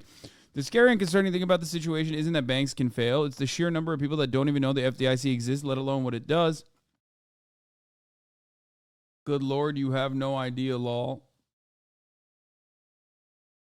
That makes the bank run potential much higher. We need better public visibilities for critical agencies like this, or in a few years, we're going to have tech bros trying to disrupt and deregulate aviation and shit, and then we're all fucked.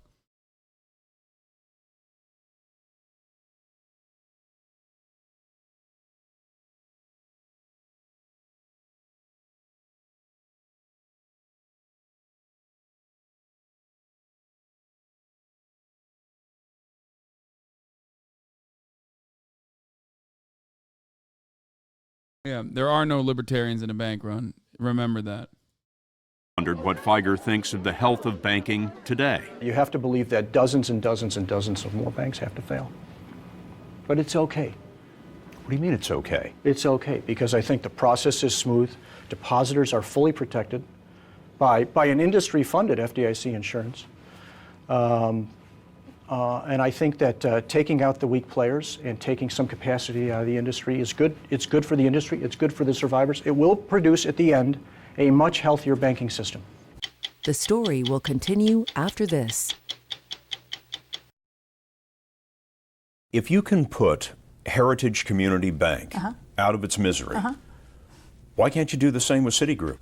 First of all, I don't talk about open operating institutions. We can only deal with the resolution of a bank, a federally chartered or state chartered depository institution. And these very large institutions that are creating the headlines now, these are really very large financial organizations. So it's more than a bank. It's a broker-dealer. It's offshore operations. It's foreign deposits. We notice that while giant banks get bailed out, investors in failed community banks like Heritage get wiped out. Ben Bernanke, the chairman of the Federal Reserve, says that the system is unfair for smaller banks, and that's just the way it is. Well, I think that's true. And going forward, I think we need to really review the size of these institutions and whether we should do something about that. Bear surprised us when she suggested that maybe the mega banks, those bailed out by the taxpayers, shouldn't be allowed to exist in the future. I think that may be something Congress needs to think about. Actually limit how big a bank can be. Yeah. Well, I think taxpayers rightfully should ask that if an institution has become so large that there is no alternative except for the taxpayers to provide support, should we allow so many institutions to exceed that kind of threshold? And the idea would be that no bank would grow so large that it posed a systemic risk to the economy. That'd be a very different world. It would be a different world. Because Heritage Community Bank was bought by MB Financial, the FDIC didn't have to pay depositors. Even accounts over the insurance limit were safe. For Cheryl Bates, it was her fourth closing this year, but certainly not her last. What do you want people to think when you tell them you're from the FDIC? I always want them to think that I'm one of the good guys and that we want to make sure that they get their money back should their bank fail, that they are going to be okay because the FDIC is there.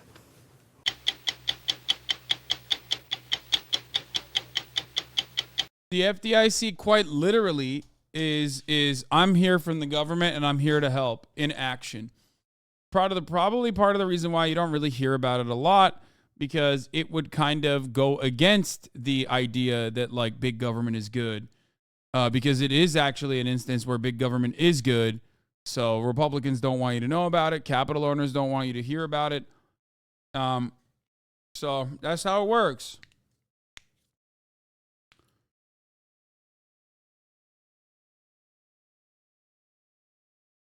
Yeah, it happens way more frequently than you would think. I think it was like, 256 bank closures have been managed by the FDIC since 2001 to 2023, or is it 500? Anyway, if you want to know what a fucking libertarian feels about the government and big government spending and big daddy government, there it is. Not sure if I've self-identified as a pure libertarian since college, and even libertarians understand the need for government to prevent bank runs, but a hateful media that will make me be whatever they need me to be in order to keep their attack machine going for another day. Even when they know I'm fundamentally right about an issue, deep down agree themselves. This is why they're so despised and distrusted. Fucking piece of shit, David Sachs. What is this all in? Yeah, this meme is hateful. Okay. Soren Peterson, and I am a freshman. I'm Kayla. I'm a freshman. I'm Grace. I'm a freshman. I'm Lena. I'm a freshman. I'm Christina, and I'm a senior. My name is Jose, and I'm a senior. My name is Damari Johnson, and I'm a junior. My name is Brandon Shore. I'm a freshman. My name is Emily Truskowski, and I'm a first year. I'm Gabriella Sally, and I'm a sophomore. My name is Vanessa Reese Gardner, and I'm a freshman. First question is, how much do you value money as a college student? Yeah, I value it a lot. I mean, it's just a tool to get things that you want. I mean, if you don't have money, it's hard to have a good time in life. Honestly, I don't value it as much as other people. I think that if you have enough money to do what you want, I don't really think it matters that much. How much does it mean to you? Less than my joy and happiness, but more than anything else. I think about it a lot. It's something that I spend a lot throughout my time here. People call me Money Mari. Really? Yes, yes. Oh, yes. I wake up, I think about it. I go to sleep, I think about it. I don't value money. I value what you can do with it. I'd say I value it pretty highly. I'd say I value it below time. Money is a big tool because it's going to help me support a lot of the important people in my life. Send my kids to college, have a nice life with my girlfriend, things like that. I try to be pretty independent for my parents, so I'm pretty conscious about my spending, but also a little irresponsible. I'd say it's very important because I'm a big shopper. Big shopper? Yeah. So do any of you have jobs on campus? Any revenue streams at all? No. I applied. Do you have any revenue streams? Bro, I'm 19. Like, if someone's like, do you have any revenue streams? I'll be like, I'm 19 years old. What the fuck are you saying right now? This is asking business students how much money they make by Colby Martell. He went around asking business students, like I said, I mean, he's pretty open and shut. He's like asking them about their revenue streams. Okay.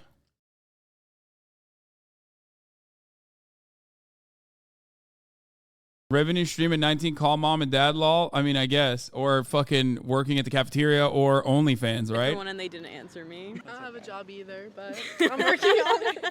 How do you make money as a college student? So I work on campus as a quantitative research assistant for a professor here, and I get paid. So that's awesome. As a first year, how'd you get that? I guess I just nailed the interview. I work right now, the same internship that I worked this summer at Wilson Group Real Estate. So I'm working as a real estate agent for Coldwell Banker in Wellesley. So I call it an AI app. It's really a web app that uses AI to help professional investors find stocks research. So we help brands connect with creators and run creator marketing campaigns. I do consulting. I do random stuff like newsletters, I edit videos, I'll run a Zoom meeting, like you name it. And if somebody that's old that didn't know how to work on a computer, they need something done, I'll do it. Like bookkeeping, financial, strategic consulting, like the whole range of things which I think is in my spectrum. I don't have a job right now, to be honest. So I'm like kind of living off savings, which is not ideal. I actually was working at the country club, but I just quit. But I also run a little clothing business as well on the side. Have you made any money from your business? Oh my God, you know he's a reseller, dude. He has a bot. Oh my God. He's either drop shipping or has a bot. Yet? I had my first pop-up shop on campus and I made around $900 in 3 hours. I have 5 jobs. Okay, list them off. I work at the skating rink as an assistant coach. I work front desk sometimes. I make TikToks for the college and Instagram reels. Teacher assistant for one of the classes called FME. Peer mentor for orientation.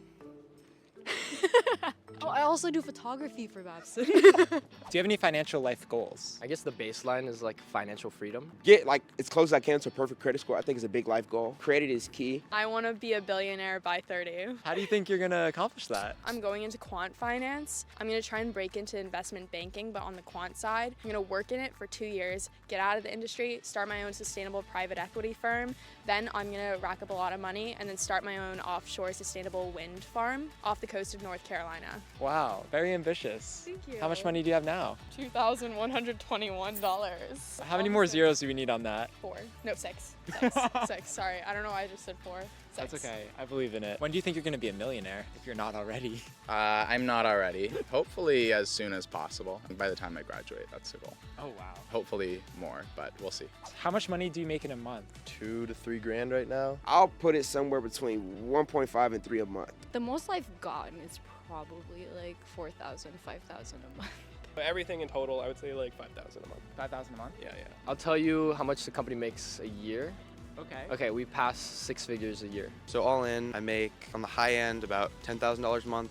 On the low end, 0 to 100. It depends between like investing, internships, how many newsletter subscribers I have that are paying. So, I mean, yeah, they're business majors, brother. They're all temporarily embarrassed billionaires. You know what I mean? That's how it works. Like, this is the most temporarily embarrassed billionaire scenario you could have fucking found. Bro, these kids make way more money than me at my fucking job. First of all, no, they're not. Homie, they're on a college campus. Like, their room and board is paid for by either the college campus itself, student loans, or most likely their parents. They're also very clearly lying, okay? Calm down. They're currently minus like $300K in debt before they even get out of the gates. Oh, you said your income varies a lot, but do you mind saying the most money you've made in a month? 16. That's pretty good. Kind of awkward, but how much money do you think that I make per month? So you get paid based on your views, right? And ads? Yeah. Do you let ads play in your videos? I do. Okay, so. Sorry. No, we get it. This is so funny. I can actually place where the ads go, so I can place one right after you say that. You should do that. That would be so funny. I've had like videos where at least 1K. So $100 a month. Like 500. Right. Make a lot of money. Like 2,000. You change your mind? Yeah, I'm gonna say 1.5. I think you're a millionaire. You become a millionaire? If not now, very soon, for sure. I'd say 8 grand. 1,500. 1,500. Yeah. More? It's higher. More? Oh my Yeah. God! Look at Yeah. you. How long have you had the channel? Less than a year. Less than a year. I think that in September you made 4,000. Oh my goodness. You want to? Okay, so What was it? I'll show you. There's this finance app. So it's called Clio. It shows you how much money you make versus spend. Ad. Which is super. No. Questions like how much money can I spend for dinner tonight and see whether it's in your budget. That's actually pretty useful. Wait, what the 'cause fuck for is my this? business, I need to track my expenses. You just link your bank account to this? Yeah, Is that how it exactly. works? Yeah, do you want to download it? Sure, I'll check it out. Wait, it's an ad, but like, it is kind of interesting. What the fuck? I got hit with the ad in the face, and now I'm like sucked into I it a little tried bit. another app like this before, but it was kind of complicated to get it all set up. But this like knows it right away, Yeah. which is pretty cool. I thought it was gonna take a while to set it up. Okay, Cleo, y'all really went out your way to make this such an easy process. I'm not gonna lie, they're. Oh. You spent $2,000 in 2 weeks? Oh man. Well, that's okay. That's fair. It's only halfway through the month, but yeah, you're probably. This is MyFitnessPal for finance bros. What do you need an app for? Just check your bank statements, Lamau. Yeah, I don't really understand why they do that. I guess like tracking your personal spending is good, but Bank of America does that already kind of for you. If you want to use that, I don't know why you would need an additional profile, additional app to like. I guess it makes budgeting easier. Yeah. He's out business majoring them. I don't know how I feel about that. I asked smart UC students how they make money. Casey Tron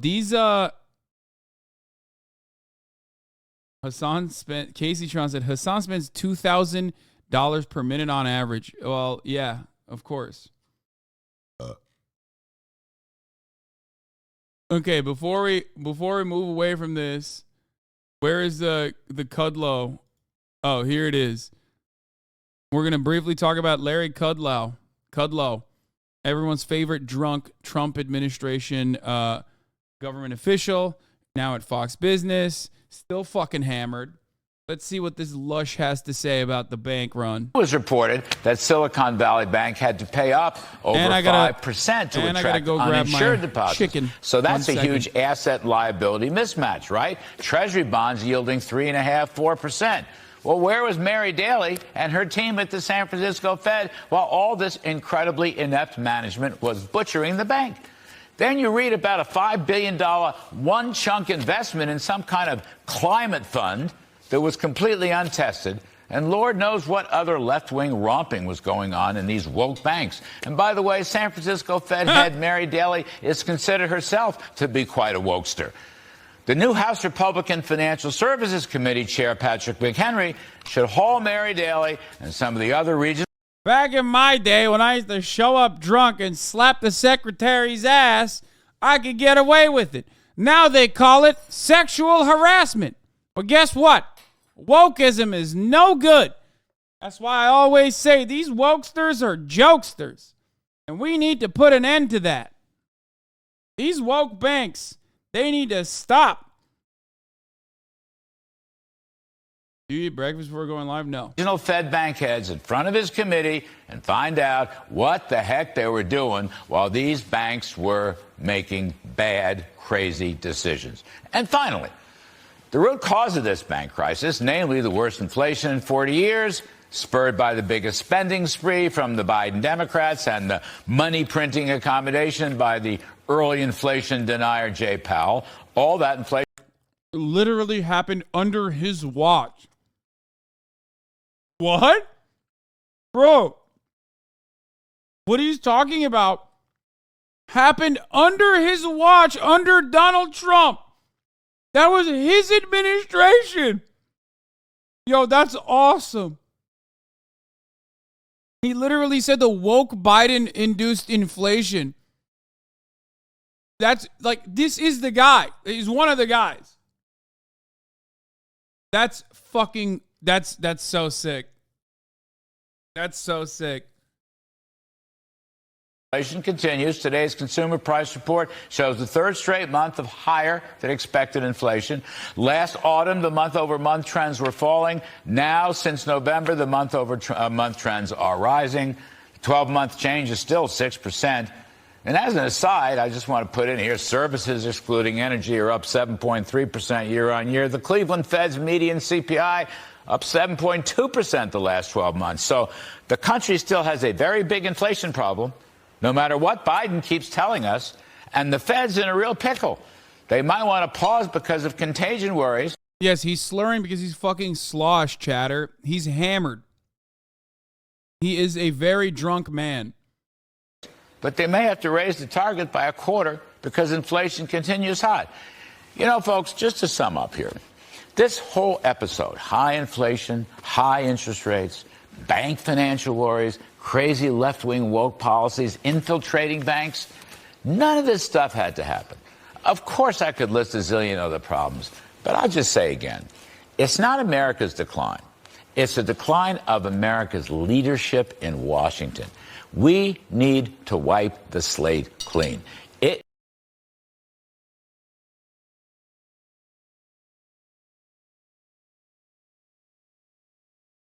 Yeah.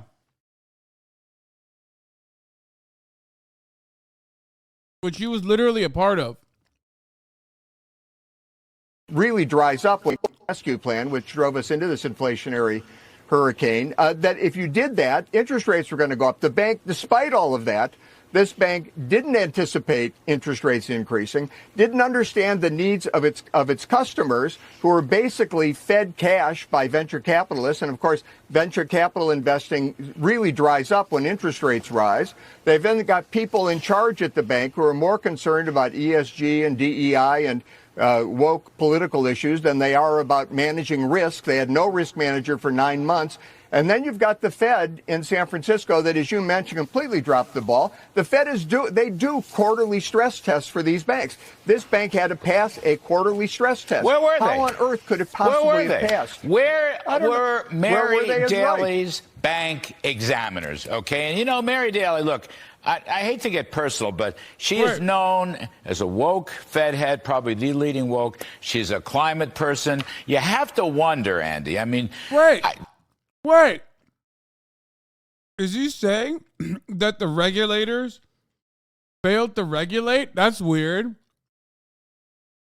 But why did they fail to regulate? Because they're woke climate people. They made a lot of mistakes. They bought long-duration bonds. They had a mismatch with their deposits. I understand that, and those are probably ultimately what's brought that bank down. But you know what? The San Francisco Fed, and I don't know, maybe the board, they're all worried about the financial impact of climate change? Really? Not the biggest interest rate hike in 40 years? Not the biggest inflation? In other words, she's got to bear responsibility because there's a difference. Yeah, that's why. They were too busy thinking about climate change. Love that. He's trying to make it seem like everyone involved. He literally openly talks about the issue and then says the reason why they didn't focus on that was because of, they got too much gay on the mind. They were too woke. All they were doing was, thinking about, they, them stuff and climate, gay stuff like climate. Difference between regulations, which are written into print and law, and supervision. It's the supervision part that completely fell down. And I fear that's true for other feds as well. But that's the point I wanted to raise with you. You're a former successful CEO. You have to supervise. You have to look at what your operations are. I assume you probably did it every month. Maybe you did it every week, for heaven's sake. They have to do it every quarter. The bank regulations had nothing to do with it. They didn't do their job. They did not do. Maybe they were happy with $5 billion in a climate fund that nobody ever heard of. So that seems to be what their focus was. And this is somebody that President. Interesting. I thought banks could self-regulate. Huh. That's weird. So now he wants now he blames the regulators, but not on the virtue of not doing their jobs, but on the virtue of how woke they were. That's awesome. Banking committee, Patrick McHenry, a very smart guy. Yep. He's going to run the House Banking Committee, or what's now called the Financial Services Committee, or whatever it's called. He needs to haul them. He needs to haul this guy Grunberg up. He's the head of the FDIC, who's a woke guy. He's got a board of woke people. This guy Chopra from the Consumer Financial Protection Board. He's another left-winger. All these left-wing ideologues, they're stopping.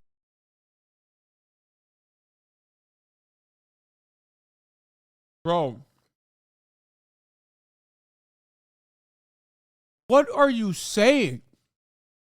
He's like, man, these famously fucking woke guys. Left points out accurately that Silicon Bank lobbied hard for deregulation. Conservatives point out banks seem too focused on diversity and social justice rhetoric. Issues are combined. Corporations' virtue signal on identity as a bid to reputation watch and shape government policy. Yeah, but this side is not the reason why. What? That is the main reason. God, Li Fong, what the fuck has happened to this dude, man? There is no both sides of the situation. This is the problem. This is just seasoning. The issue is the right doesn't care about this aspect. They're using this just like liberals are using this. Liberals use this to reputation watch. Right-wingers use this to make it seem like this is the real situation at hand. Why the fuck would you lend it credence either way? That's why we don't spend a lot of time talking about this shit and talking about the material realities instead. This is so fucking stupid. Yes, liberals reputation wash with this kind of shit, and conservatives talk as though it's the only thing that matters. Meanwhile, you already correctly pointed out what actually fucking matters.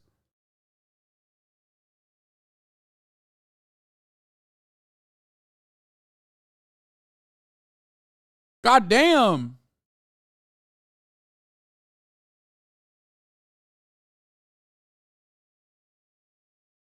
The private sector from selling this bank. And selling this bank would go a long way towards, I think, easing contagion fears. But I think you've got to haul off. When Jay Powell goes in front of the committees, they always talk about the next interest rate, the next quarter of a point. You need to widen the scope of the thing about no more zero interest rates, and no more fine-tuning the way, and no more dollar fluctuations. I think that's what you're getting at. Really kick butt. That's what they need to do, is kick butt. Throw them all out. Kick butt. Absolutely. And that zero interest rate, we're just going to.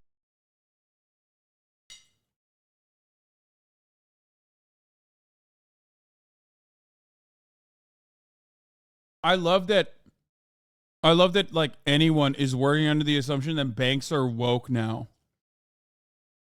Like it's so fucking stupid. Like I can't. Like, it is so entirely idiotic. It is impossible. Absolutely impossible to address, almost. Like, I don't know what to say about it. Speaking of the wokest of them all, President Biden very wokely approves controversial Alaska oil drilling plan. Has given the go-ahead for a controversial oil drilling scheme in Alaska inside the Arctic Circle. It's weird how you criticize rich people for being rich while you yourself are rich. You lie with extremely... Oh, come on, dude. No. Give it back. Give it back. I need to read that. That one was fire. That one was fire. What was the name of the guy? It's weird how you criticize rich people for being rich while you yourself are rich. You lie with extreme confidence and scream and exaggerate to win arguments. I don't understand how people enjoy watching you and most of your content is just other people's content with you eating in the bottom right corner. If you see this, you can't say I'm a right-wing racist because I hate right-wing people. Also, I hate left-wing people as well. You really, Weeby, my Marxist-Leninist mod, is unfortunately too afraid of the truth. The truth that very clearly lies in the center. He sees centrist sentiment and he fears it, okay? The only centrist he likes is Bill Maher, who he routinely wants me to watch for some weird reason. This guy is right and I am wrong. I am a lying capitalist grifter. I love capitalism and I love making money off of shitting on other capitalists. Now, of course, it doesn't really make sense when you really think about it more than 3.5 seconds because, like, the reason why I'm successful is not necessarily because I, promote socialism when there are thousands of examples of profoundly successful, idiotic, untalented hacks on the other side of the political spectrum. The reason why I'm successful is because I found a way to be entertaining and also use my mental brain rot to further be entertaining while talking about divisive subject matter. Why would I try to create a world? Socialism is very profitable. Yeah, if you're a fucking idiot who thinks like it's socialism, everything is socialism, I would love to hear what you think is socialism. I want to unban and hear what he has to say. But why would I try to make money while advocating against, things that I secretly hold on to, like wealth hoarding, saving money on taxes, all this shit? Why wouldn't I just literally go along with what everyone understands, agrees, and believes, which is that, as long as you're a rich guy who shuts the fuck up about politics and every now and then says that they're donating money, people will mostly love you. Like the broad majority of people will mostly love you. Why don't I just do that? Or better yet, if I was going to do politics, why didn't I just do Ben Shapiro style politics, which clearly has an audience, an even larger audience, or maybe not a larger audience, but definitely, certainly a larger pool of funders. And that way, I wouldn't even be apparently hypocritical towards, in your eyes, if I was defending that kind of thing. So what's up? Why don't I just say capitalism is good? Do you think I would lose money if I said capitalism is good? If anything, I'd make more money. I'd be more brand safe. Why? Why would I take on the most annoying, smarmy audience on the fucking planet and try to whip them into at least being like relatively normal every fucking day? Why?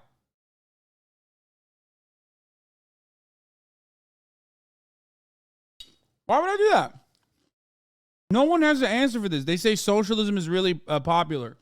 That's why. Or they say to get more women. I'm hot. I'm attractive. I don't need to fucking be socialist or anything to get women. Let's be fucking real, right? You're a black-pilled incel. This is how you see the world, right? I unbanned him. Already.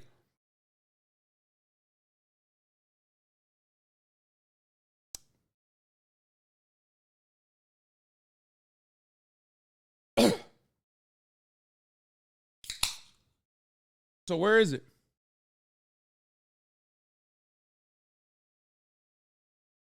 always so quiet. I want to hear from them. I want to hear what kind of wonderful takes they have. Anyway. He's already back in Discord saying he got you. Yeah. To be fair, there's money to be made on both sides. Kind of a cop-out to say you could just right-wing grift when there's an obvious audience for the left. Oh, really? Is there an obvious audience for the left? Sure, there's an audience. There's an obvious audience for the left. But your assertion implies that I'm grifting. Okay? If I'm grifting, why don't I grift to the right? My point is, there is no reason to fucking grift to the left. Especially when you could very clearly and very easily, without any fucking scrutiny from those very same people that say I'm grifting, if I was just saying that I was a capitalist. That's not a cop-out. It's the whole conversation. It's the punchline. It's everything.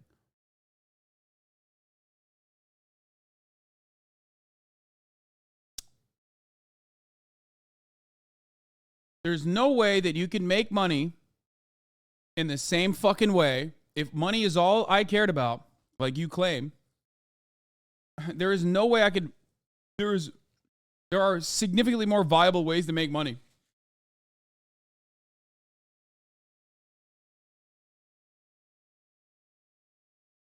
Significantly. You can believe in what you're saying and still be a grifter? Okay, well then you're just literally undermining the entire point of the word. You can, what? So what is it then? So like, what the fuck? Then define what you mean by grifter.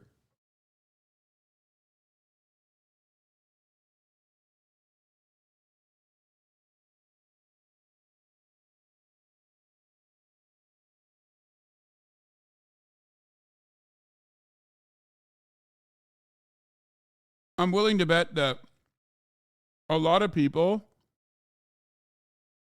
say this kind of thing because ultimately their perspective revolves around socialist but has money, which equals grifter.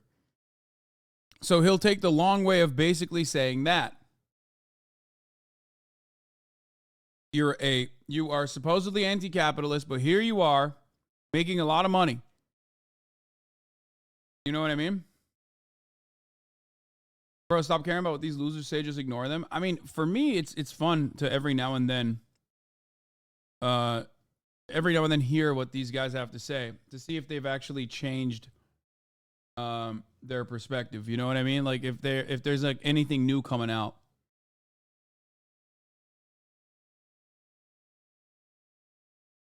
But it's like weird.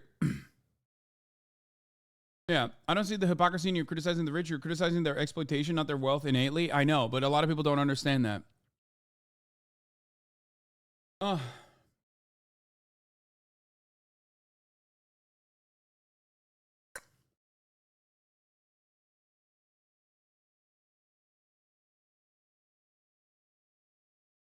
Can't wait for Hassan to become a capitalist. You can so easily be the leftist who became a reformed capitalist. Can't wait for Hassan to talk about the capitalists after understanding the evils of socialism. Yeah, literally. I could do that fucking and you know, it would be so much easier.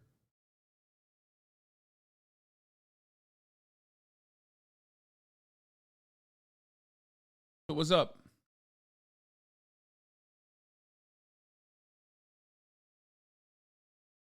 Why has no one actually brought up anything?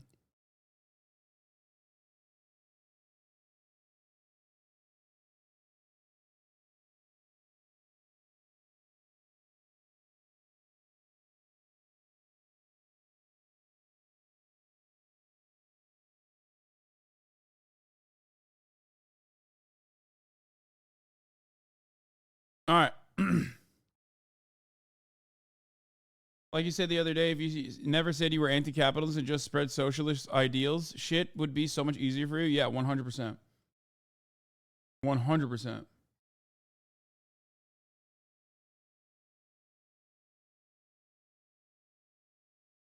Environmentalists say it's a carbon bomb, with some indigenous groups warning it will damage local wildlife and traditional hunting practices.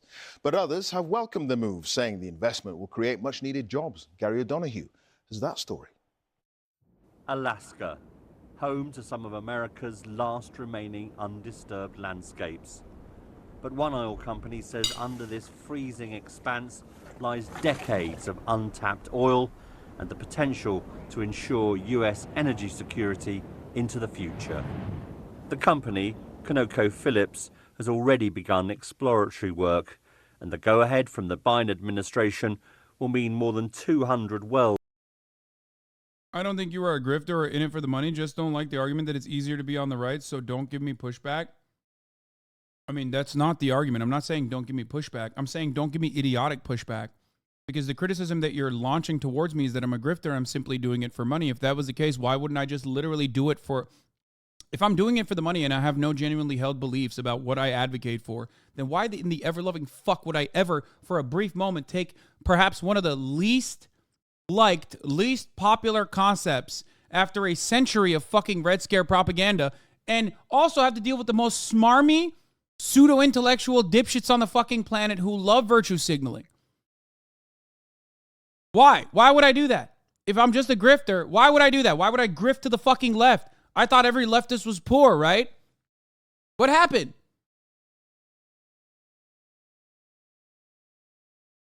Because it is what you want to do?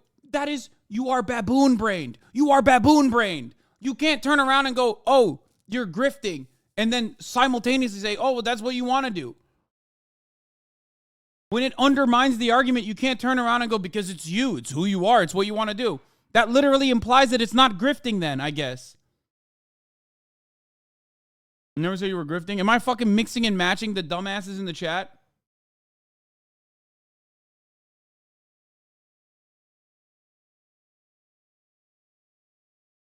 Or are you genuinely fucking saying that, like, I never said you're grifting. I don't think you were a grifter or in it for the money. Just don't like the argument that it's easier to be on the right, so don't give me pushback. That's where most of the people come from, okay?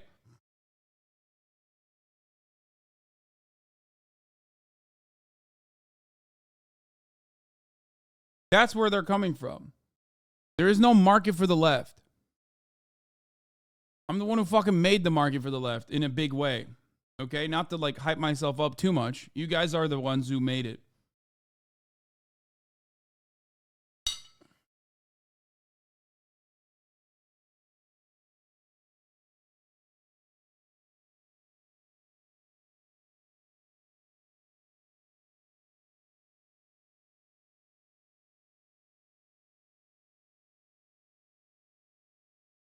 It's so dumb.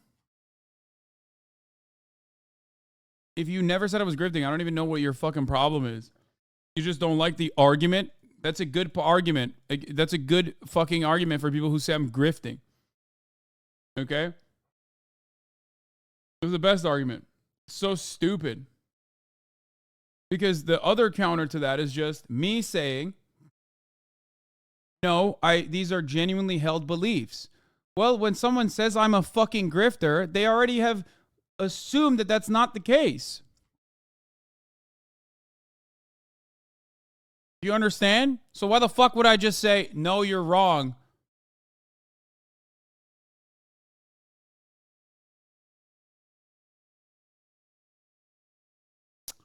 It's not a valid argument when there are audiences on both sides. Okay, how would you give a good argument, Pride Struck?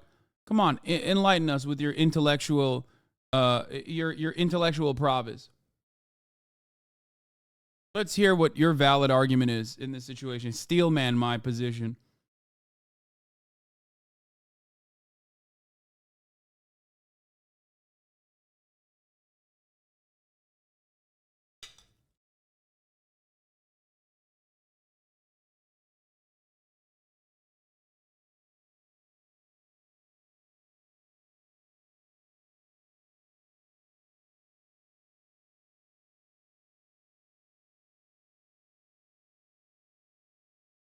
What am I eating? Pita bread or low-calorie, low-carb tortillas that have pieces of chicken, pieces of reheated chicken with some tzatziki sauce and some harissa sauce and some onions.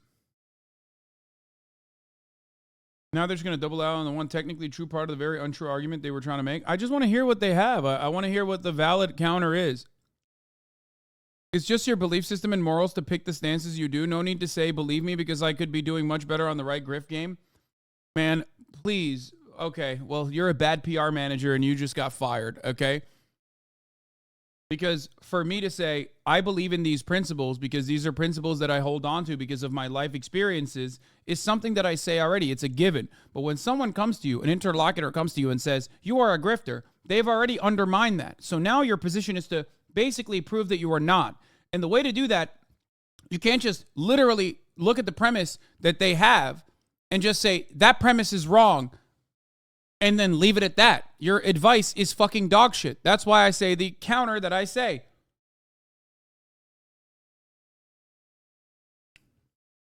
The fact that there's an audience on both sides doesn't negate the argument. The point is that mid-level right-wing creators get paid as much as the top left-wing creator. It's about money. Not only that, but also there aren't additional problems that come along with it from your own audience. Because if you believe that cancel culture is not real, but it's only real when like your side criticizes you, you also understand how fucking annoying, smarmy, and self-aggrandizing leftist circles are, leftist communities are, okay? Leftist communities love fractional infighting, okay? They love that shit. So why in the ever-loving fuck would anyone who just wants to make money, who doesn't have like a genuine moral compass, who just wants to make money by being a fucking political commentator, why would they choose to be on the left? They wouldn't. Because on the right, there is a lot of, there's a lot of agreement. As a matter of fact, disagreements are so fucking rare on the right that you literally, it made it into national news when Ben Shapiro and the Steven Crowder shit popped off in the way that it did.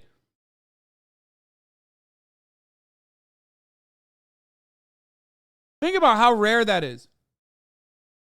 And that wasn't even on like minor ideological differences. That was because Steven Crowder thought $50 million was not enough for what he does. So please, come on.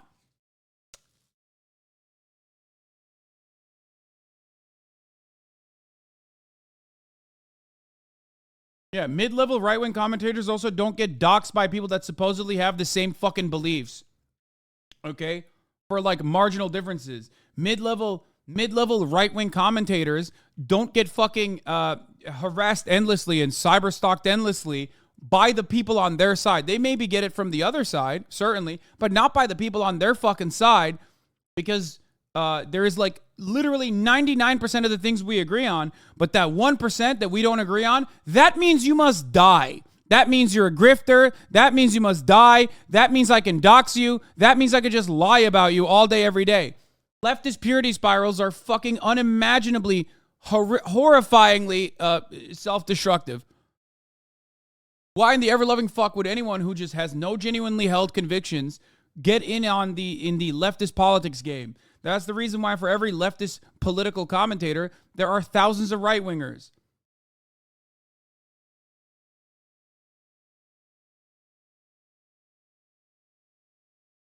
There you go.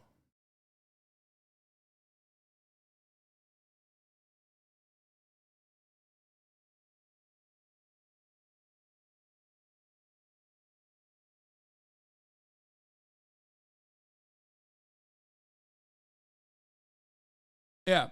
There's an entire industry for the why I left the left commentators. Why does that not happen in the other side? Look at a great example of someone who was a centrist or center-right. Motherfucking iDubbbz. Motherfucking Ethan. Look at how they get treated by the left. Why the fuck would anybody do it if they didn't genuinely feel it in their heart? Shut the fuck up, okay? Shut up. Being sunk and hundreds of miles of new roads. We are already in a climate emergency. And so every single drop added to our climate emissions is sending us into a direction of complete irreversible climate impacts. The campaign to stop Willow generated more than 1 million letters to the White House and a backlash among campaigners on social media. Gen Z will not accept the Willow Project moving forward. It's one of the most powerful movements ever. Bullying or activism works. In an attempt to offset criticism, the Biden administration has announced drilling bans on nearly 16 million acres of land and sea in Alaska. This is the funniest part. Because they'll take like non-viable lands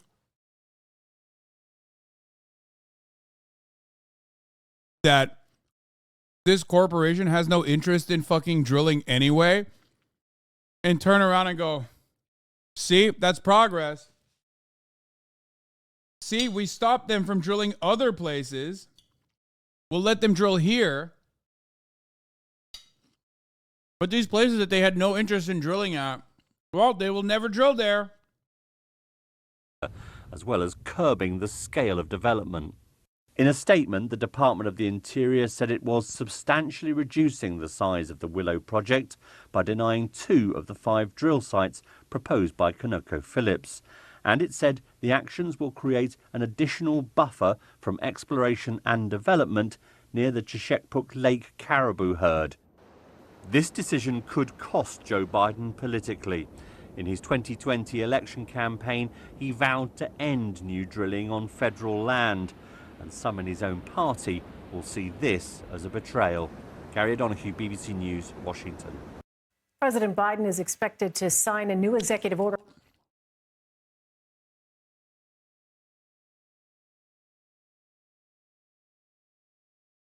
Yeah.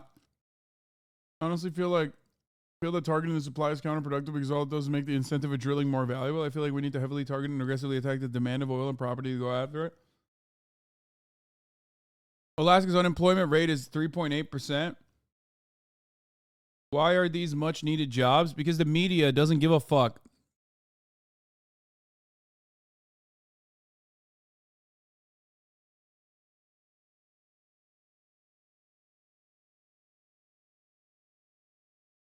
The media also, okay.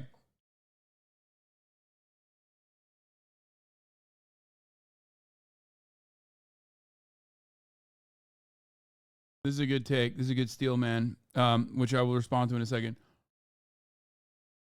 Yeah, it's not betrayal. Democrats and Republicans are actually on the same side. They will say these are much needed jobs, and they also talk to one tribe that's getting paid, I think, $35 billion or something to basically do marketing for the project. So they're like, oh, we might offset your hunting and the way that you self-sustain with this massive infrastructure project, but we'll give you billions of dollars in return to buy the food, basically.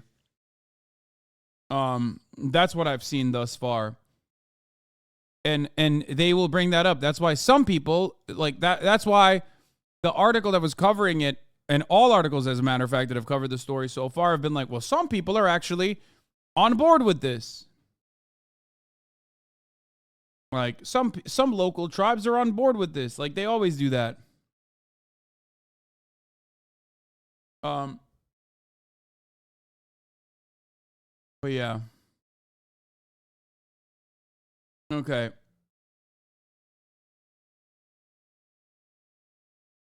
The unfortunate reality is that like a lot of those tribes that get the money, that doesn't adequately address the needs that they have. I wonder if there was another. There's got to be more on this than what we've seen. Like a Climate Town video or something. Like, there's got to be like a Climate Town video. NPR mentioned a potential lawsuit the company might have due to drilling there in the past. I don't know the details, but they mentioned that Biden just settled that instead of losing. Yeah, that's the other part of it. Okay. The other part of it is that like the company owns that land, and they could have taken it up to the Supreme Court, and they would have definitely lost, or the company would have won. We can come back. Let's stay on. We're staying on this issue. Number one, no more subsidies for fossil fuel industry. No more drilling on federal lands. No more drilling, including offshore. No ability for the oil industry to continue to drill, period. Ends. Number one. I just want to give him a chance to respond, and then we can come back. Yeah, I mean, of course he lied.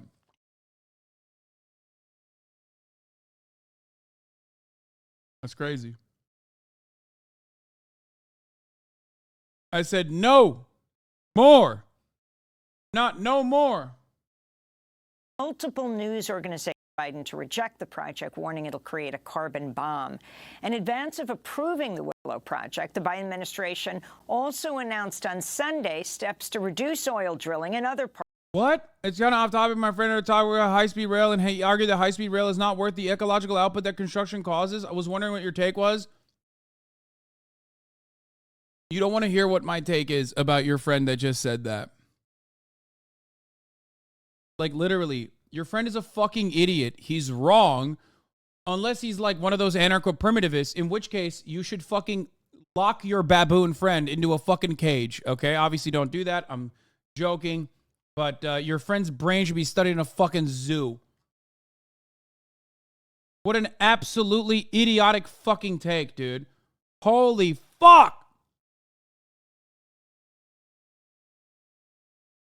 Like, the amount of carbon pollution that is offset by utilizing trains, okay, which, I don't know if you know this, is literally carrying hundreds of people, if not thousands of people, from point A to point B at any given fucking moment. The amount of car-caused carbon pollution that is being offset with the utilization of public transport greatly wipes out the original small amount of debt that construction causes. Are you fucking stupid? What does your friend think cars drive on? Dirt? Does your friend think cars get around on dirt? They go on roads!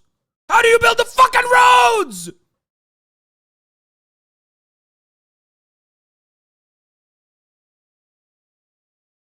Unimaginably dumb. Stop. Don't come to me with this dumb shit ever again. Oh my God.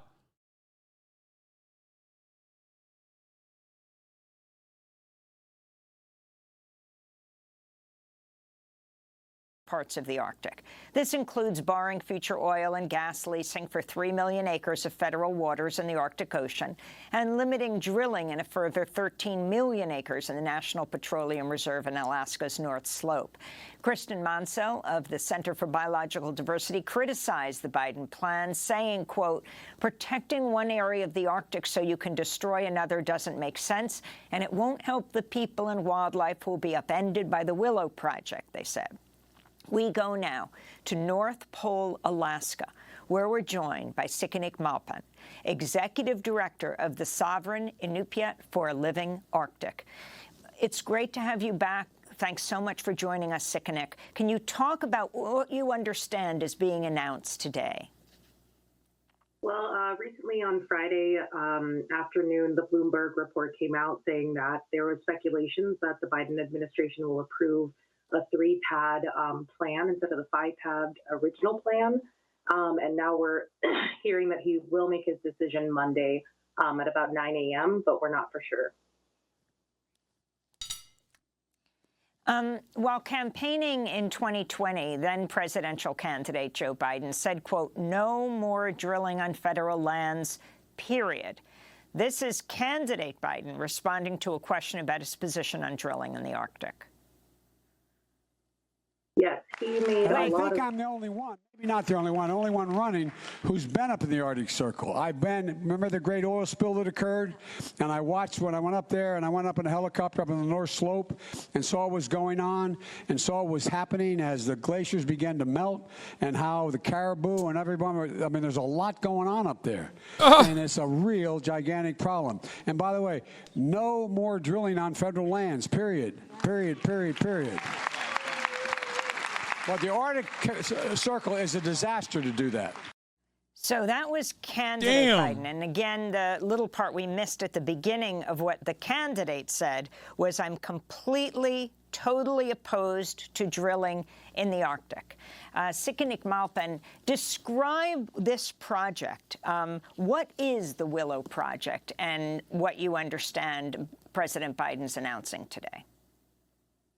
Well, this is the biggest oil and gas leasing project that's on public lands right now. It is a massive project that would be happening in the North Slope. Closest community would be Nuxit, and this would completely encircle the community in oil and gas, which already has Prudhoe Bay, Alpine, and this is just the start of the project because this could green light for further exploration, further development, and this project would emit so much carbon, it would actually double the amount that Biden had promised that he would reduce.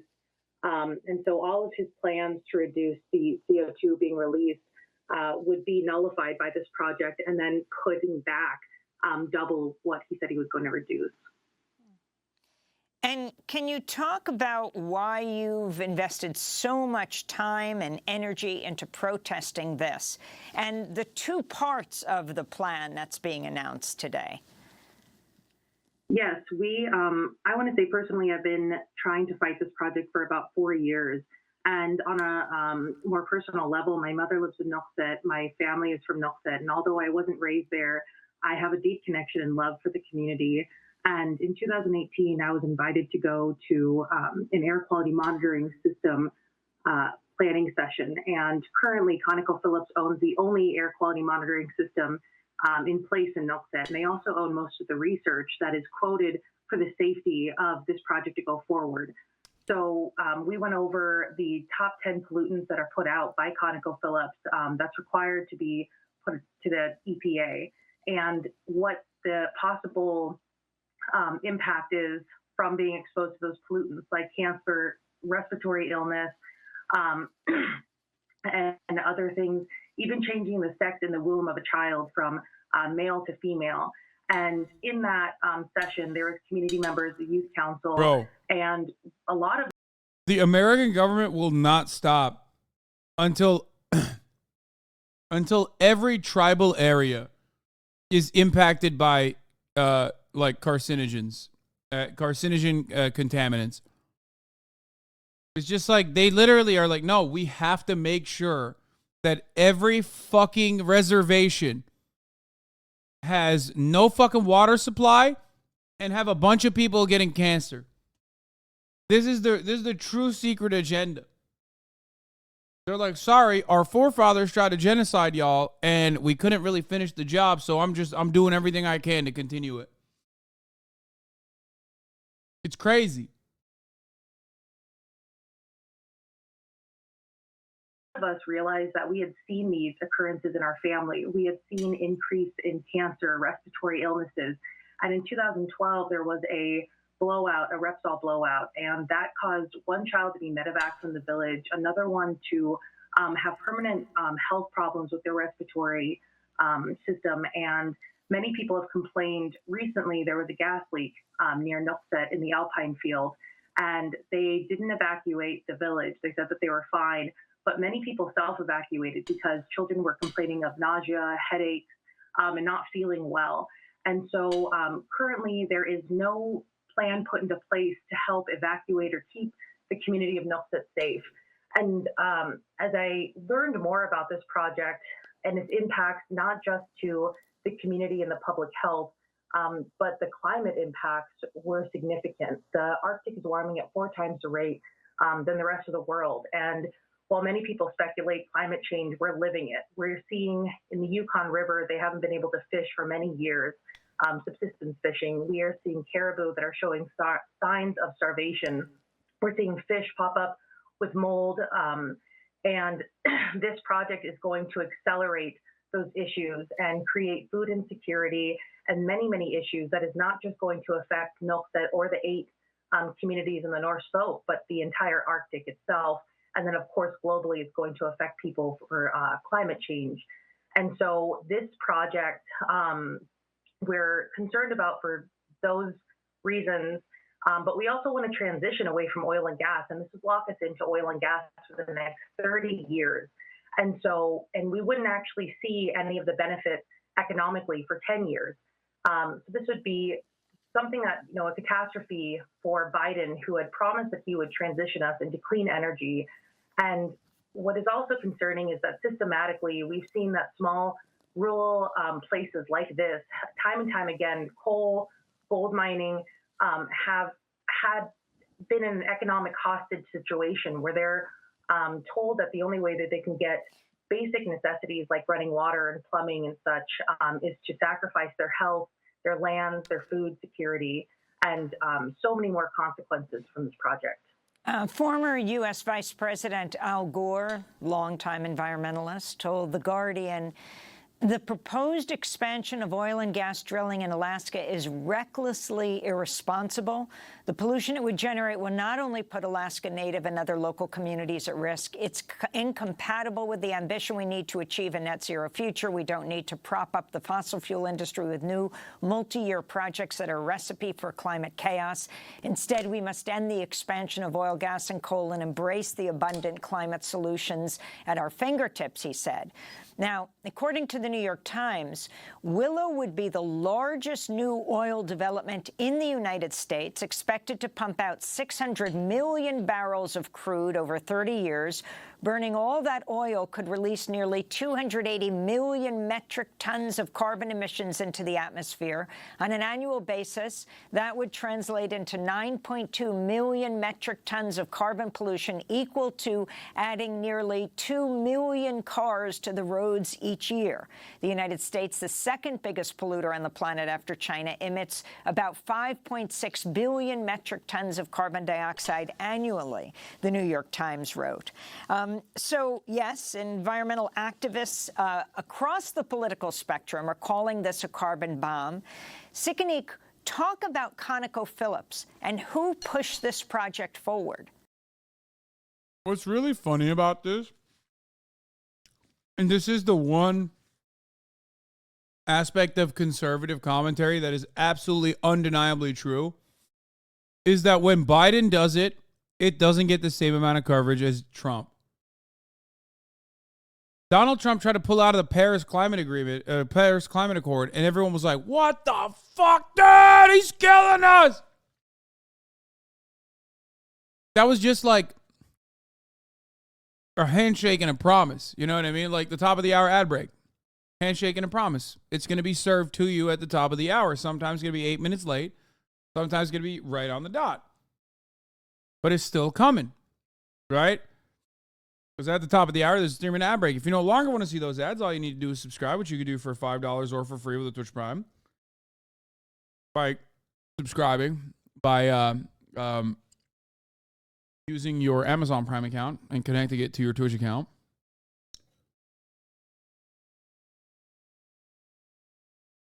You can also get gifted a sub if you're lucky. Anyway. Here's a 3-minute ad break. Now, this is way more serious. The amount of carbon released from the Arctic is going to be insane. There's 4x the amount of carbon under permafrost and in the atmosphere. Yeah, I mean, oops, you dropped this link. I mean, look, listen. It seems like the Scientific American has been taken over by wokesters who are pushing the Chinese they-them agenda. China invests $546 billion in clean energy, far surpassing the U.S. Yeah, like I said, this is another byproduct of the woke Marxist they-them agenda. People are saying, Top G in the chat. Please stop. Please stop spamming Top G in the chat. Please stop spamming Top G in the chat. He's bad. And also Marxist. And also gay. Their goal is to they-themify us.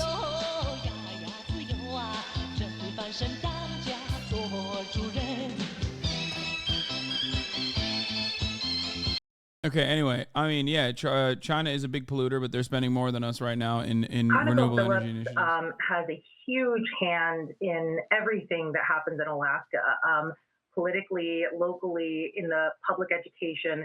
And recently, Rosemary Atungarup, the mayor of Nuxet, put out a letter with other council members and the president of Native Village of Nuxet as well, stating that this project would be detrimental to the people there. But it would also be a huge climate mistake. And as we've seen, half the reason why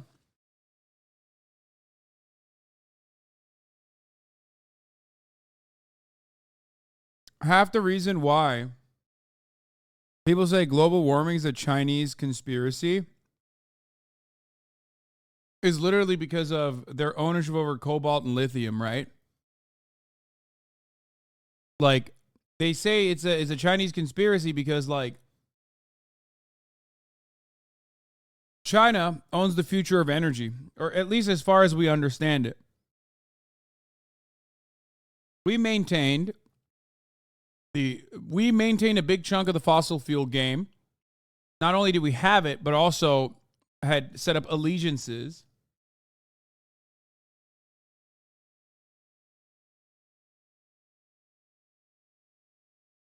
Whereas for China, they own the future. This is part of the reason why they keep saying, like, oh, it's not real, it's fake. Climate change is fake. Because if it's real, then you need,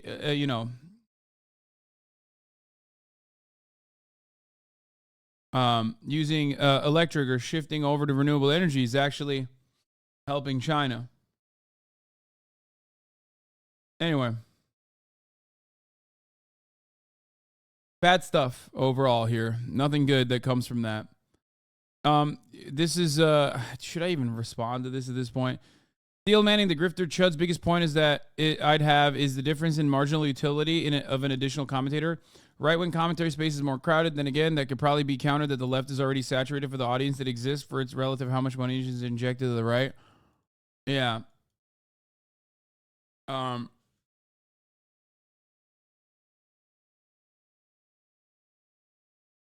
The reality is that before I fucking popped off, there wasn't necessarily a lot of, or any left-wing commentators that were as, like, overtly successful, though. So they keep literally pointing to me to say that it's a grift when there is not a second example.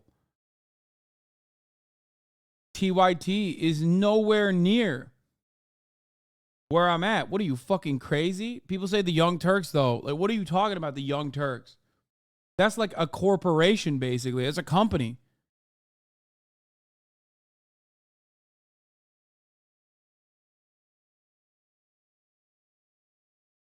There's no one.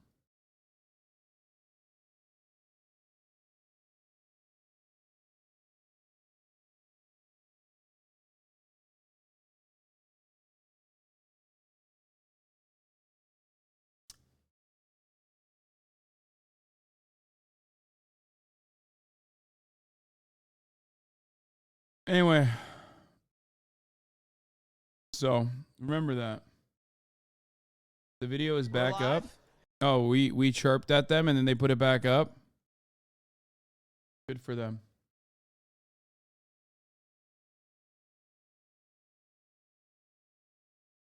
Kyle from Secular Talk is the only other one I can think of, but even then, it's like not the same.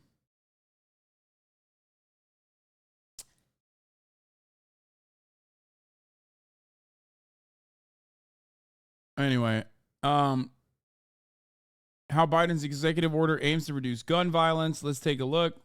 He hopes will reduce gun violence in the U.S. The president will outline this measure while visiting Monterey Park, California today.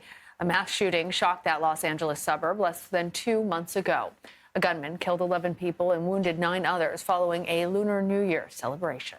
Joining us now is CBS News senior White House and political correspondent Ed O'Keefe. Ed, thanks very much for being with us. So, among other things, this latest executive order seeks to make it more difficult for people to get their hands on guns. What about legally? Will this stand up to potential legal challenges?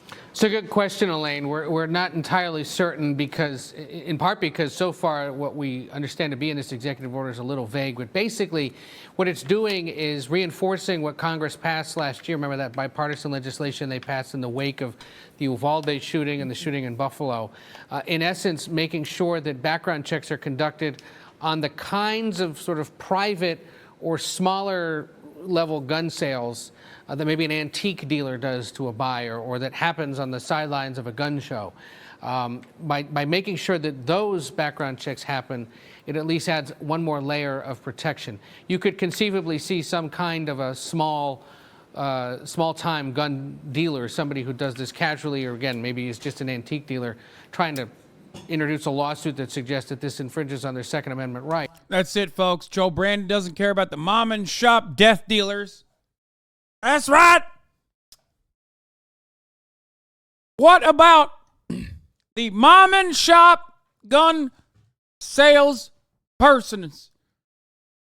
Nobody cares about small businesses no more. Woke leftists at it again. They hate us because they ain't us. They hate small business because small businesses are the backbone of fighting against the gay agenda. Rights, but remember that the legislation passed with bipartisan support in part because Democrats and Republicans believed it didn't do that and would withstand legal challenge. Well, speaking of the schism between Democrats and Republicans obviously controlling the House, is there any chance, Ed, that any more legislative action might be taken to reduce gun violence beyond that bipartisan measure that you're talking about? It was so difficult to string together the equation or the formula that brought together, especially in the Senate, the Republicans and Democrats needed to do it, that it would be difficult to see what more could potentially be done absent some unforeseen disaster or tragedy that compels Congress to act yet again. And remember, advocates said this is impressive and it's good to see the most substantive legislation in decades past, but it doesn't go nearly as far as gun control advocates would like. And so we'll have to wait and see. Where there does seem to be sort of a bipartisan agreement that more needs to be done is in the realm of police reform or criminal justice reform more broadly. That doesn't necessarily have to do with gun violence specifically, unless for whatever reason the policing community suggests to Congress that there needs to be more done to protect cops who face these deadly weapons on the streets every day. Ed, it was just last month that I was in Michigan, in Lansing specifically, when Michigan State University students marched there in protest after a mass shooting at their school. And they were demanding action from state officials, from federal officials. Can you talk a bit more about the political forces at work here when we see this action taken by President? Okay, this stuff is boring. I'm moving away. I never did the CoffeeZilla video. I feel like I never really got to talk about fucking Jordan Peterson too. Jordan Peterson has been going absolute bananas mode on the timeline. He's like tweeted about a bunch of shit. I totally forgot to cover it. Just got my merch. Thanks, man. Fuck yeah. You too can get your merch at ideology.shop, by the way. Ideology.shop. The merchandise is still out and about. Jordan Peterson has been going absolutely bananas mode. Off the perk, off a gummy, off the fucking perk 30, off the perk 10. He's off all of the perks, okay? He is perked up. He's barred out. He's back on the benzo bus. I mean, holy fuck, dude. He has not stopped posting in the weirdest ways possible. Like, back in the day, he used to post weird shit. I mean, he literally said, it's getting extra hard to find child porn. Like, stuff like that without thinking, like, this will make him look bad. But lately, he's just, he had a sequence of psychotic posts where he was basically posting about, like, Chinese suck farms, right? Does anyone have it? He posted about a cock milking farm and said, this is the Chinese techno dystopia. He is debating chatbots. He deleted that tweet because it was like straight porn. Cannot show that on stream. He said it was a techno nightmare.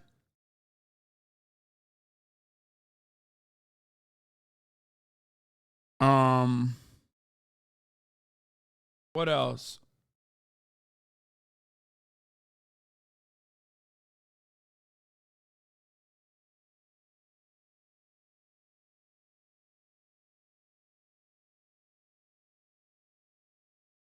I mean, he is so much. He says so much. Oh, this was a pretty funny one. Absolutely everything you do, CNN, is pathetic virtue signaling. Thank God near days are numbered. And it felt like he was just like melting by the end of that. Don't know what CNN has to do with this, by the way. What does this even mean?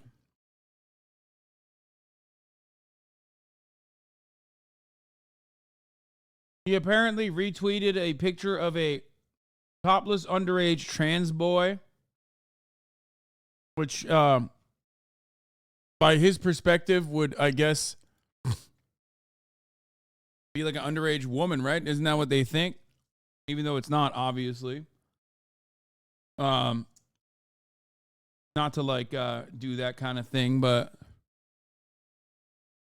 clearly that's not the case. A lot of these people do this all the time, by the way. Remember, like these TERFs always do that shit. It's also very odd to do that in general when you're like, when you talk about like underage operations or whatever. What's really psychotic is that, oh my God, I saw that. What's going on in China? 3 children policy. Warning, graphic pictures. By the way, I just realized the account that put the dick-sucking factory, the account that posted that dick-sucking factory is that famous cinephobic account, Song Ping Gang, which always is talking about how, like, in China, everyone is being brutally killed because there's COVID-0 policy that's still happening. I will not show you the full photo, but I will not show you the photo at all. But anyway, Jordan Peterson quote tweeted that fucking dumbass anti-China account that lies all the fucking time and said, "Such fun and unbelievable techno nightmare, CCP hell."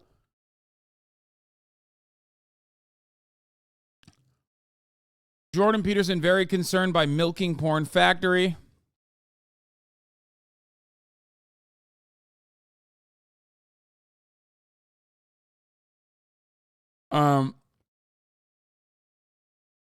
Jordan Peterson also said, I can't show you any of these links that you send me because people keep posting underneath it the dick sucking factory post.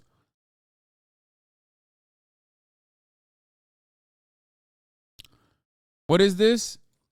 Penile inversion vaginoplasty is done on children in the U.S. Dr. Oren Ganor says they reconstruct things that they were supposed to be for that patient. What is this? What the fuck is this? Is this another fucking instance where they're just like making shit up? Vaginoplasty is the full name of vaginoplasty. In this procedure, the surgical team is creating the outer and the inner vagina. The reason it's called penile inversion vaginoplasty because we use the penile skin and the scrotal skin in order to reconstruct the vagina. By doing so, we break it down to all of its components and we use some of the tissue to reconstruct things the way they were supposed to be for that patient.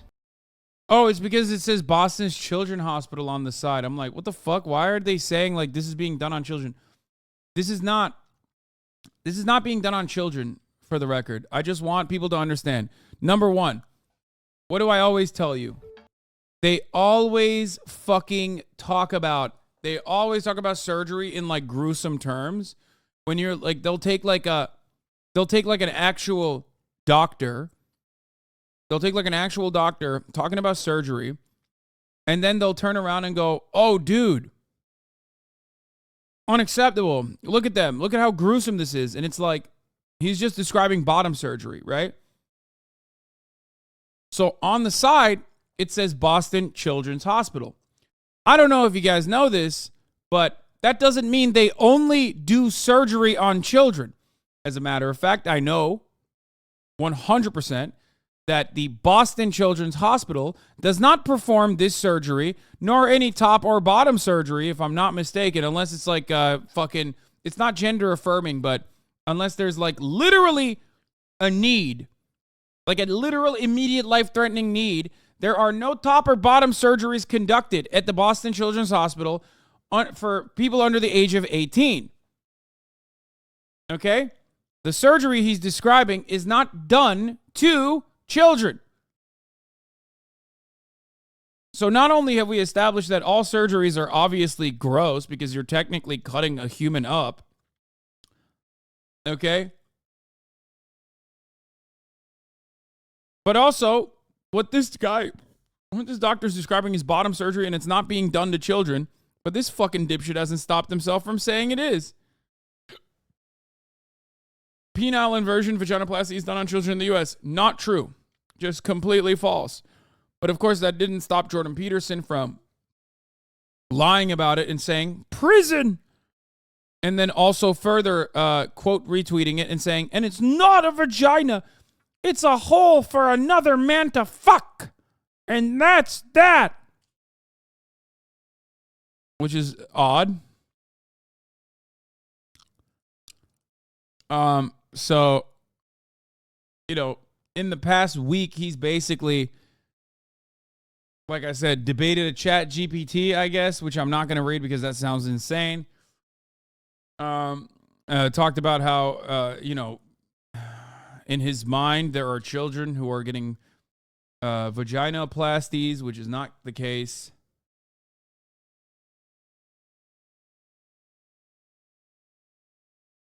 What is trans people's take on this, by the way? Is it okay to withhold top-bottom surgery if you get everything else and then do this at 18? I think that is what happens, yes. They did bottom surgery on that kid from that jazz show. What jazz show? Didn't they? What jazz show? I don't even know what you're talking about.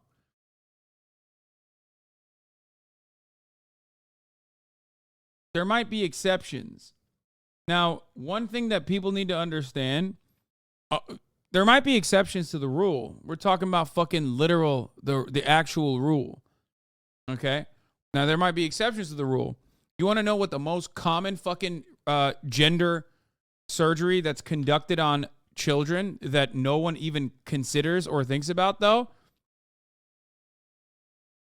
Doctors deciding what your gender is supposed to be when you're intersex. It's done all the fucking time. And nobody thinks that's weird. Care to consider why nobody thinks that's weird? No, I'm not talking about circumcision, even though that is also obviously another non-consensual surgery that they do. And I am an intactivist, and I want my foreskin back.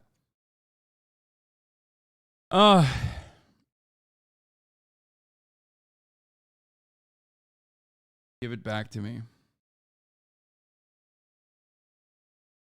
Anyway, no, it's intersex babies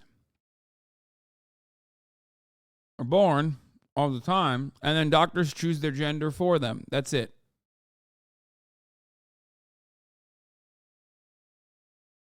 They do that regularly. But hey, that corresponds to the binary, right? It's quite literally creating a gender binary, reinforcing that gender binary that isn't real. So they don't give a fuck. How do they choose? I think like the way they choose is like basically if there is a like a visible penis and a vagina, I think they like close off the vagina, right? Whatever is most presenting, they just kind of go with like whichever organ. I think parents also get a say. I'm pretty sure that's what the video was referencing to, or what the video was referring to. It's a super draconian practice, and it needs to be ended.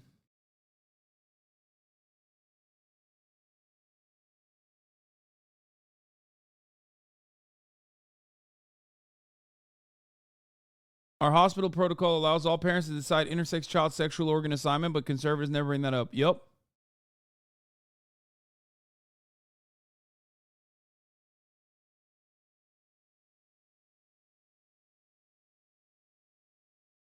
Yeah, if one is less developed than the other, they figure out how to get rid of it.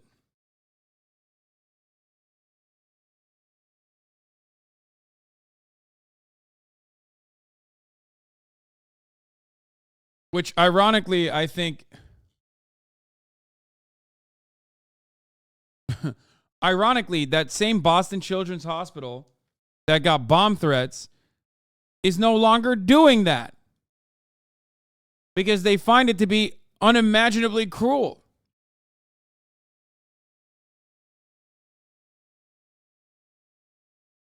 Like, literally. So they're not doing the bad kind of child sex reassignment surgery.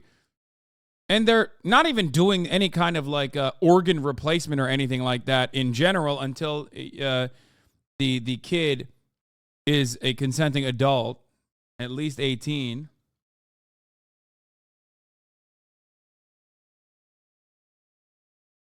It's wild, dude. That's like a 0.2% occurrence to have an intersex. You are doing what the right does with whataboutism. That's literally not true. And it's also not whataboutism just because it's like 0.02%, even though it's not true. It's higher than that. But you just made that number up. You pulled it out of your ass. But even then, that's a lot of fucking people that are just getting a surgery that they did not consent to. Okay? Also, we're talking about trans people too. Trans people are not that large of a fucking population. So what's up, dude? What should we do? What should we do? What should we do? Should we just fucking kill them? Like, is that what you want?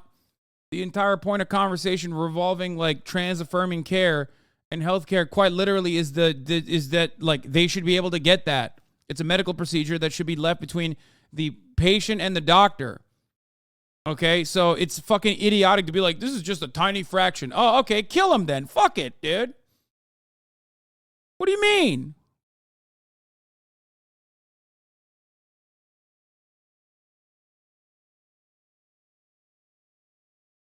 Doesn't matter.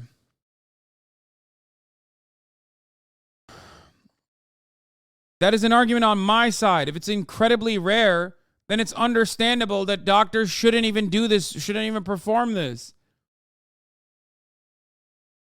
Do you understand? Do you get it? Do you understand? Instead of saying Google it, do you understand the point that you're making? Yeah, Google says 1.7%. I know. It doesn't matter, though. It doesn't matter. That's intersex people. And the number is supposedly higher than that because there are these surgeries that are conducted that people don't even think about. But also, it doesn't even matter because even if it was a tiny fraction of the fucking population, why is it still appropriate to do this? Why do you think it's appropriate to do this? You think it's appropriate to do this because it reinforces the gender binary. That's it. That's the only reason why you think this is like, this is adequate and appropriate to do. That's it.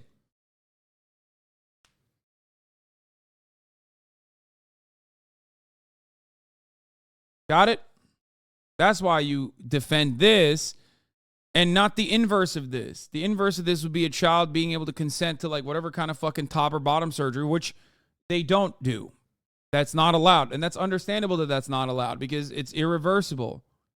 This is also irreversible, but this is allowed. Do you understand why?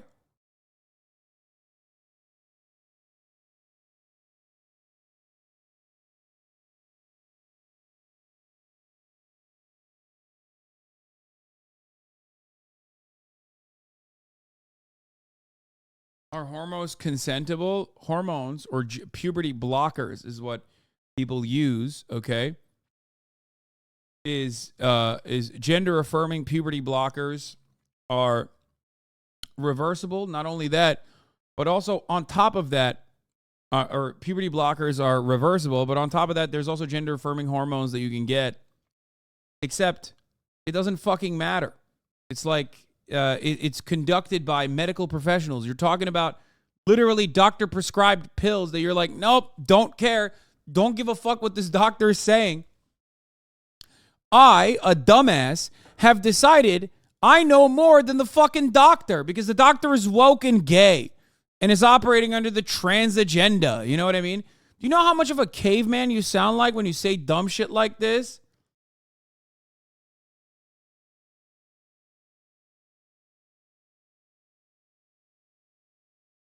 It's so dumb.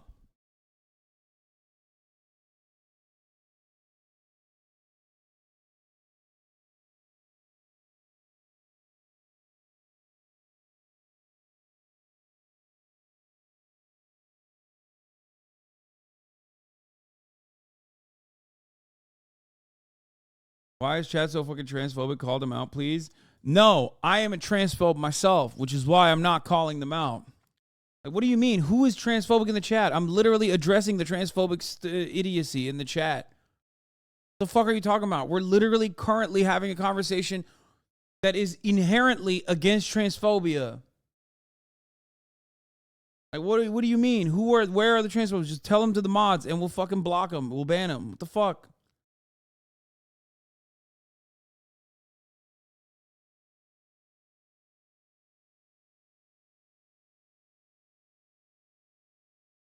Anyway.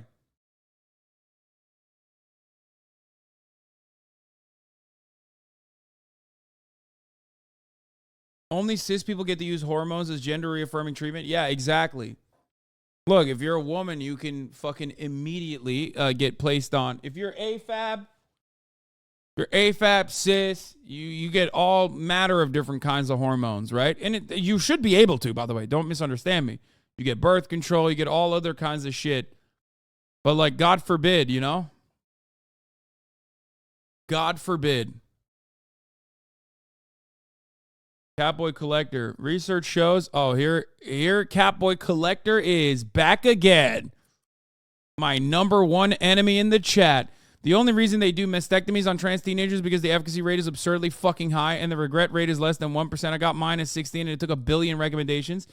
There you go. Oh, what do you know about mastectomies, Catboy Collector? Oh, wait, you had one. Okay, never mind. No, but like, for real, it's you know, there's no way on the planet do you get a fucking mastectomy under the age of 18 without 1 million fucking recommendations and like psychiatric evaluation, all sorts of shit, right? Research shows that if child/teen presents with consistent gender dysphoria for over a year past the age of 13, they're only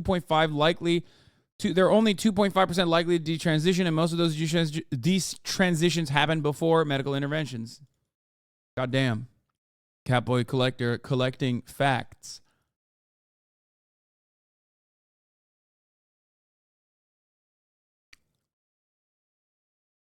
By the way, that number, as I'm sure Catboy Collector would also happily bring forward, is infinitely lower than any kind of cosmetic surgery. Like, what is it? What is the number for like plastic surgery? What's the percentage of plastic surgery and like people that actually don't like it after the fact? It's like insane. Yeah, cosmetic surgery regret is 65%. 65% of people regret cosmetic surgical regret, have cosmetic surgical regret. 65%. That number for trans people is 2.5%. Okay? And we spend all our time fucking talking about trans people. Nobody wants to ban cosmetic surgery. Trans surgical regret is under 1%. And the New York Times writes articles about it literally non-fucking stop. Like it's the most prescient, most pressing, most important fucking matter at hand. Yeah.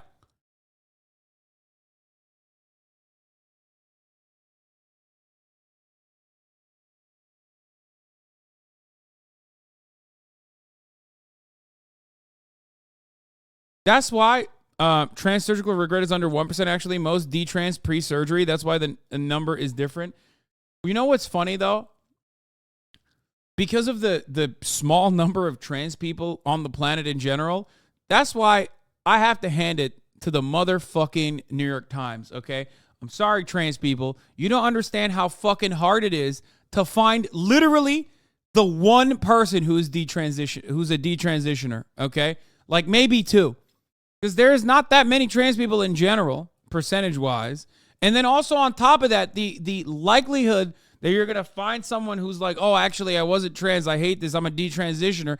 That is the real transvestigative journalism, okay? To be able to find the literal, and I mean actual in totality, 4 fucking people and then endlessly write articles about them, that shit's not easy. You think it's easy? Huh?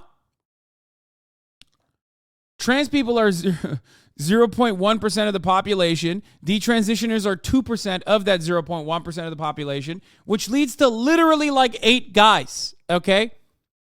And you know how hard that shit is? You know how hard it is to find the 8 people? Well, I guess it's not that hard because they don't shut the fuck up. Oh my God, because there's a very good grift after that. Okay? You know how hard it is to juice the same 8 people over and over again, make them seem like they're different people?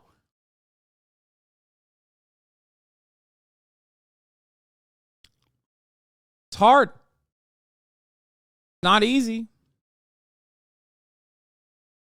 Regrets rates for normal surgeries, post-mastectomy, reconstruction 47%, prostate surgery 20%, knee replacement 10%. We wouldn't question decisions to undergo joint replacement or cancer-related surgery. Yeah.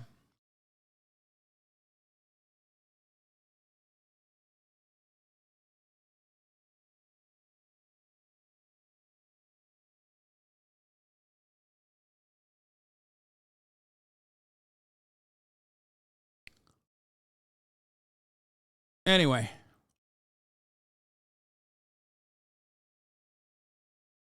New York Times looking 10x harder for detransition trans people than they look for WMDs in Iraq. Yeah, I mean, that's just how it is. It's hard. It's hard out there, man. It's hard out there to cut the same fucking article in 10 different ways when there's quite literally only 10 people. Why would you regret tumor removal? Complications, post-surgical complications. It's very common. I know a lot of people. I know a lot of people that get like that, for example, had to get their fucking like a piece of their shoulder removed, and now they have like significant shoulder mobility issues. So it is really like there's always a lot of post-surgical complications that come along, and especially if you don't do like correct physical therapy, or even with correct physical therapy, you can still have post-surgical complications. So that is the reason why a lot of people have. Yeah, it's not always like directly related to like the direct changes that you exhibit either. Yeah. Scar tissue hurts forever. Scar tissue doesn't heal right ever. You know what I mean?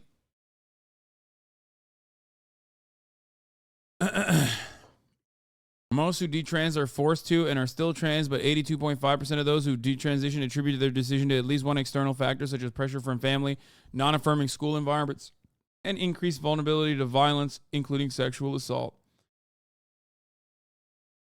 I know why I've put off surgery in the past. I have I had a cartilage the size of a ping pong ball swirling around in my leg, and I put it off until the very last moment that I had to get it, when my doctor literally said, if it gets lodged under your fucking kneecap one more time, you could no longer walk without assistance. So I had to get it. And when I did, I hated it like after, but I mean, I had to do it, so I don't have like any regrets, but it sucked. The physical therapy aspect of it is really shitty. You lose all of your muscle mass, your muscle atrophies. It sucks. My wife has a brain tumor. They made a surgery to remove as much as they could, and it caused massive issues now. She gets easy concussions, has hormone imbalance. Now the tumor is back to the same size, but has been stable for the past 3 years. She definitely regrets the surgery. Yeah. Because I think what a lot of people don't understand is that, you know, maybe you weren't listening to the fucking psychotic right-wingers when they were describing the gruesome process of a surgery, but a surgery is gruesome. After all, they're literally cutting you with fucking knives and saws and shit. You know what I mean? They're cutting your shit up. And that process is gruesome, which is why when you look at like a results-based, when you have a results-based approach to like how successful surgeries are, you can make the argument that all surgeries are fucking gruesome, right? Even like a laparoscopic surgery, right? You know what that is? They they drill a hole on your skin. They drill a hole directly into your fucking knee, right? And they basically put a suck straw, okay? A tiny suck straw with a camera attached to it to go find the fucking the foreign object that is in your body, okay? And then they slurp that piece of fucking bone out of your body. That's nasty as fuck. Yeah, a robotic suck straw is put into your body through through a small hole that they create. Now that literally is one of the least invasive surgeries. You're in and out, same day.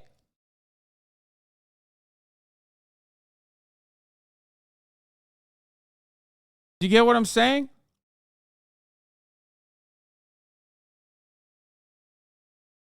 So you can absolutely fucking use that. Laparoscopic is actually for the abdomen, like hernias. No, I got a laparoscopic surgery on my knee too, so you're wrong. It's not just for the abdomen. You're thinking of orthoscopic? Is that what I'm thinking of? Am I saying it? I don't know. It's just, but it's the same principle, no? Isn't it literally a fucking... No, it's...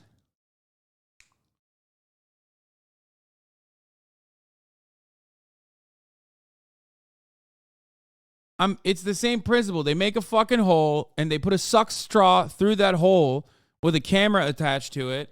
And then that suck straw with like little saws inside of it basically go in there and suck the foreign object.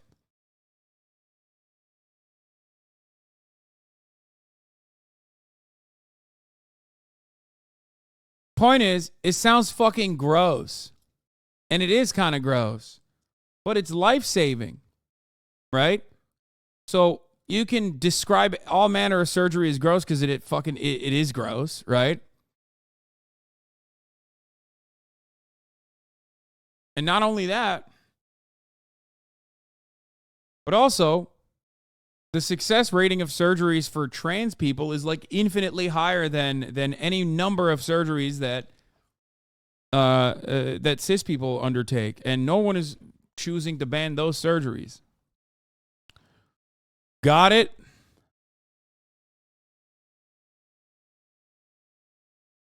It's video game surgery, to be honest. I'm a surgical tech, and we get to aim the camera. See? Surgeons are fucking psychos. For this reason, look at this motherfucker talking about it like it's a video game. Bro, you're cutting my shit up.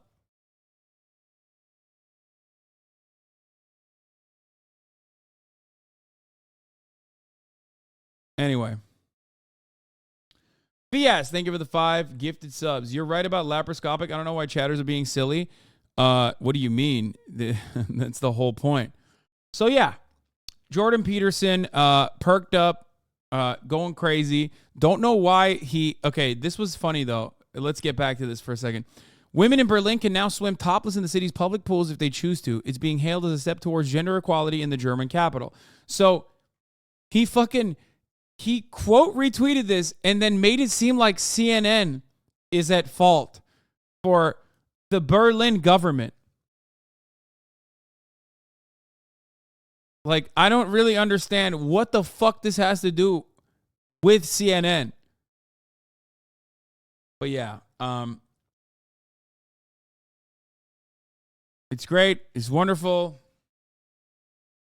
Jordan Peterson is upset that German women can show titties in public pools, which is wild because it's just like the most normal thing. Jordan Peterson very clearly never met a German woman. I, as a Turkish person, knew that like German women love showing titty all the time. German television also loves showing boobies. That was like my one source of crank material when I was a child and had no access to porn. So I would go on RTE sometimes, and if I got lucky, there was boobies on there. So, you know. But Jordan Peterson didn't have to live through this this devastatingly difficult time. Porn sick? Yeah. If you watch any porn, you're porn sick. automatically. That's how it works. Isn't it RTL? It's not RTE. You're right. It's RTL. Sorry.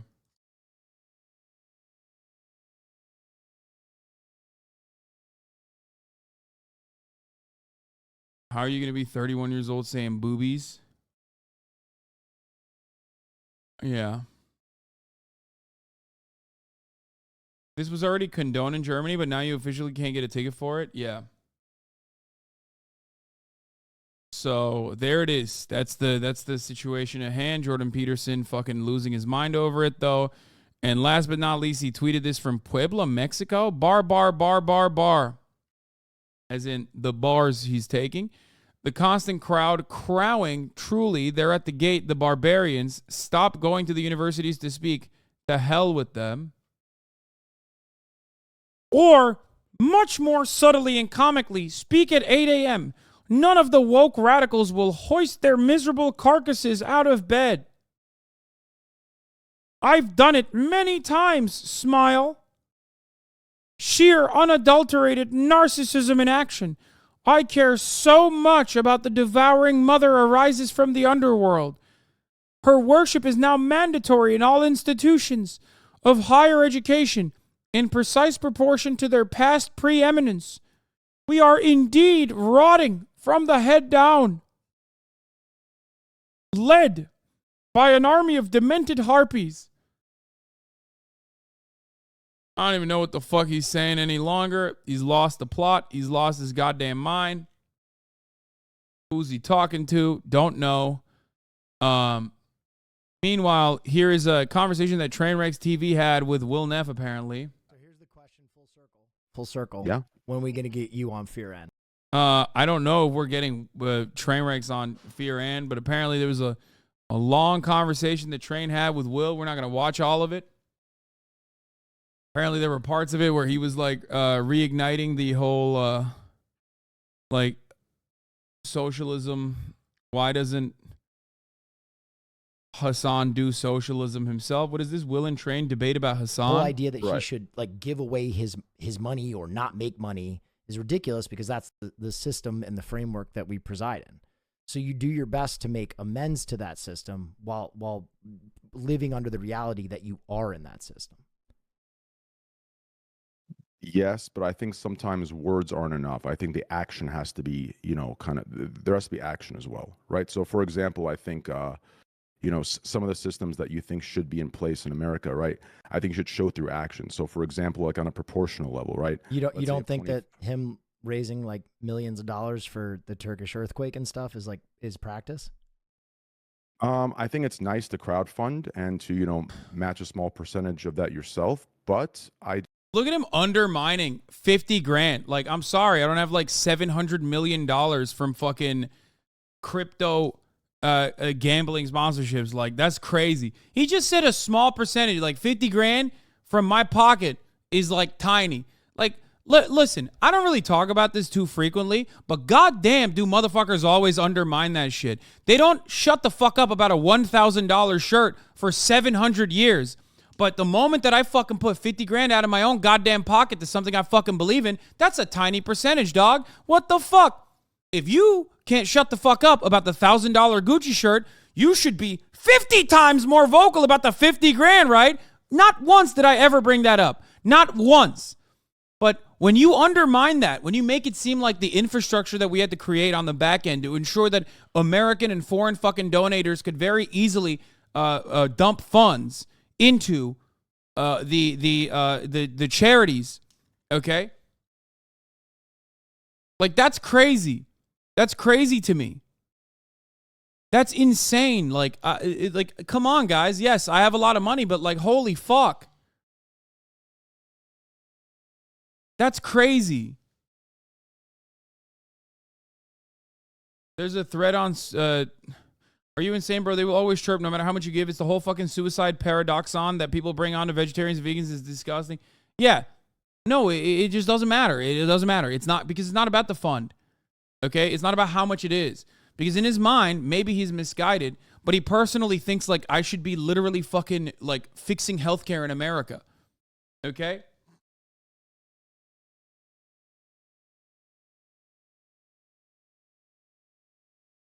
You should watch the whole segment of them talking. He actually doesn't say anything bad. No, he doesn't say anything bad, but he said something bad right here. He was like, oh, you've just self-funded a small proportion of the crowdfunding. Like, that's crazy. Should be in place in America, right? I think it should show through action. So, for example, like on a proportional level, right? You don't think that him raising like millions of dollars for the Turkish earthquake and stuff is practice? I think it's nice to crowdfund and to, match a small percentage of. If you think that is not undermining the process, like, I don't know what to tell you. That yourself. But I do think, like, I'm talking about the systems, right? So the mental health care systems, I think they should be implemented. I think all the systems that, he talks about that I think are great systems. I think, he should, lead by example in that way and kind of. Yeah. He literally just wants me to do Mr. Beast style, like, videos, I think. Just, like, stop what I'm doing currently and then do something else instead. That's always what it turns into. He's like, oh, make Medicare for chat. It's like, this is the same exact argument of if you care about homelessness, why don't you fucking open up your house to homeless people? It's like, if I open my house up to homeless people, okay, which is like such an odd thing to suggest, that's one person, that's one homeless person off the street, okay? There's 56,000 homeless people in the state of California. I pay literally,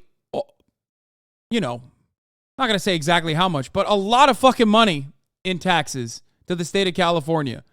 Why aren't those taxes helping fix the problem that it is actually creating?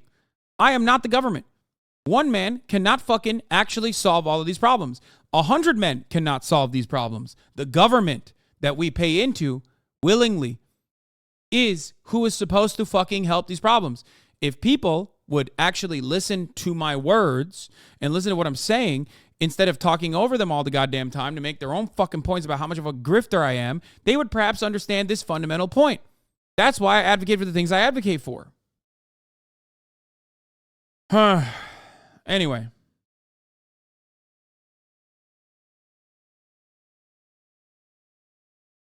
What? You literally not at all. You have such a huge voice. Do more than sit on Twitch and make money. You wrote off your car and your taxes. You're not paying as much as you could. Your words are moot. Brother, you just said I wrote my car off in taxes. One, that's impossible. Like, you're wrong. You're a 15-month subscriber and you just said that. Okay? Are you my accountant? Where did you come up with that? And no, every single counter argument to Hassan is not doing enough always is met with so many goalposts. Okay? So many goalposts that change immediately. Where they're like, well, Hassan does fundraise for a lot of charities and he donates a lot from his pocket as well. And then they're like, well, that's not enough. He should do even more than that. It's like, okay, what is the point in perspective? And why do you think you should get to have a say? Because ultimately, it all comes down to, I think it ultimately always comes down to, I don't like what he's doing. I don't believe what he's doing is valuable. And I think he should be doing something else instead. So many people, for example, turn around and say, Hassan should start a co-op. Why the fuck? I don't know anything about running a business. Why the fuck would I start a cooperative corporation and generate what? If you can buy a 7K shirt, 50K is a drop in the hat and it's not a social justice issue that you make all your money off of, little too late to the donation thing. Are you for real? If you can buy a 7K shirt, 50K is a drop in the hat and not a social justice issue that you make all your money off of. The simps in the chat are what allow this mindset. Brother, you are the simp in the chat. You are. You've given me $5 for 15 fucking months. Not wrong. Okay, well then shut the fuck up and stop giving me money and donate it directly to the causes that you fucking claim that you care about. But all you care about is avoiding the top of the hour ad break, which comes at the top of every hour. And then you're like, okay, well, I like this entertainment. I value what he's doing. So I'm going to give him $5 to avoid the top of the hour ad break. I don't want to see a 3-minute ad break, so I'm going to give you $5. Or I'm going to use my fucking free Twitch Prime on you. And then I'm going to keep chirping. Or maybe if I'm lucky, I'll get gifted a sub. Dynamic Jab 13. Booyah 69. Thank you for the 5. Get the subs. Also 7K shirt. When did the shirt become 7 times more expensive? I don't fucking know. I don't know. It doesn't matter. $100,000 shirt.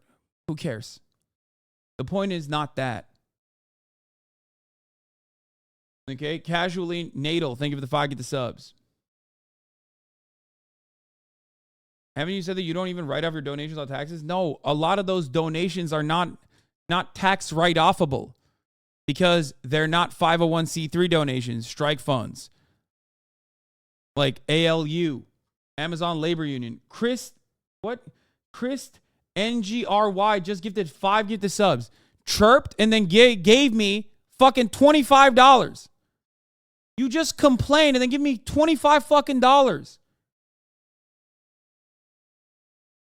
Derek Heel, thank you for the 50, get the subs.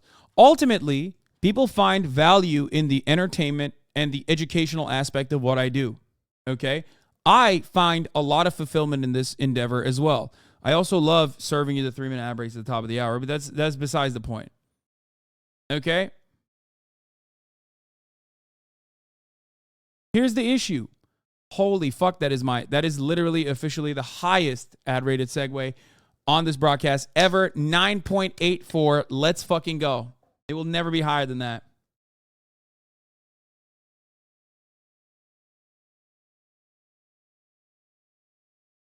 Hassan's account, thank you for the 5, get the subs. Now, let me explain something to you guys, okay? This fucking idiot especially. When people say, dude, quit what you're doing, okay, and do something else, why the fuck would I do that? Why would I do that? Maybe we don't cover enough how impactful this community has been in unionizing workplaces or in getting people to be motivated and start their own YDSA chapters. I guess it's not enough that I talk about this so people don't even think about it. They don't even see this as a thing, okay? Leftists don't value propaganda. You know who values propaganda? Right-wingers. That's why they give billions of dollars in funds to the likes of fucking Ben Shapiro. This is crowdsourced, you dumb fuck. This is crowdsourced.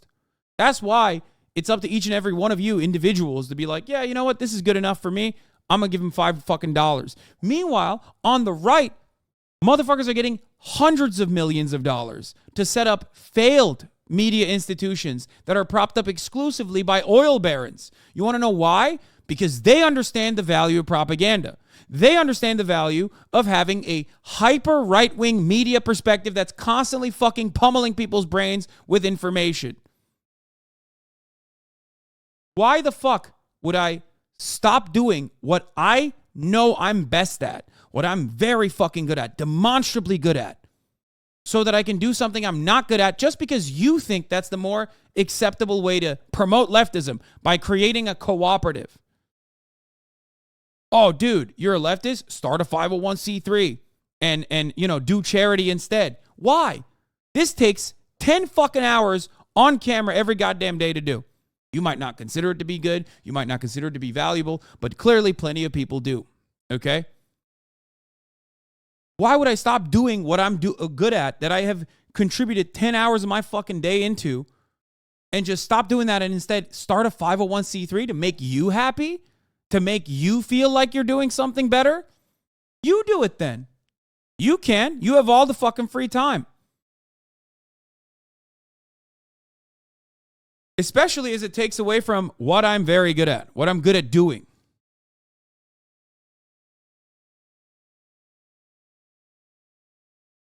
If you were a blue-collar worker living pay stub to pay stub, you'd A, be completely ignored, and B, if acknowledged at all, you'd be dismissed as bitter and jealous. I'd say it was a bad faith take, but that'd give Train too much credit. Not a dig at you at all, but I love your content, but do the workers that make your merch receive a portion of the profits? They're unionized workers, man. I don't know what else you want from me. That is like literally the reason why the profit margins are minuscule. Instead of fucking drop shipping it out of Indonesia, I work with domestic manufacturers in the United States of America, something that no fucking other content creator even cares to do. And then I get ass fucked for it too. I get ass fucked for it because people say, oh, the merchandise is so expensive.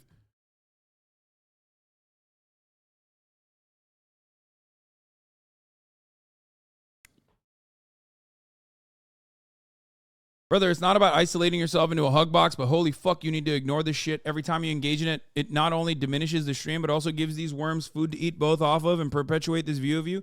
I think it's important to address this stuff because every couple of months, there's still going to be people that probably hear this sort of thing, but still watch me because they think that like I'm fun, right?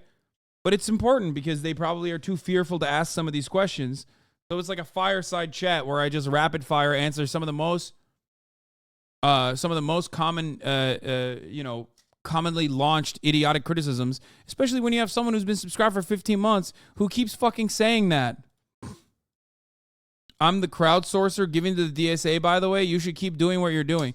Why? Why did you change rapidly? You have such a huge voice. Do more than sit on Twitch and make money. You wrote off your own car and taxes. Why? How can you both be a supportive fan for as long as you have been and also have so much fucking disdain? Explain. Is it because I wanted to give you? Is it because you were so desperate to be to be paid attention to? Is that what it is? And now that I gave you the attention, you're like I'm back on your good graces again. Is that what it is?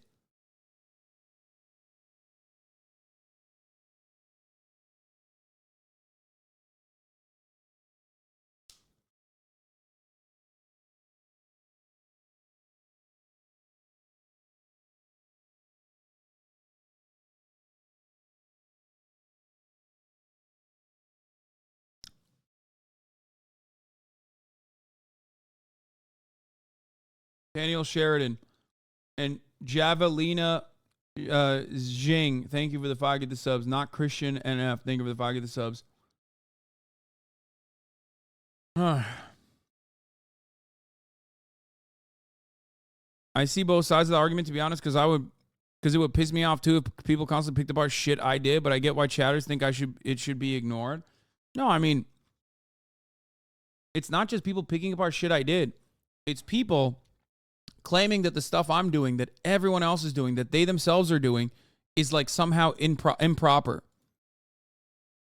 The need for fame and status you have is what I think is sus.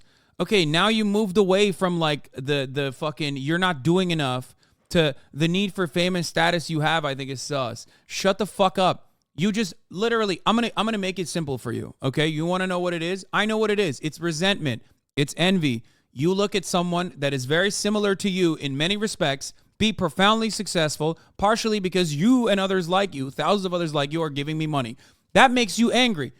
You have no way of having this level of access to another fucking cultural commentator or anything like that, so you utilize that access to unload all of your anxieties and animosity towards the one person that you have literally demonstrably cared enough to give money to. That's it.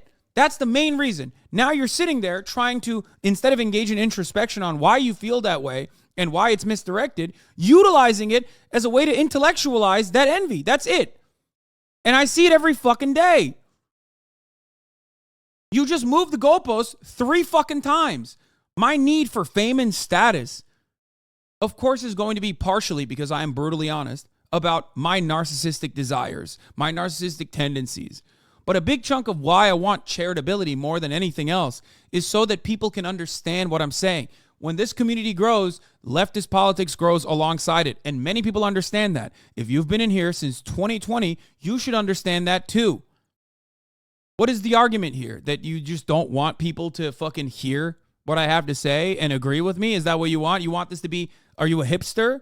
Are you a leftism hipster where you're like, no, I want leftism not to be fucking mainstream. I want Marxism to be non-mainstream. I want it to be fucking exclusionary and insular. Is that what you want? Is that what it is?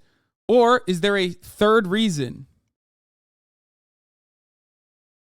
Okay? Buying a 7K shirt is what's sus. Shut the fuck up. Stop giving me access because your squad will not stop attacking me. What is my squad? You are fucking schizophrenic, my guy. Here, get the fucking ban and move on. Holy shit. 7K shirt, and also on top of that, my squad is attacking him. What is my squad?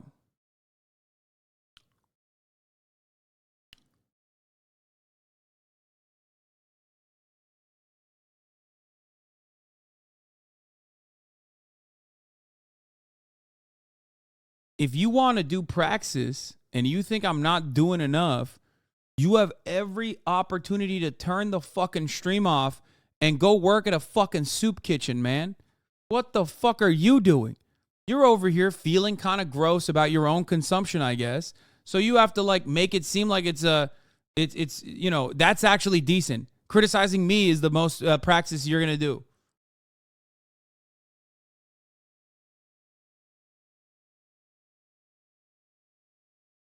Stop trying to moralize why you like the content or why you don't like the content.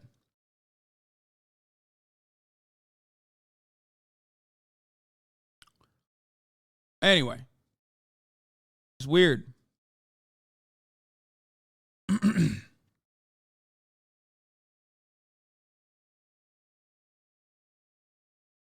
think he's talking about the pylons that Chad tends to do. From my experience, engages a mini panic attack and you start thinking less straight.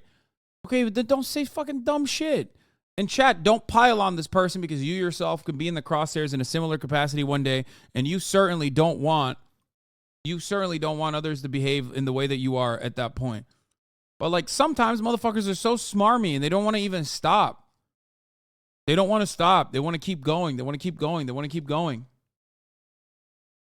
I mean, there's an argument to be made about how much money it's okay to spend on yourself in contrast to how many lives you could save for that amount. After reading The Life You Could Save, I had the same thoughts towards myself. Okay. Well, I don't have an issue with how much money I spend on myself. I know that other people clearly do. But, you know, the way I justify it is by spending a shitload more on others. Okay?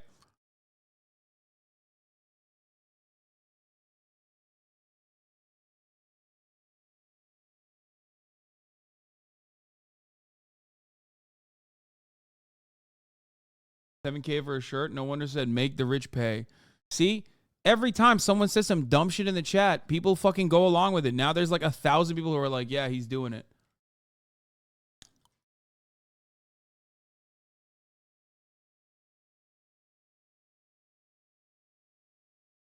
Individual acts of kindness are never going to fucking solve systemic problems. I spent every waking moment, pretty much every waking moment, working towards the same fucking cause, the values that I believe in. I espouse those values. That's what I do. Okay? If your goal is to turn around and fucking be like, yeah, you should stop the one thing that you're good at on this fucking planet that gives you emotional fulfillment, that is demonstrably successful, and instead do some other thing to make me happy, well, I'm going to tell you to suck my cock. Okay?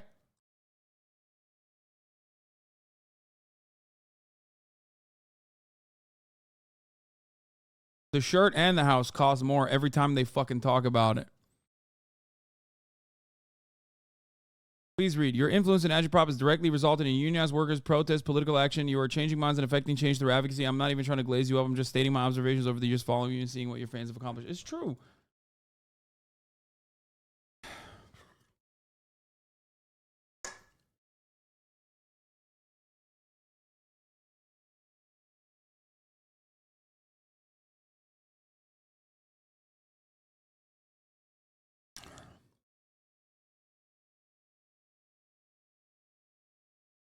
These people are ridiculous, man. It's funny, I can relate to your frustration simply because I follow you and talk about your takes and other leftist space, and I have to literally have the same discussions as asinine. Yeah.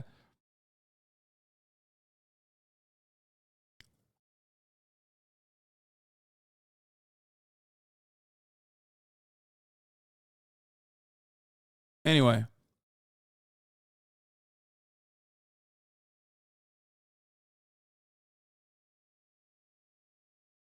Every time I think I'm doing the right thing by like addressing some of these idiotic takes,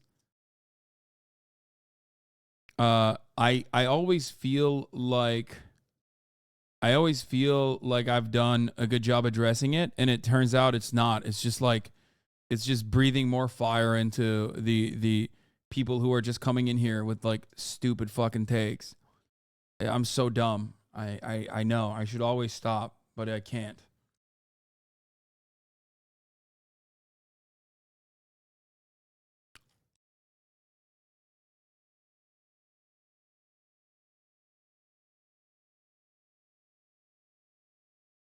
Anyway. Yeah, bro. Trainwrecks believes Hassan has a good heart at the end of the day. Kind of like really, really kind of just spouting like a lot of anger. I always feel like it's probably coming from a place where you do feel like everybody's against you, because you are a person who gets manic like I do, and I know that feeling. And ultimately, sometimes that can become a self-fulfilling narrative, right? When I'm manic, for sure. It just feels like the world is against me. And so it's really good to hear you in like a positive state. And, you know, as I said, I think you get for sure more criticism than you're due. Some's fair. You know, you're a buxom guy sometimes, but of course, yeah. Well, to be fair, I think a lot of that, you know, it's more of a pattern thing over the last 4 years. You know, over the last 4 years, I think on Twitch, you know, I've created, you know, 4 separate metas, and in each, you know, they were all cast out only for a year later for everyone to do them, you know, with no shame. So I think, you know, I don't think all of my anger is misplaced in, you know, that, you know. I don't like how these clips frame how the convo went. It'd be better if you watch the full thing like off stream, because it really rubbed me the wrong way. It's just Train doing what he always does while talking shit about you behind the scenes. Yeah. Well, this time it's not even behind the scenes. He's saying a couple nice things, but then also simultaneously saying 10 things that are not nice that basically reinforce the same exact fucking anti-Hassan narrative over and over again. While doing it to my best friend. Like, I find that to be very manipulative. I'm not going to lie. Like, I want Train's platform, kick.com, to succeed, because I legitimately believe that if there are more platforms out there in the live streaming space, that's a good thing, okay? 100%. Remember when he said he was going to choke you out faster than you could say Young Turks? That was wild. Yeah, that stuff is whatever. It doesn't even fucking matter, okay? None of that shit matters. But it's like weird to me that he would like go to Will and be like, hey, let's talk. And then the conversation is not just like between him and Will, but the conversation is also about like me somehow not being, being kind of a good guy, but also at the same time, like, someone who's just fundraised a little bit and like donated just a minor teeny bit portion of that. It's like, come on, man.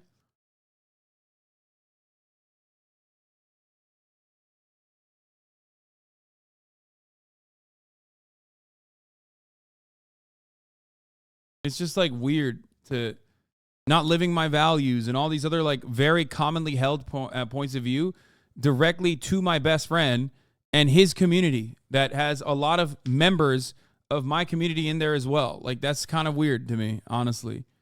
You know, in that respect, I do think there's a lot of unfair bullshit, and I think, you know, a lot of people get away with a lot more and a lot of shit. So. But you also have to admit, by that same token, who gets as much of that undue shit as you do? Hassan Piker. Hassan gets fucking dragged for. Yeah, Will literally has manic depression. Like him being like, I'm manic right now, and then starting the conversation that way, and then like having the conversation turn away from that to like a conversation about me is like kind of wild. Everything, bro. As his friend, sometimes we just laugh about like the man literally can't buy a t-shirt without people being like, oh, here we go. You know what I mean? And so, I mean. Well, to be fair on that token as well, there are some political discrepancies and hypocrisies. There are some. I do think, you know, we could talk about that more on the podcast. And, those things. But I think some of the fans and some of the haters, they come at it in the wrong way. Right? Like, I think the problem is they attack them in the right. There's an extreme way to do it. That's what I mean. Is like, oh, to be fair, it's like it's hypocritical for him to buy it. Why? Why is it? I mean, that's not fair at all. I don't think it's fair. Oh, I've never said that like fucking buying fancy luxury items or clothes is like fucking antithetical to socialism. You might think that. I don't. I have literally, when I was dirt broke, still advocating for the same things I'm advocating for. I remember having a conversation with Abigail, Philosophy Tube, like before pre-gender affirming care Abigail, okay? Like many years ago. Many years ago. When I was like, it was like fucking 20, when the fuck was it? Philosophy Tube. Yeah, I remember having a conversation with her. I think it was like 2018 or 2019, where I had this exact same opinion about spending money as a leftist. Okay? Where I said that I like consumption. I don't have an issue with consumption. I think people should be able to buy things. Okay? I think people should be able to buy things that make them happy. Life is ultimately meaningless. And if something makes you happy, you should be able to pursue that. I said that when I was poor. I said that when I'm rich. It's very, very stupid to constantly make it seem like this is antithetical to my values. Okay?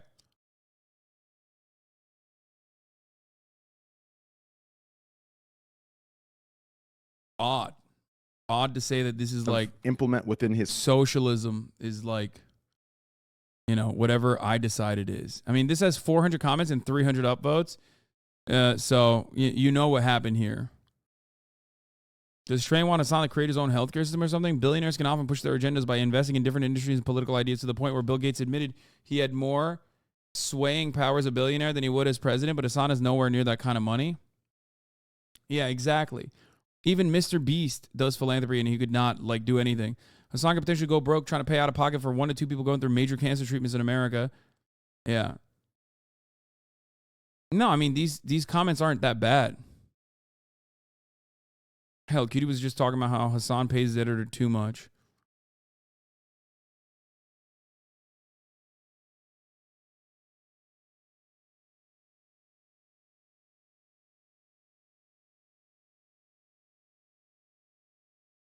To my understanding, Train does not have a mental health program at all. He partnered with an existing mental health program to raise funding for them. I don't see the difference between this and raising money for Turkey, Syria. Both are charities that need money. Both individuals are using the platform to raise money and donating personally. In my personal opinion, Train was donating these mental health programs as a way to get gambling addiction backlash away from him.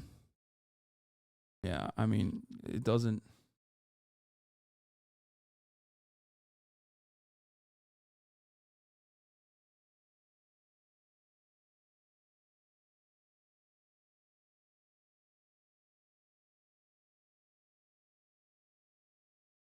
Train before this admitting that he was manic because he thinks everyone is against him back then. Will said, to be honest, that same thing to Hassan, and all the things he said was that got backlash. And he gave an example: if you can't buy a gray shirt, and then Trent said, to be fair, Hassan had some share of the hypocrisy when it comes to this stuff. And then this clip happens. The whole clip before this is just Train wanted to bury the hatchet with Hassan and come on his podcast, but I guess it didn't sell good on LSF.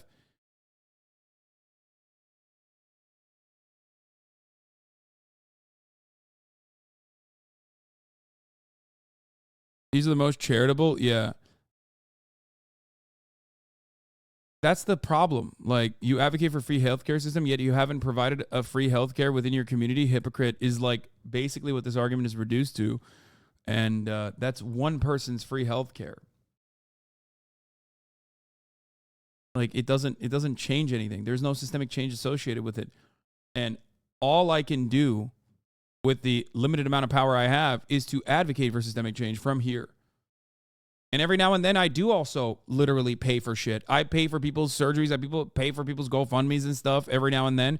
But ultimately that doesn't matter. Like, that one, it doesn't even get any kind of fucking, coverage on any of these platforms because people don't want to actually look at the truth of the matter. They just want to fucking paint a narrative.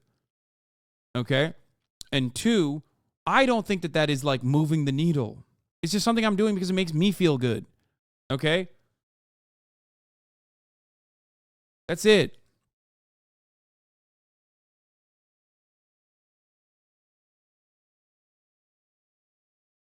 Why do others get to decide what they do with your money? They give it to you, the fuck? Yeah, I know.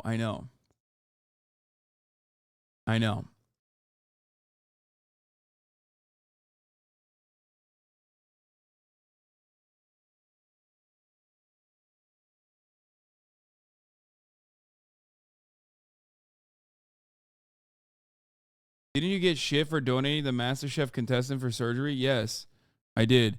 They said that because they assumed that she was an alcoholic, they said that I was just irresponsibly giving her 10 grand on her GoFundMe so she can spend it on alcohol. Because people are fucking gross and disgusting and insane. It's the same principle behind the turkey charities. People literally turned around and said, oh, dude, it's a scam. They try to stop other people from donating. They said it was a scam. Remember, that discourse happened too.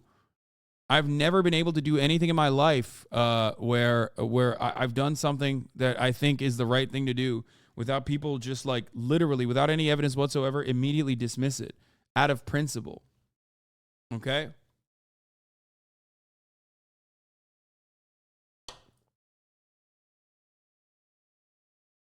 Look, I don't want bad blood with anybody, but like it's not going to be that easy for me to like automatically forget that Train was so excited at the prospect of me being called out by someone who was victimized by sexual assault when I was like completely unrelated to the point of the conversation itself.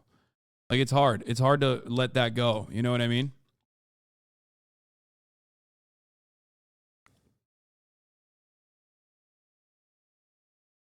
Like, that was his design. Or even saying like, oh, there's other nukes out there about Hassan. When we found out what those nukes were, and it was like ridiculous. So ridiculous that even fucking Destiny said, don't speak on that shit. There's no evidence for this. It's like literally defamatory bullshit. It's slander.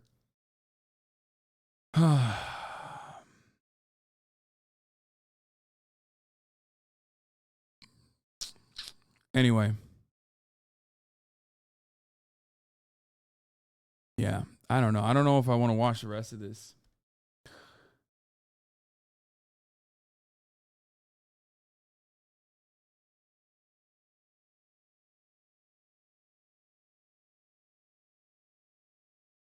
XU did the same thing to you and you forgave him. You're a pretty charitable dude. That's why we like you. Yeah, I did. I did because XUC's history with me is a little different than Train's. I mean, you're talking about a guy who literally stayed at my house when he needed a place to stay. You know what I mean? There's a little bit of a difference there. Also, most importantly, even though the juicers don't fucking recognize this, Felix admitted that he was at fault and apologized. So there's that too.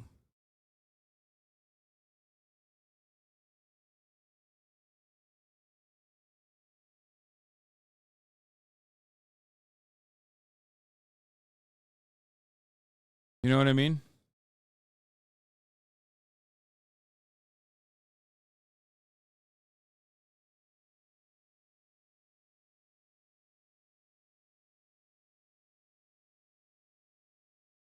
When someone you try to manufacture a sexual assault accusation towards you, it's not like XUC with XUC where he gets wrapped up in someone else's scheme. Train is the one scheming. Yeah. Anyway, let's.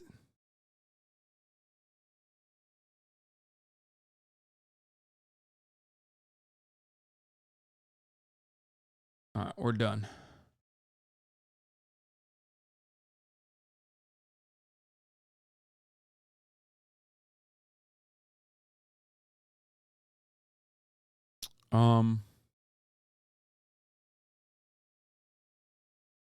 Are you gonna play Valo again? Maybe. The cut is wild.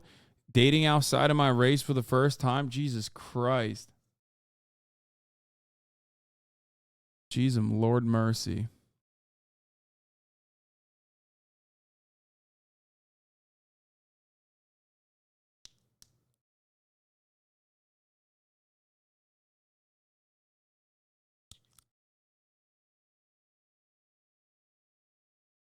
How many friends do you have?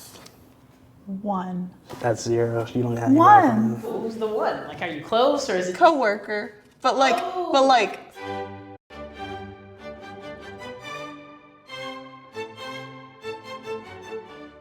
Hello. Oh my goodness. Hello. And open. Hi. Hi. Hi. Nice to meet you. I'm Thomas. Nice to meet you. Nice to meet you. I'm Jupiter. What are you two doing here? Dating outside our race. Yeah. Wow. How's that make you two feel? Good, I think. I think this is a fun way to meet people, so I'm really excited. Yeah, I'm super nervous. Hella, but I'm excited for sure. I'm excited. Why are you nervous? Yeah, why are you nervous? Well, well, I mean, not at all. No, not at all. Have you ever dated a Latina woman? Have you ever spoken to a Latina woman? I've spoken to a Latina woman, yes, What do you absolutely. think about them? I think they're great. I think they're quite lovely, yes. Let's start with the shot. All right. Cheers. How come you have never dated outside of your race? White men just scare me a little. I don't know if it's because it's like the bias of like white men are the type to do something crazy. Also, I don't want to be like the stereotypical Pocahontas and Sam Smith type. Sam Smith the singer. You mean Is that Sam Smith? John Smith. Oh my gosh. I'm from a small town, so I just never really had that, I guess, opportunity to. I feel like just the opportunity hasn't happened yet. Yeah, I may be interested in another race, but maybe it's not reciprocated, so that's why, yeah.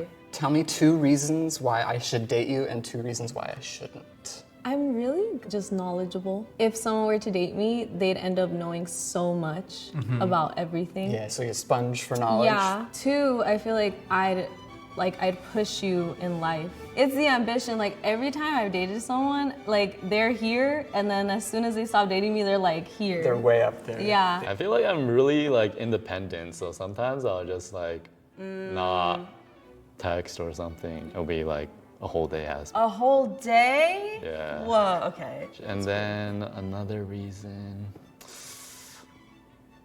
This is the red flag. This is Yeah.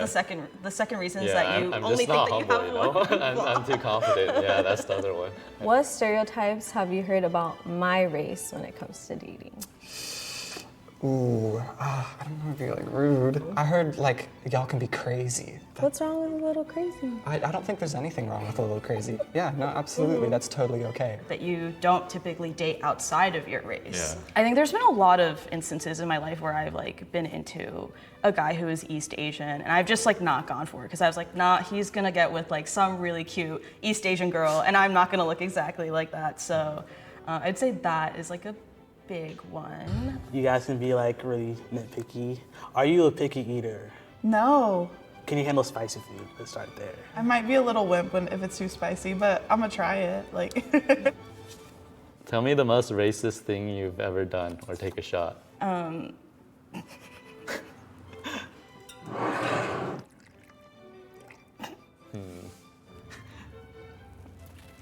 Have you ever done blackface or anything like that? I've never done blackface. Have you thought about it?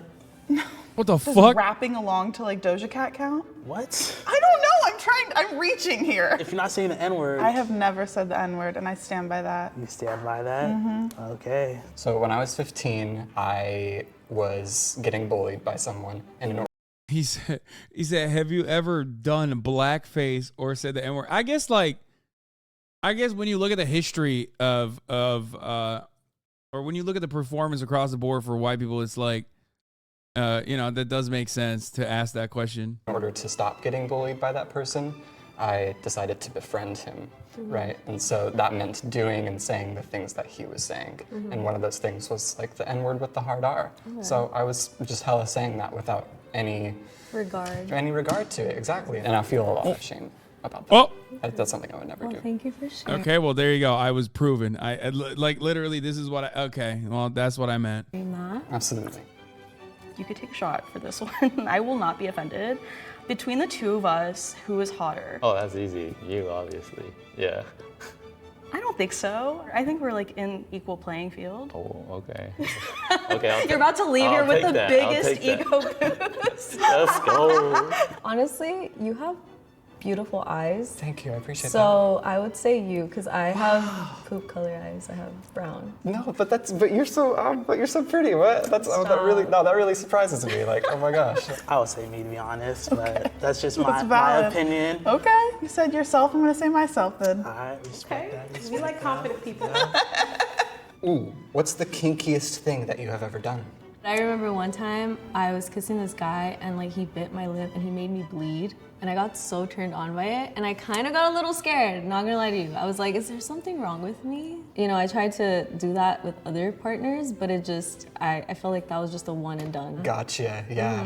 I've never had any experience with like pain or blood or anything like that. I don't know how I feel about that though, that's crazy. I recently basically flew someone in to have sex with me. Damn. I don't know if that's like kinky, but You flew, Damn! You flew someone out.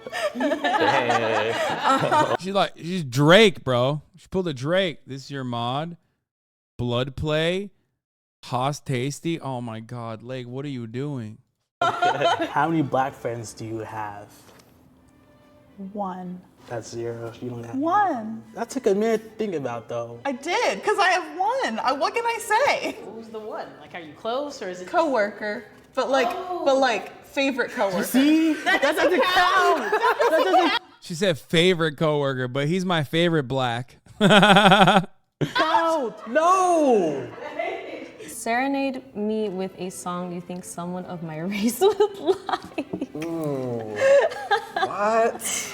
Like what kind of music do you listen to? Like, Nope. No, I can't. I have to make an assumption? She's a Latina woman. Do you know any Spanish songs? I don't. You listen to Doja Cat. I do listen to Doja Cat. I don't know if I would consider any of those songs serenades. you're Taiwanese, right? So Yeah. you know Chinese. Yeah. Okay. I took Chinese in high school and a little bit in college, but that was so long ago. But I Wait, learned. so you could sing it in Chinese No, too? I'm not. That's, I don't really got anything, so I'm gonna take a shot. Like I honestly don't really got nothing. Do you know who Selena is? Selena Quintanilla? Yeah. Sorry. That's not cheating if I wasn't with your ass. You kept secrets and your cousin told me that. Logical thinking is just something that you lack. What you eat.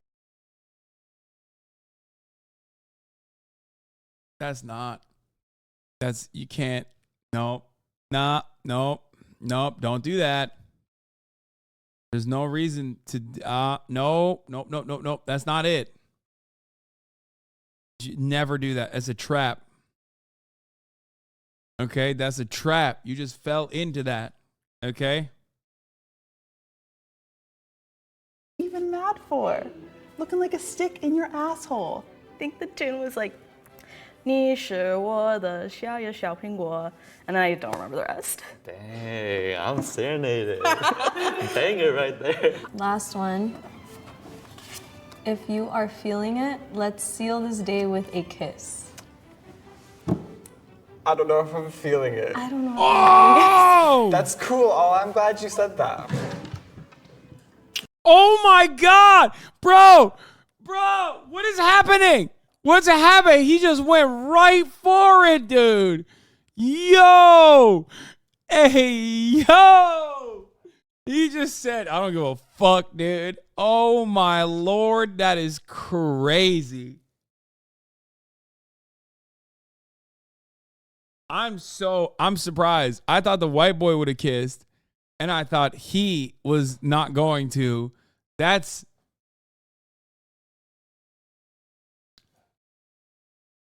he's wearing your pants. I don't have ownership over every type of real tree.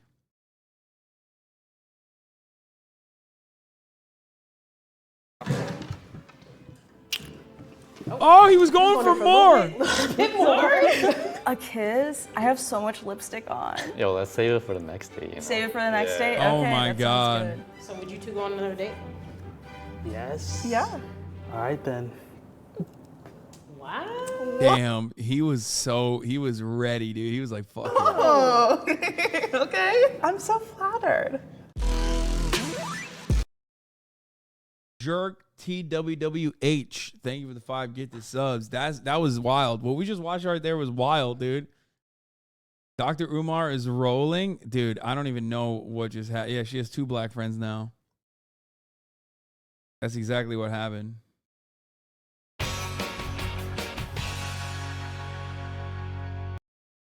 Should we watch this TANF or should we watch it later? I think maybe with tomorrow.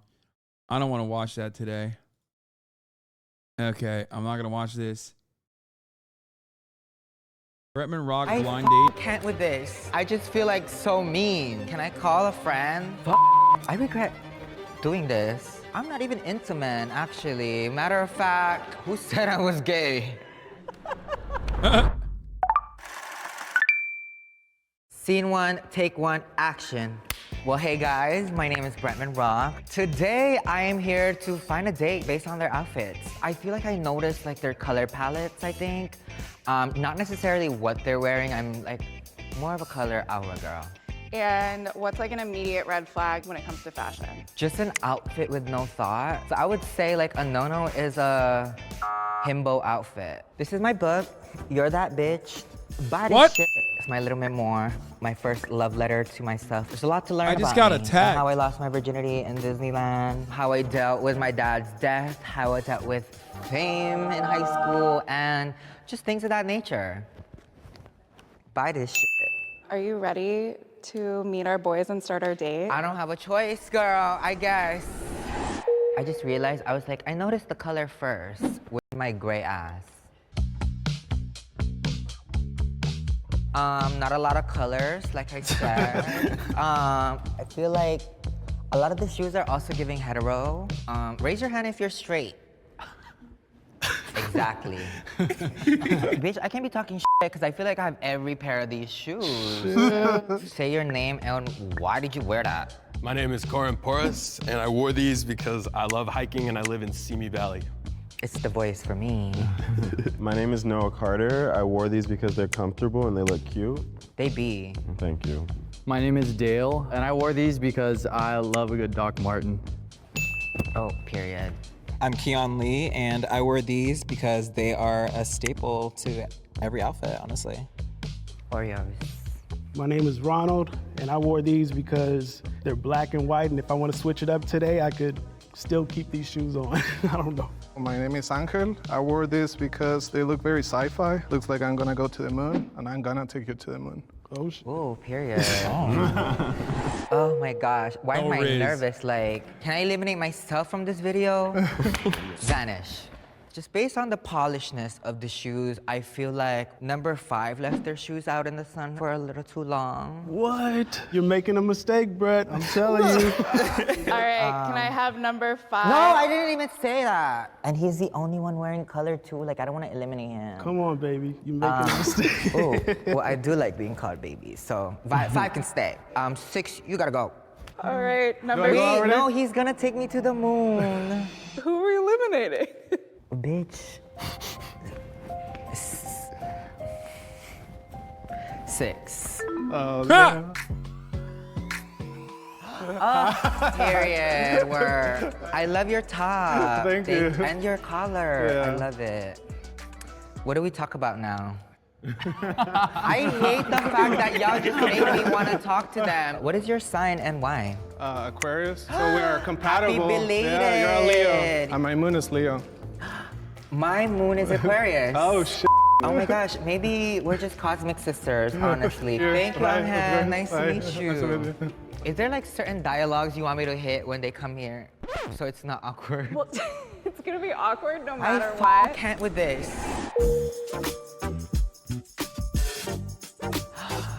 I really like the style on the other 3 here. Bro, what?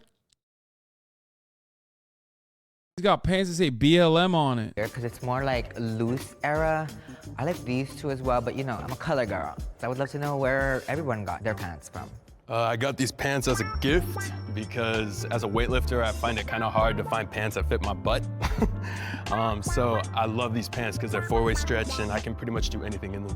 Corin is very Austin coded. You know exactly what I mean, okay?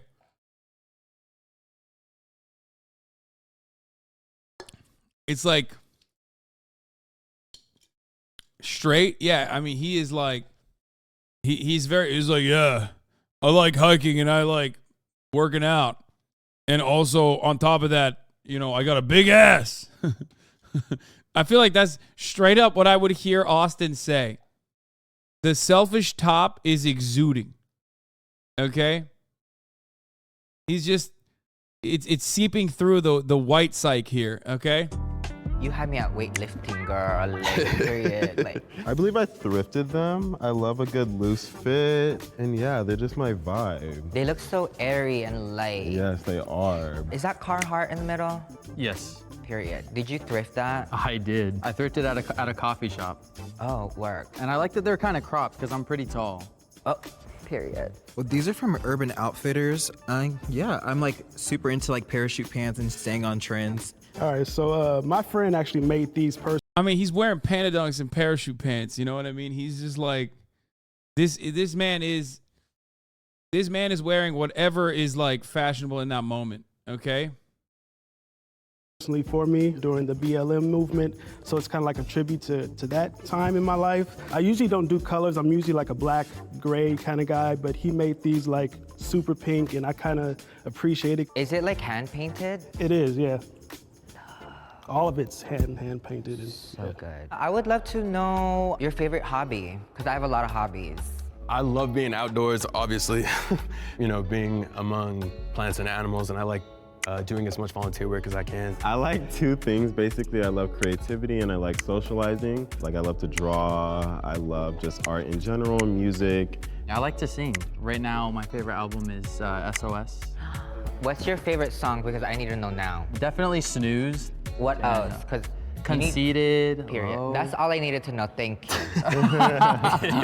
You said you like to sing. Like, any chance we could get like a little... Do we do a 4-part harmony right now? What are we Yeah. Pandas are what we make fun of for being basic in the sneaker world, lol. I know, but I do think that pandas are fine.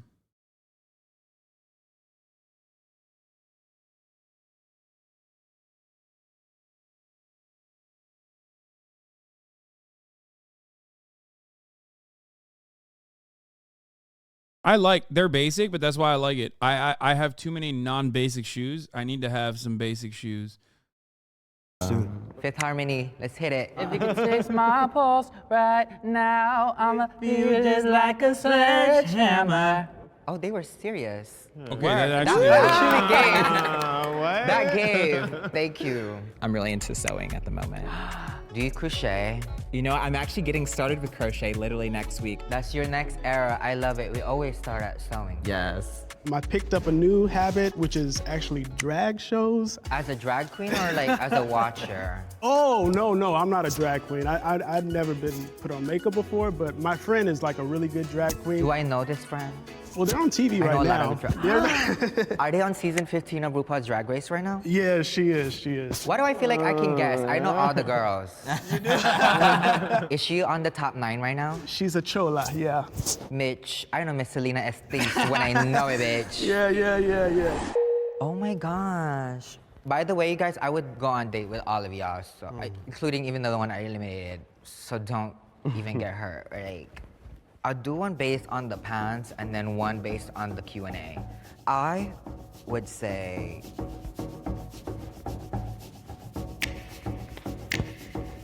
two. But I love his shoes the most. I would just say that. Oh my gosh, you're beautiful. Thank you. Noah, I love your jacket. Where is it from? Because I It need is it. thrifted. What is your, is the Herkimer diamond? Let me show you some. We have like kind of like a matching one. Okay, yeah, those are cute. Love. Why are they in the bag? Well, when I'm doing like shoots where I'm just surrounded by a lot of energies, like, you know, keep it to myself. This is Pace. I'm so sorry. No, I'm you're so good. sorry, but I love your look. I love your vibe. Still my favorite shoes though. Is that hard? Yeah. I regret doing this. This video is hilarious. I regret doing this, actually. Oh, I should ask their signs, huh? Because water signs, to the back. Oh, who was shaking when I said water sign? Carhartt, why are you shaking your knees when I said water sign? Are you water sign? No, there's something that got on my shoulder. I had to like push it off. Okay. Bitch. I'll just go with 2. Please. Oh my God, hi King, nice to meet you. Hi, nice to meet you. And I am a water sign, so You are a water sign. sign. I knew you were shaking at the knees. Yeah, I was shaking a bit. What specific water sign Good are style. I am a Pisces. I love your pants. I really Thank you, do. I appreciate it. I have those. It's a good style. He did not even care. He was like, yeah, I made the good choice. He didn't even hit a, oh no. she really won't break my soul. I feel like I finally see more of their personalities. Yeah, more like you can see more of their bodies. What do you mean? Oh my gosh. The double plaid. Why? Honestly, it's styled well. But don't do it again. I love the second one. This looks like me. This is like something I literally would wear to the gym. I'm pretty sure I have an outfit, these exact colors, honestly. And then the third, obviously it's Beyonce, bitch. But the Scorpio necklace, I don't know if it's a red flag for me or not, because my mom's a Scorpio, my dad's a Leo, and I'm a Leo, and like, do I really want to repeat the history? But by the way, the outfits that he has eliminated so far were the best. Well, maybe not the first one. That one was a little out there. But the second and third outfit that he eliminated was like the best. And then this one is good too. It's got me weak in the knees. So my question for you basically would be, what are your red flags that you find in a partner? Okay, so outfit-wise, I don't see myself dating someone with a similar style as me because None of them are wearing cat clothing. 0 out of 10 for all of them. Oh my God, cat people are so weird. Why you gotta be like that? I don't know about sharing clothes or competing for the spotlight. I'm kidding. My red flag when it comes to personality, I'm a very like secure person, honestly. I would love someone that is as confident as me and like carries themselves well. Can you describe the last picture in your camera roll?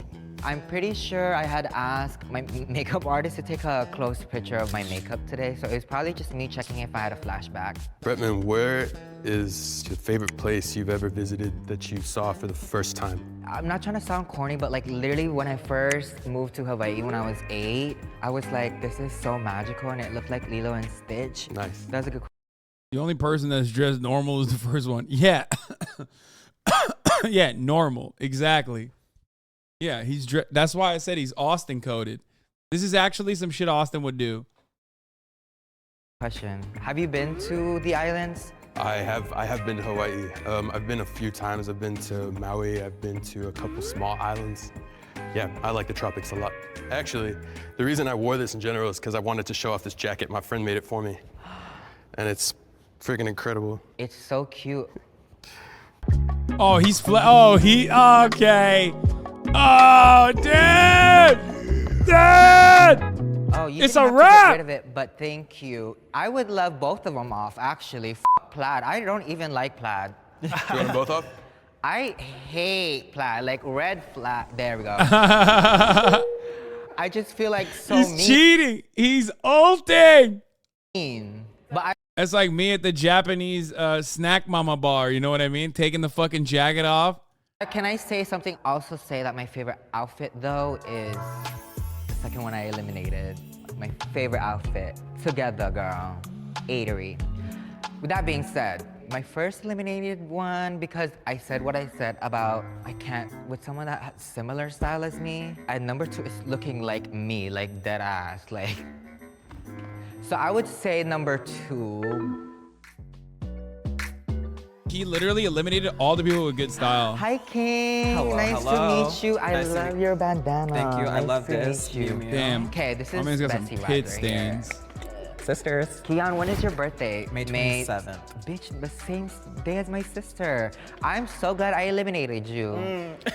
That'd be easy though, a family party instead of just the two. Yeah, I'm glad. Can I give them hugs? Okay.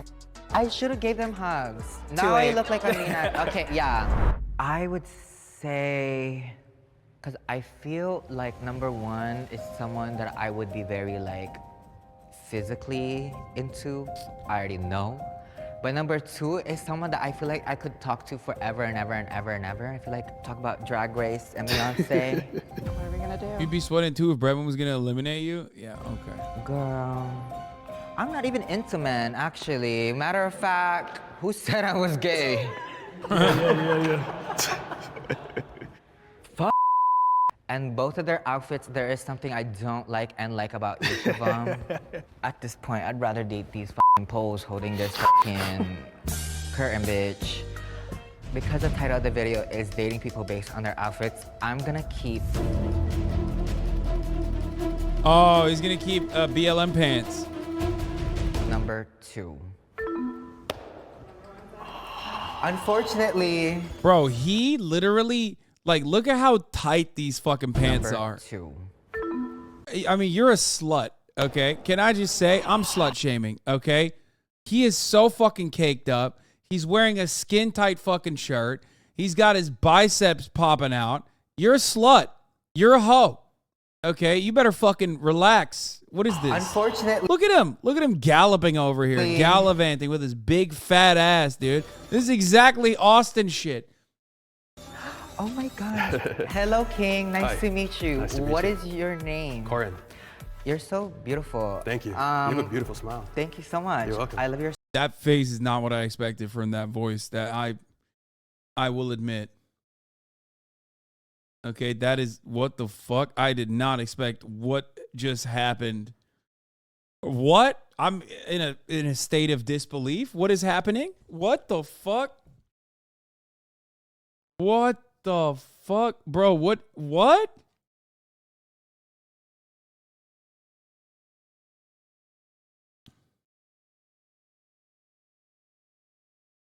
Who goes to the barber and says the Adolf, please? Like, no, actually. Like, even the mustache, too. What the fuck?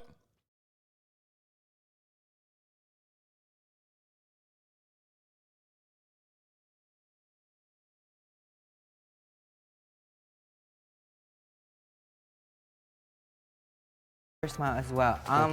What did you do today, and why did you do that? What did I do today? Haircut's giving gay and proud boy. Motherfucker said mine fade. No, I don't understand what just happened. This is very strange.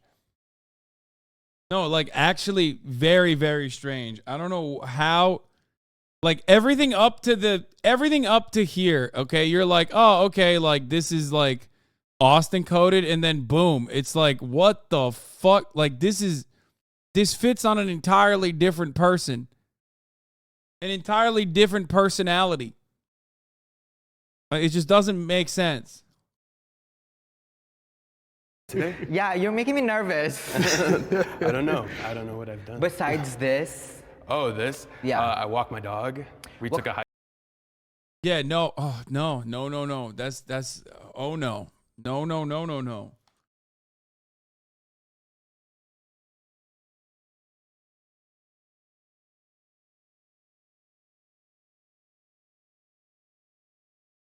What do you mean mustache not gay? Super gay. Imagine this man with a leather jacket. No, the mustache is like, the mustache is bad. I'll say it. It's just bad. Okay, it's just like too kept. I don't know how to describe it. Like it's just like he like styled it.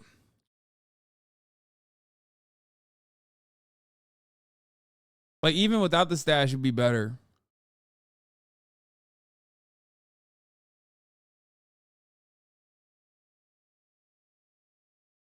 Like, the hair is ridiculous. The mustache is also ridiculous. He's just doing no favors to himself, okay? Like, actually doing zero favors. Mascara is rubbing me the wrong way, too. Makes his bright eyes pop too much. I don't know why, but he looks like a character someone would make in Cyberpunk. Yes, actually. No, he looks like a character selection scene where like you just went with one of the presets and then you tweaked it too hard and now you can't fix it, so you're stuck with it kind of. You know what I mean?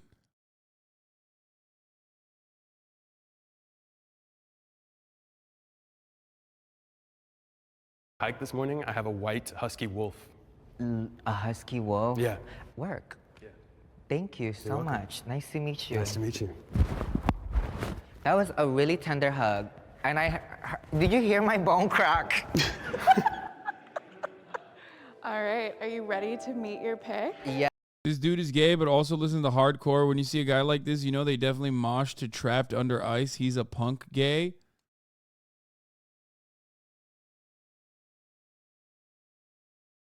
You're being mean now? Bro, someone in the chat said this, but he looks like yassified Hitler. What the fuck do you mean? He looks like if Hitler went to Argentina to live his best life, okay? The fuck are you talking about? I'm not being mean. There's so much you can fix here, okay?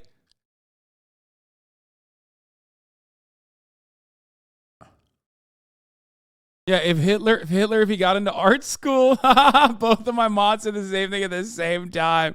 Oh no. Oh no. Thank you so much. Nice to meet you. Nice to meet you. That was a really tender hug. And did you hear my bone crack? All right, are you ready to meet your pick? Yes, actually, I'm very excited. Okay, come on out. Selena Esteris! Yes! Hello, King. Nice to meet you. You're beautiful, no? I'm just like that. I literally was just thinking that. Nice to meet you. What's up? Good. Can you explain your tattoo, your musical tattoos? This is actually the first tattoo I got. I'm actually a songwriter, so I didn't want to.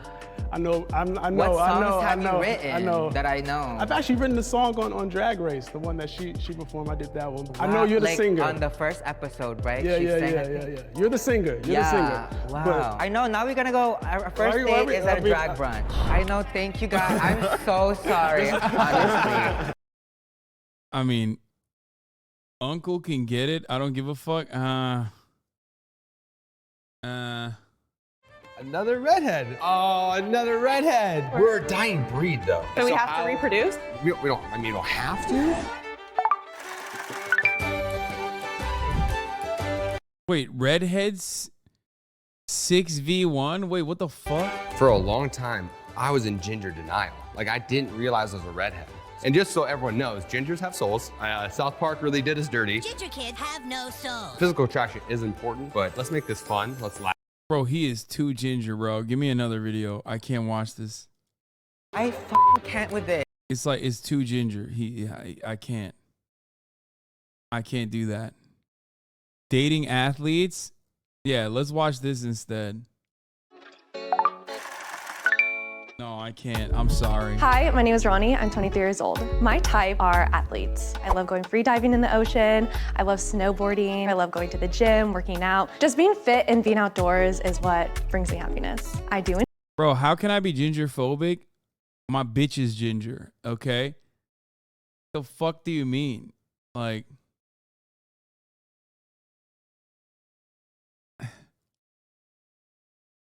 you can't come at me with ginger phobia accusations.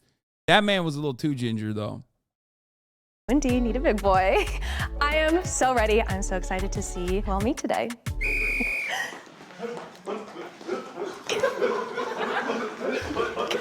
Physical. Physical. Oh my gosh, he's wearing a Speedo.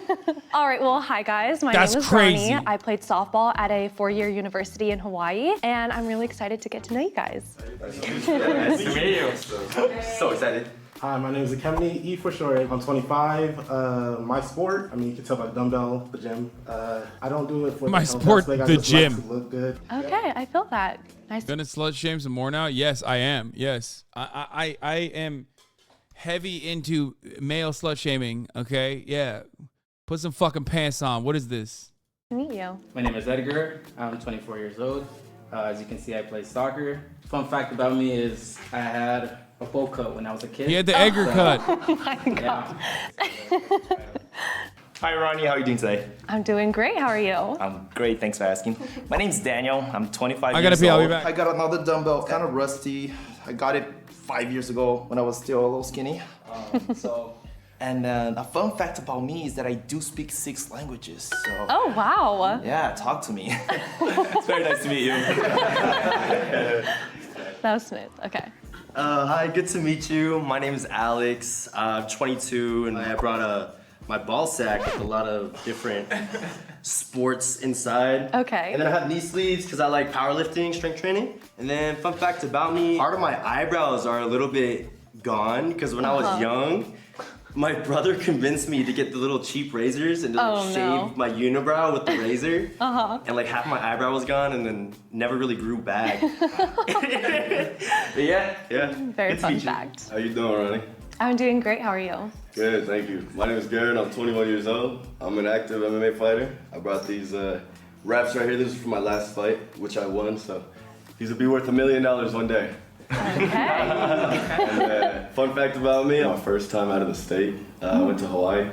I didn't even, to be honest, know what Hawaii was, you know what I mean? I knew it was far or something, but I didn't know what it actually was. So when I first stepped on the beach and the water and all that, it was absolutely amazing.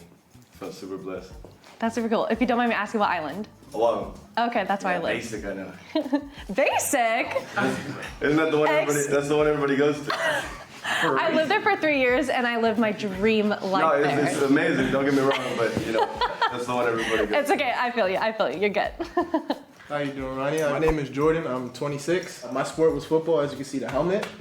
A fun fact about me, today's my birthday. Oh my gosh, happy birthday! Hi, Rodney. Hi. I'm Ray. I'm 24. I'm wearing my prop. I see. I was a swimmer. Oh wow. And one thing about me is I recently found out that I'm not allergic to mangoes anymore. Amazing. Mangoes So are like I've the been best fruit binging ever. on mangoes. Okay, super cool. All right. Hi Ronnie, my name is Luke. I'm 22 years old and my sport's a little unique. It's pickleball. I try to stay active in my sports right now from a coaching side, so I coach youth soccer and youth tennis. Okay. And it's really great to kind of see the sport from a new perspective, and honestly it's like having 12 little brothers, which is awesome. I'm not Italian, but I can make you the best homemade ravioli and I speak Italian as well. Do you? Why? Okay, Italian food is my favorite, so good Awesome. to know. Perfect. Hey Ronnie, my name's Tyler. I'm 26. I played a bunch of Dude, what's up with pickleball? Like, everyone's talking about it nonstop. What is that? Like, I don't fucking understand. I hear it all the time. People always are talking about like, oh, I love pickleball. I love pickleball. Like, what the fuck is it? It's like tennis? Okay. You use a pickle as a ball? Really? That's what I always thought. Like, what's up with that? Why is it called pickleball? I think Will likes it too. It's like gay tennis? What?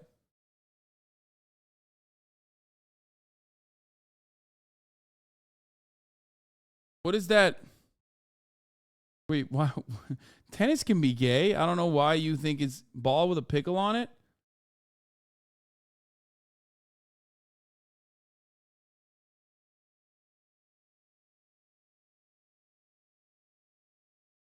It's like a smaller court. What is pickleball?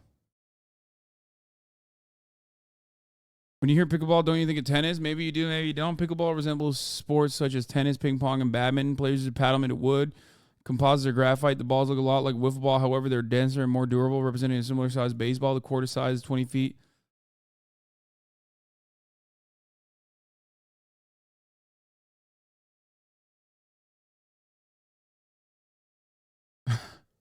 Yeah, it's like chode. By now, yeah, sure. It looks like chode tennis. You're You've right. heard of Pickleball. Pickleball. Pickleball. right? How do I fix this? The so-called Is a game for retirees. Some startup bros are trying to make mainstream.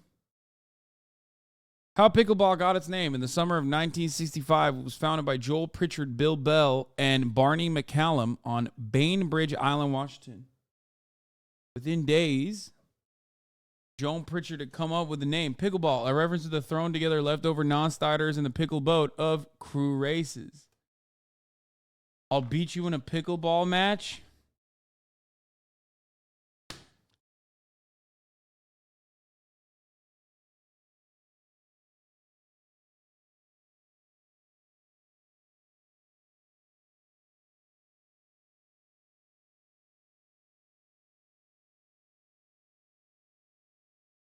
Is where people want to pretend they are good at a racket sport and don't have the time or dedication to play an actual one. Bro, what the fuck? It was named after their dog.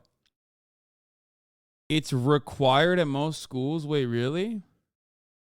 Okay, we're deviating away.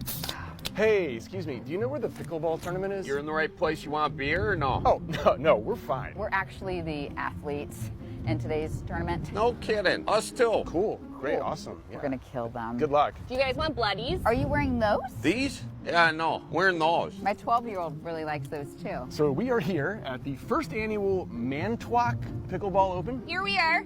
We're at the park. I'm just really happy that our training is. We're at the park. It's our first tournament. I'm glad this didn't conflict with the Packers. Oh my God, I know this guy. He used to sometimes be on the Young Turks. Crazy. Charlie Barons. Yeah. Like, I know him. I've known him for like fucking years and years. Hassan, how the fuck? Wait, why?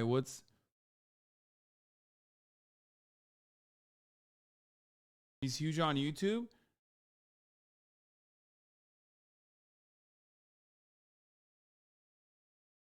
Let me see if I can find a video of us together.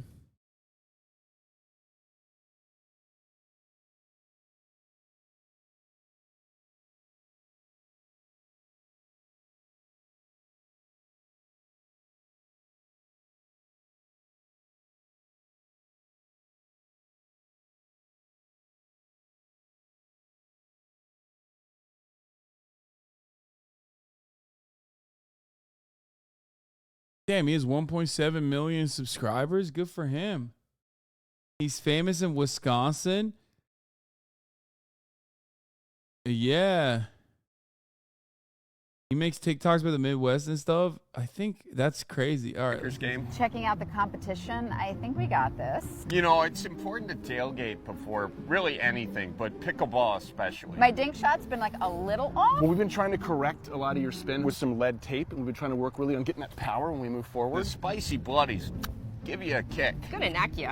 Yeah. Gonna knock them on their ass. Yeah. He is wearing plastic shoes. Mm-hmm. Yeah. She's drunk. She's on her, looks like her fourth Bloody Mary. We're both professional picklers. You know, we got some nice cucumbers in the garden. Yeah. And, some gherkins. Oh my gosh, it's freezing here. Yeah. First of all, this is not a regulation net, but Are whatever. those tackle boxes holding the net down? Oh my gosh, honey, look. Is there a court official? I'm sorry. This is an indoor ball. This is an indoor ball. It's okay, fine. Look, no, we're good. I actually brought an outdoor ball, so like we should be okay. We're playing you guys. Oh, good to see you. Yeah. This cannot be legal.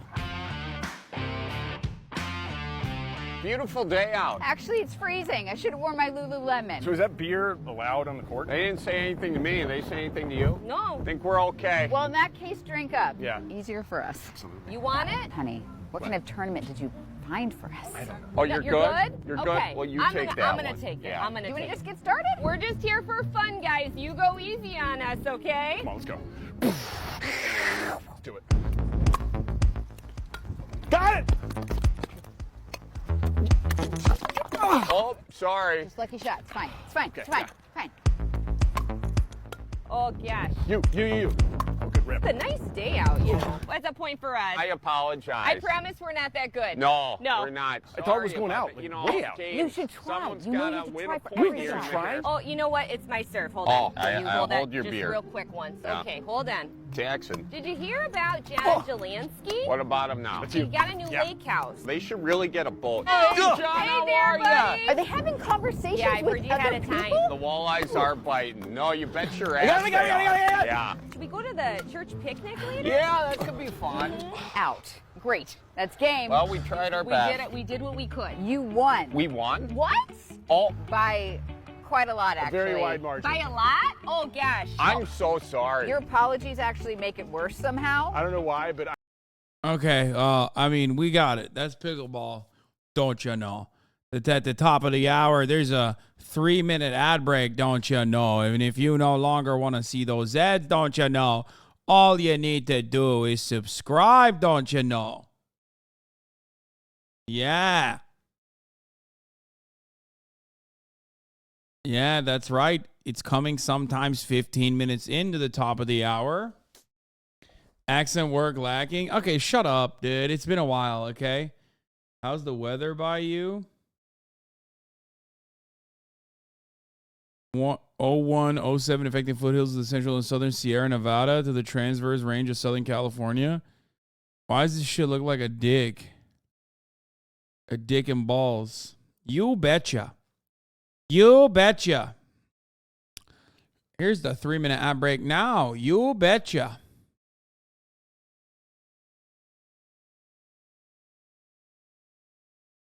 I gotta watch Fargo again. Can you watch a Vox video so we can see how pickleball is a danger to our society?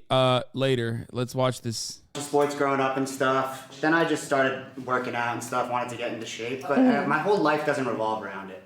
Like, whenever I go out, people ask me about lifting. I'm like, can we not talk about lifting for, like, the first, like, at least 20 minutes? But Good to meet you all. you too. You too. Okay. Hold on. I'm thinking.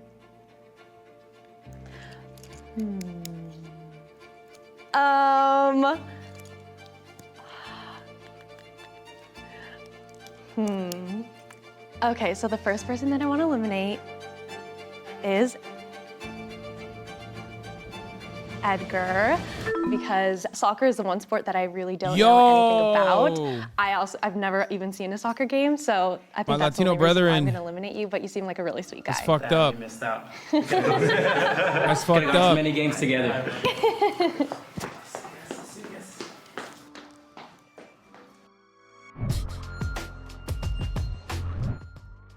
Hello. Nice to meet you. It's so nice to meet you. Nice to meet you as well. Okay, to be fair, that wasn't the biggest L. Let's be real. All right.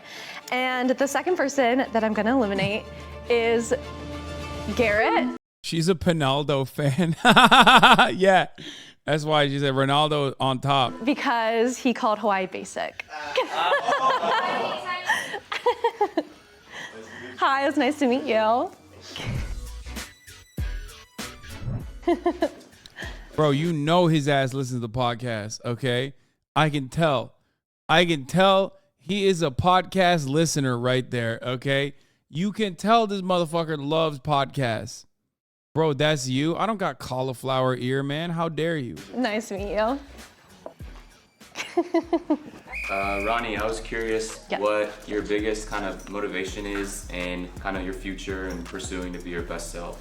Ooh, that's a really great question. I'm very family oriented. I'm very close to my family. And so when you got cauliflower ear like that, can you put that shit in your ear? Can you put like earbuds in your ear? Or like how does that work? No? all I want to do is just like make my family proud. What kind of music you like listening to? Like, who's your favorite? Ooh, okay, good question. I like all kinds of music besides maybe like screamo. Okay. I love house music like Dom Dolla, DJ Snake. What about you? Who's like your top favorite artist? Wait, I thought we were asking the questions. Huh? Our turn. You know who Smino is? Wait, say that again, sorry. Smino. I don't think I know I'm who gonna that put you is. on, don't worry, okay? Okay. What muscle group do you look at for guys? Because girls like back. Great question. But arms, what about you? Just your perspective. Okay. For me, a good back and a good like bicep, like I could just wrap my arm around, like when we're walking, like I could feel safe, I feel protected. That's cool. That's cool. Okay. I see you. Why do jack dudes, when they get together, everything turns into a fucking reality TV show? Why can't jack motherfuckers just be normal? Like that? Why do they have like? It literally automatically turns into fucking like what is it? Too Hot to Handle, or one of those like Netflix shows where it's like dumb sluts, fuck, but they're not allowed to. Says you. I just don't get it. Yeah, that for me, that is what I find most attractive in No guys. dad bod time. Oh no, I like a dad bod. I like a good dad bod. I want him to be like bigger, stronger than me. I want him to like be able to like lift me, throw me. Like I'm into that. I mean, I can do what you're over it. Are your nails French? Yes, I do have French tip. They have little hearts on them for Valentine's Day. Gotta be on theme. Yeah. As of right now, February 14th is open for me. All right, the first person I'm gonna eliminate Speedo guy is Tyler. I don't think you asked me a question this round, which is okay. I asked that your nails were French. Oh, okay. Hi. Oh my God, what is So that nice to meet facial you. hair, bro?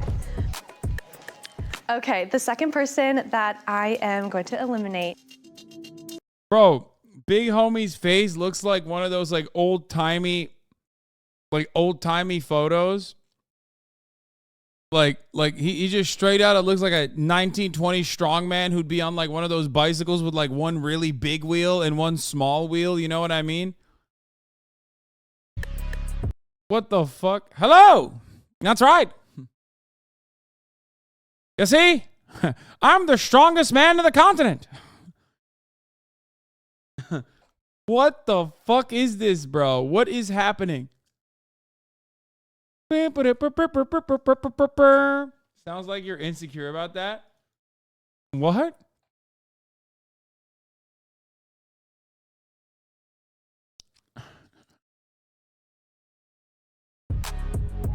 It's so nice to meet you. Okay, the second person that I am going to eliminate is Ray. Sounds like I can't grow any facial hair. Yeah, me, famously incapable of growing facial hair. You seem like a really fun guy, but just not what I'm looking for. Oh, dude. So nice to meet you. L. All right, and the last L. She didn't even go with that. That's a L for her. person that I'm going to eliminate He was good looking. is Daniel.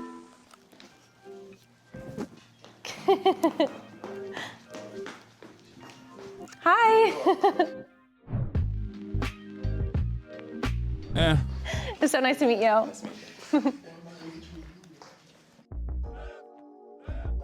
Eh. All right. Nice to see you again. Good to see you. Okay, so E. I go by E. Okay. Ooh, wow. Good to see you. What's your ethnicity? I'm Hispanic and German. Okay. So can you dance? That's my question. Because I can't dance, and we can't both have two left feet. It's not gonna work. I love dancing. Okay. Yes. What do you like dancing? Just like being like out at a club like with my friends. Mhm. But I did Tahitian and hula dancing for 5 years. You did what? Tahitian and hula dancing. What's that? Oh fuck. It's like a type of like Polynesian. Okay, you can teach me later. Okay. Now, what do you like to do on your free time? Wait, hula dancing is... I thought like hula hooping, right? I thought that's what she was saying. Oh shit, it's the Polynesian dancers that like they do the do do do do do do do do that.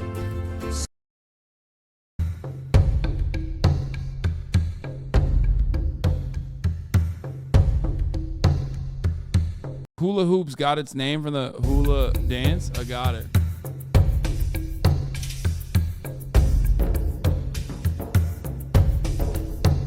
Pretty fire. On my free time, I love reading. I know I said like I love being like outdoors all the time. Okay. I love spending time with my family, spending time with my friends. Okay, so I was more thinking like, you know, when you're alone, Uh-huh. what do you like? Who do you watch? What's your favorite form of entertainment?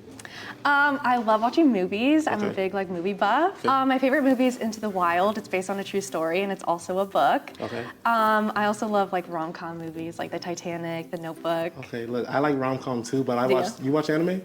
I've actually never seen anime, but I hear Oh. so many people talk about it. Yeah, though. because it's good.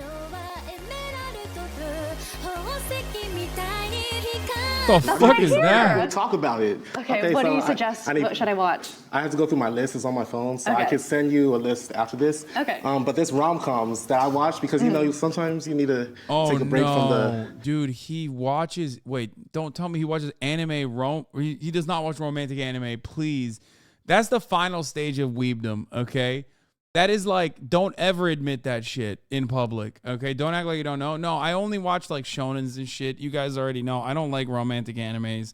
I feel like romantic animes are not for me. It's like too much.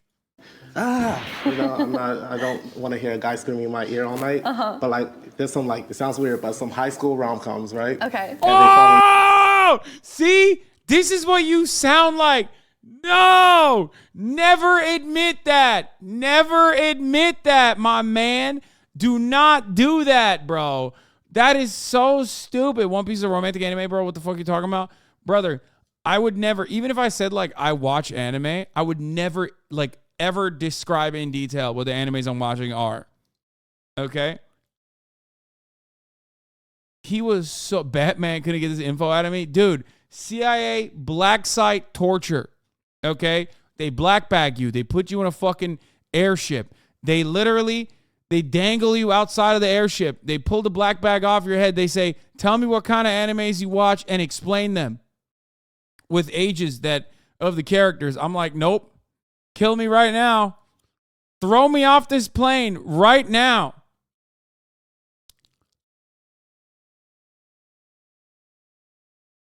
Love, and it's like, this is so sweet. Like, I want to fall in love in high school again. Yeah, thank you. It's nice chatting with you. Ronnie, you know what brings you out here to SoCal? So I'm born and raised in Southern California, Long Beach girl. Are you a big hike person?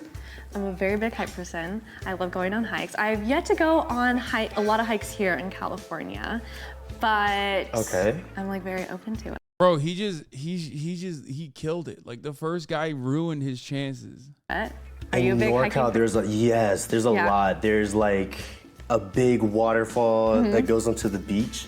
It's like a 5-mile hike all across the coastline. Yeah. And it's just a wonderful thing. You can climb up the waterfall because there's a rope there. So if you're feeling like risky, you can definitely do that. Did you do that? Yes. Yeah? Yeah. And I got a whole bunch of stuff to follow on. What would you say is like the most like riskiest, scariest thing you've like ever done? Like bungee jump? So I've always wanted to go skydiving, but I'm so scared to. Why wouldn't you do it? It's like, okay, it's one of those things where like, I'm down, let's do it. But when the time comes, my hands get clammy and everything. Because like for roller coasters, I love roller coasters. Okay. But I have to warm up for it and everything. Are you down to go skydiving or have you gone? I would be so down to go skydiving. Okay, you gotta convince me, I'm really nervous. Nerding out about physical activity, talking about shoujo. Okay. I mean, I definitely hate hiking, and I definitely have maybe sometimes on accident watched anime, okay? But like, dude, yeah, I just don't fucking understand. As someone who is very physical, like I do a lot of physical shit, okay? I do. I love working out. I work out every fucking morning before I start the broadcast. I usually work out after as well. I play basketball. I love touching grass. I just don't understand how motherfuckers make that their personality.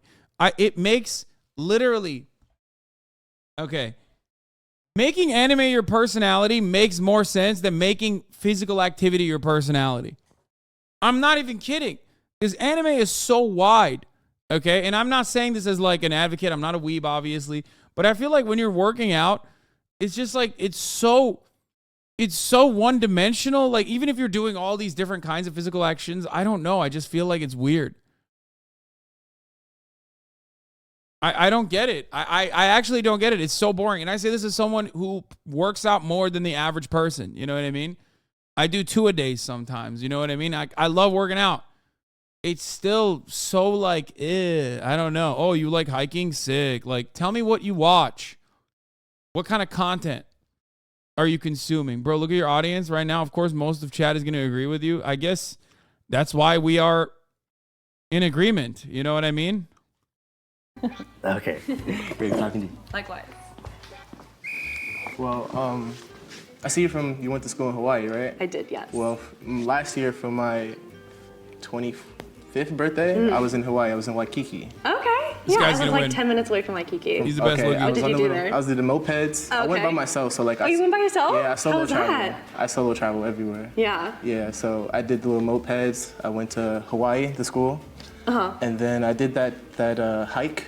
That's like a volcano. Diamond Head. Diamond Head. Yes. I did that. Took some nice pictures there. What else? Okay.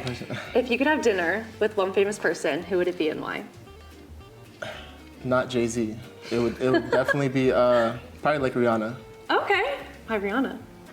She's been like my crush since Umbrella. So like. I think she's everyone's crush. Yeah, she's been a crush. I would definitely take her on like a nice date at a restaurant. Yeah. You know. What restaurant? Bro, I do not understand how motherfuckers solo travel either. Like, that is also odd probably to me. Like no, I've never been. What is it? No Solo disrespect. date. No disrespect to those who do. I just don't get it. Like, I don't get it.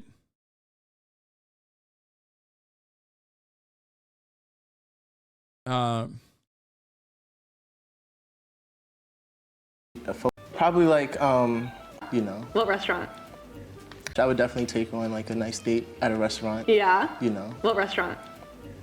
Probably like no, I've never been. What is it? Fogo de Chao.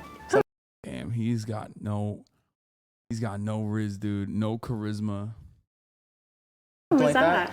There's one out here in LA. Okay. It's like a Brazilian like steakhouse, and they bring you food and they like cut it up and stuff like that. I did that once. Okay, Yeah. that sounds super good. Right now I just trade stocks. Okay. So I trade stocks, I invest, and work from home, and I just travel. That's it. That's super cool. I don't know much about stocks. I can teach you. I can teach probably you. should learn about stock trading. I just feel like, I don't know. I'm big in like saving, investing, and the future. That's important. Yeah, that's something I'm big on. I think we can all agree. Oh my God, they hit a pause. They hit a pause so long that like they cut it out, and they still had to have the producer step in and go, "All right, bye." Hi, goodbye. Nice to meet you. Nice to meet you. So I was curious. A lot of jewelry, at least in my family, has meaning. I was wondering if you okay. had any kind of personal meaning.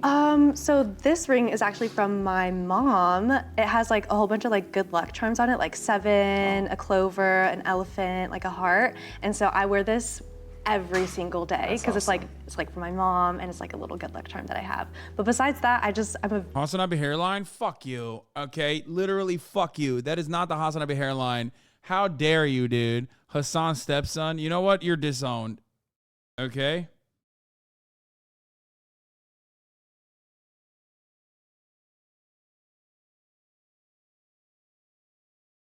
This is why I have body dysmorphia, you fucks. gold girl. I love wearing gold jewelry. I'm a silver guy. Yeah? I know, I see you have I know, jewelry. I'll buy you gold. Are you a watch guy? Like, are you into like watches? I'm becoming one. Yeah? I think I work in real estate. Okay. So watches, it's just kind of, with it. Yeah, it looks good with like a suit and everything. Yeah, I think I'm becoming one. I never really was. I was always like a $5 watch. Yeah. Like, its purpose is to tell time. But Yeah. now it's kind of a little flashier, so yeah.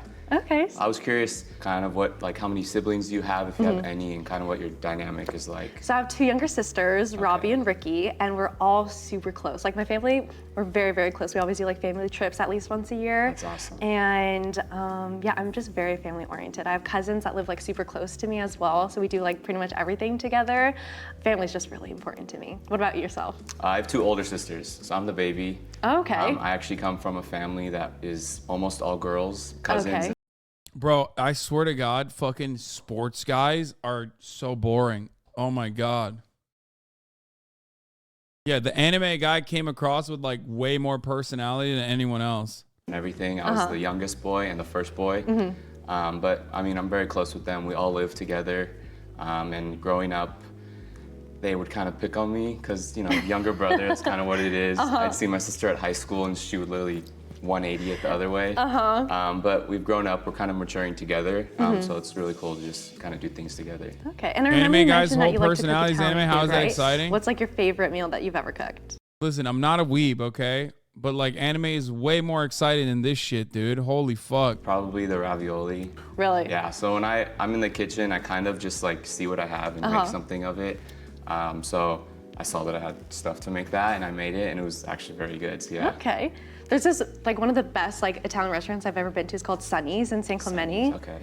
I would highly heard of suggest it. going there. Okay, cool. Like Is it they're- like Is cooking a W or L for a guy? It's a I W. think What do you it's mean? very Of course a traditional. W. That's awesome. Yes, Okay, it's like a that's the best cute food. little like, it's like nicer than a hole-in-the-wall restaurant. Yeah. But their fettuccine alfredo is like fire. Awesome. I'm Yeah. lactose intolerant. Are you really? But I'll order it for you L. and get something else. L. Good to see you, Ronnie. Good to see you.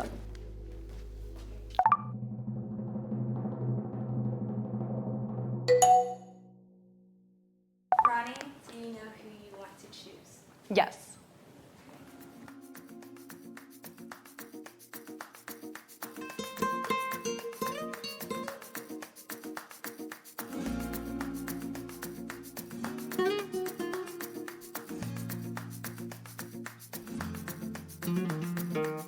So today, I'm going to be choosing. Wait, what? Alex, because I felt more comfortable talking to him, and I think we both are on the same level of like being like family oriented, kind of like Oh family. my close. God. And Look at his face. Look at anime boy's face, dude. He's like, oh my God. I think we both are He just looked on him the up same and level of like down. being like family oriented, kind of like family comes first, and that is one of the main like more. He should have won. I'm not saying that because he likes anime. Morals and values that I'm looking for in a future partner. Guys, sorry, please find me out. Don't touch me. Wow, Roddy, I feel so special. Thank you. Thank you. Thank you. What will you guys do on your first date? Definitely hike. I think He's so. gonna too. write I him think in that's his a good hike. idea. Oh my God, sick. Have fun hiking, guys. Oh my God. Literally, what the fuck, dude? Oh, I love. What is this? Trash Chase lied to your face and stole your How's it going, content? bros? Today I'm gonna rate and eat every single candy. And with me as a guest is... Hi. Joey the Anime Man. It's me. Let's go. Why did they lie to my face? I don't understand. And stole my content? I mean, I tried Japanese candy as well, but... Actually, you know what's really funny about this? I said I wanted to do a Japanese candy taste test, and then I never got around to doing it. I bought the candy, and then Ray did the candy instead, the candy taste test instead, without me. And I wanted to do it possibly with someone from, well, not someone. Ray and Psycho did it first. First of all, I literally did it first with Cutie out here with Halloween candy, okay, with Cutie and Myth. But also, I wanted to do it in Japan. I went and literally got the fucking candy. Finish the video. There's an unexpected ending. Wait, really? We can go to the beach, and then what about food? What's your favorite food? I love Mexican, Italian, poke. We'll go sushi. Mexican. Italian doesn't count. Why are we still here? Just to suffer? Ray and Psych did the Japanese taste test vid. Yeah, I wonder. Yeah, I know, motherfucker. That's what I'm referencing. I was the one who got those candies. Okay, I can't believe March is in here right now lying too. I was the one who went and fucking purchased those candies because I wanted to do it on my stream, and then I was like, oh no, we'll do it together, for you, like content on your channel, and then yeah, I didn't get to do any of those. Okay. It is. I bought all those candies. I bought those. Damn, 500K views. Nice. They didn't even like any of the ones you bought too? Okay, well, I don't want to hear about this. Okay, I don't want to see this. This is betrayal. Hassan prep for a stream? Yeah, sure. I literally did. What the fuck? Y'all are crazy. Italian doesn't count. Wait. I meant the Italian guy, the cross guy. Is that bad? Oh my God. Oh no. Wait. Oh no. Oh no. Oh, that's brutal. You're right. I shouldn't have paused. I was literally going to fucking walk away from this. Yes. Oh, okay. Oh my gosh, that's so bad. Oh no, it's okay. Oh my God. Okay, I'm so sorry. I think Ronnie might have said the wrong name. I'm sorry. I'm so sorry. Bro, take the L at that point. Just go on a date with him. Live a life happily ever after. You know what I mean? There's no way you come back from that. That's crazy. That's brutal. You know, you have to take the L. You have to go on a date with this guy at that point. You can't, oh my God. No, she don't want to hike. Yeah, what the fuck? Oh, that's Italian. Wait, what's your name? Luke. Okay, yeah. Wait, what did I say? You said Alex. Alex. I take back everything I said about Italian. I love Italian food. It's the best. This is for you. Thank you so much. Oh my God. I think you and Luke will do on your first date. Bro, why did she literally talk? I like when the guy makes the plans. Okay, well, so I think she was like in her mind going through it and was like, should I just like play along with this? This is really awkward. I don't fucking know. And then decided like, nah, this guy likes hiking way too fucking much. You know, fuck it, I'm done. Anyway, listen, on that note, I'm done for the day. Okay, I'm tired. I'm done for the day. We will be back with more fucking content and more goodness tomorrow. Same time, same place. You already know what it is, okay? I'm gonna try to see who I can get for. I'm gonna try to see who I can get for potentially the taste test, the protein taste test. And we'll figure that out. I also am gonna probably set up an IRL stream for the weekend where I go to a adoption place. I'm not gonna get a dog there, but I want to go and like test out the field. You know what I mean? Dip my little toes in, kiss some puppies. You already know. All right, so get excited for that, and I'll see you tomorrow. Peace. The starlock to the starlock to the topic just begun. There he is again, her sun is streaming, her sun is streaming. There he is again, her sun is streaming, her sun is streaming. Reviewing the P.O. box, Uncle Uger's face. Sudden discord at your prop, great names take embrace. Tiny Bernie Sanders, LGBTQ Air Force. The whole left at your fingertips, Ane at your door. The H3 crowded debate, the Young Turks online show.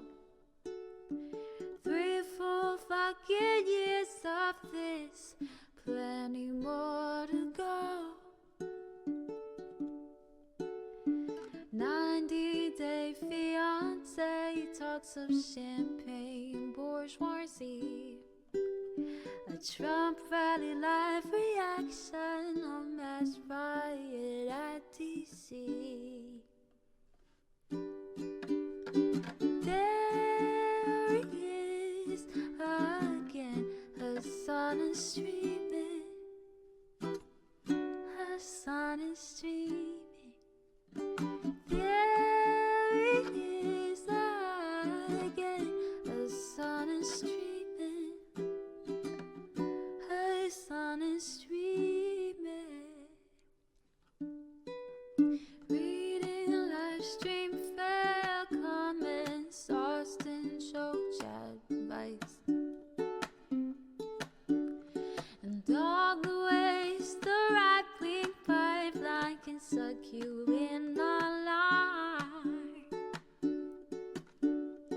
JCS react, Lord, frame gets broken, cover blown. A full-blown mass pandemic, monster streaming at your home. Total radicalization coming out to find. The system you were taught to trust in was broken the whole time. All these daily streams, whether big or whether small, have helped me and so many find the meaning through it all. There he is again, her sun is streaming, her sun is streaming. There he is again, her sun is streaming, her sun is streaming.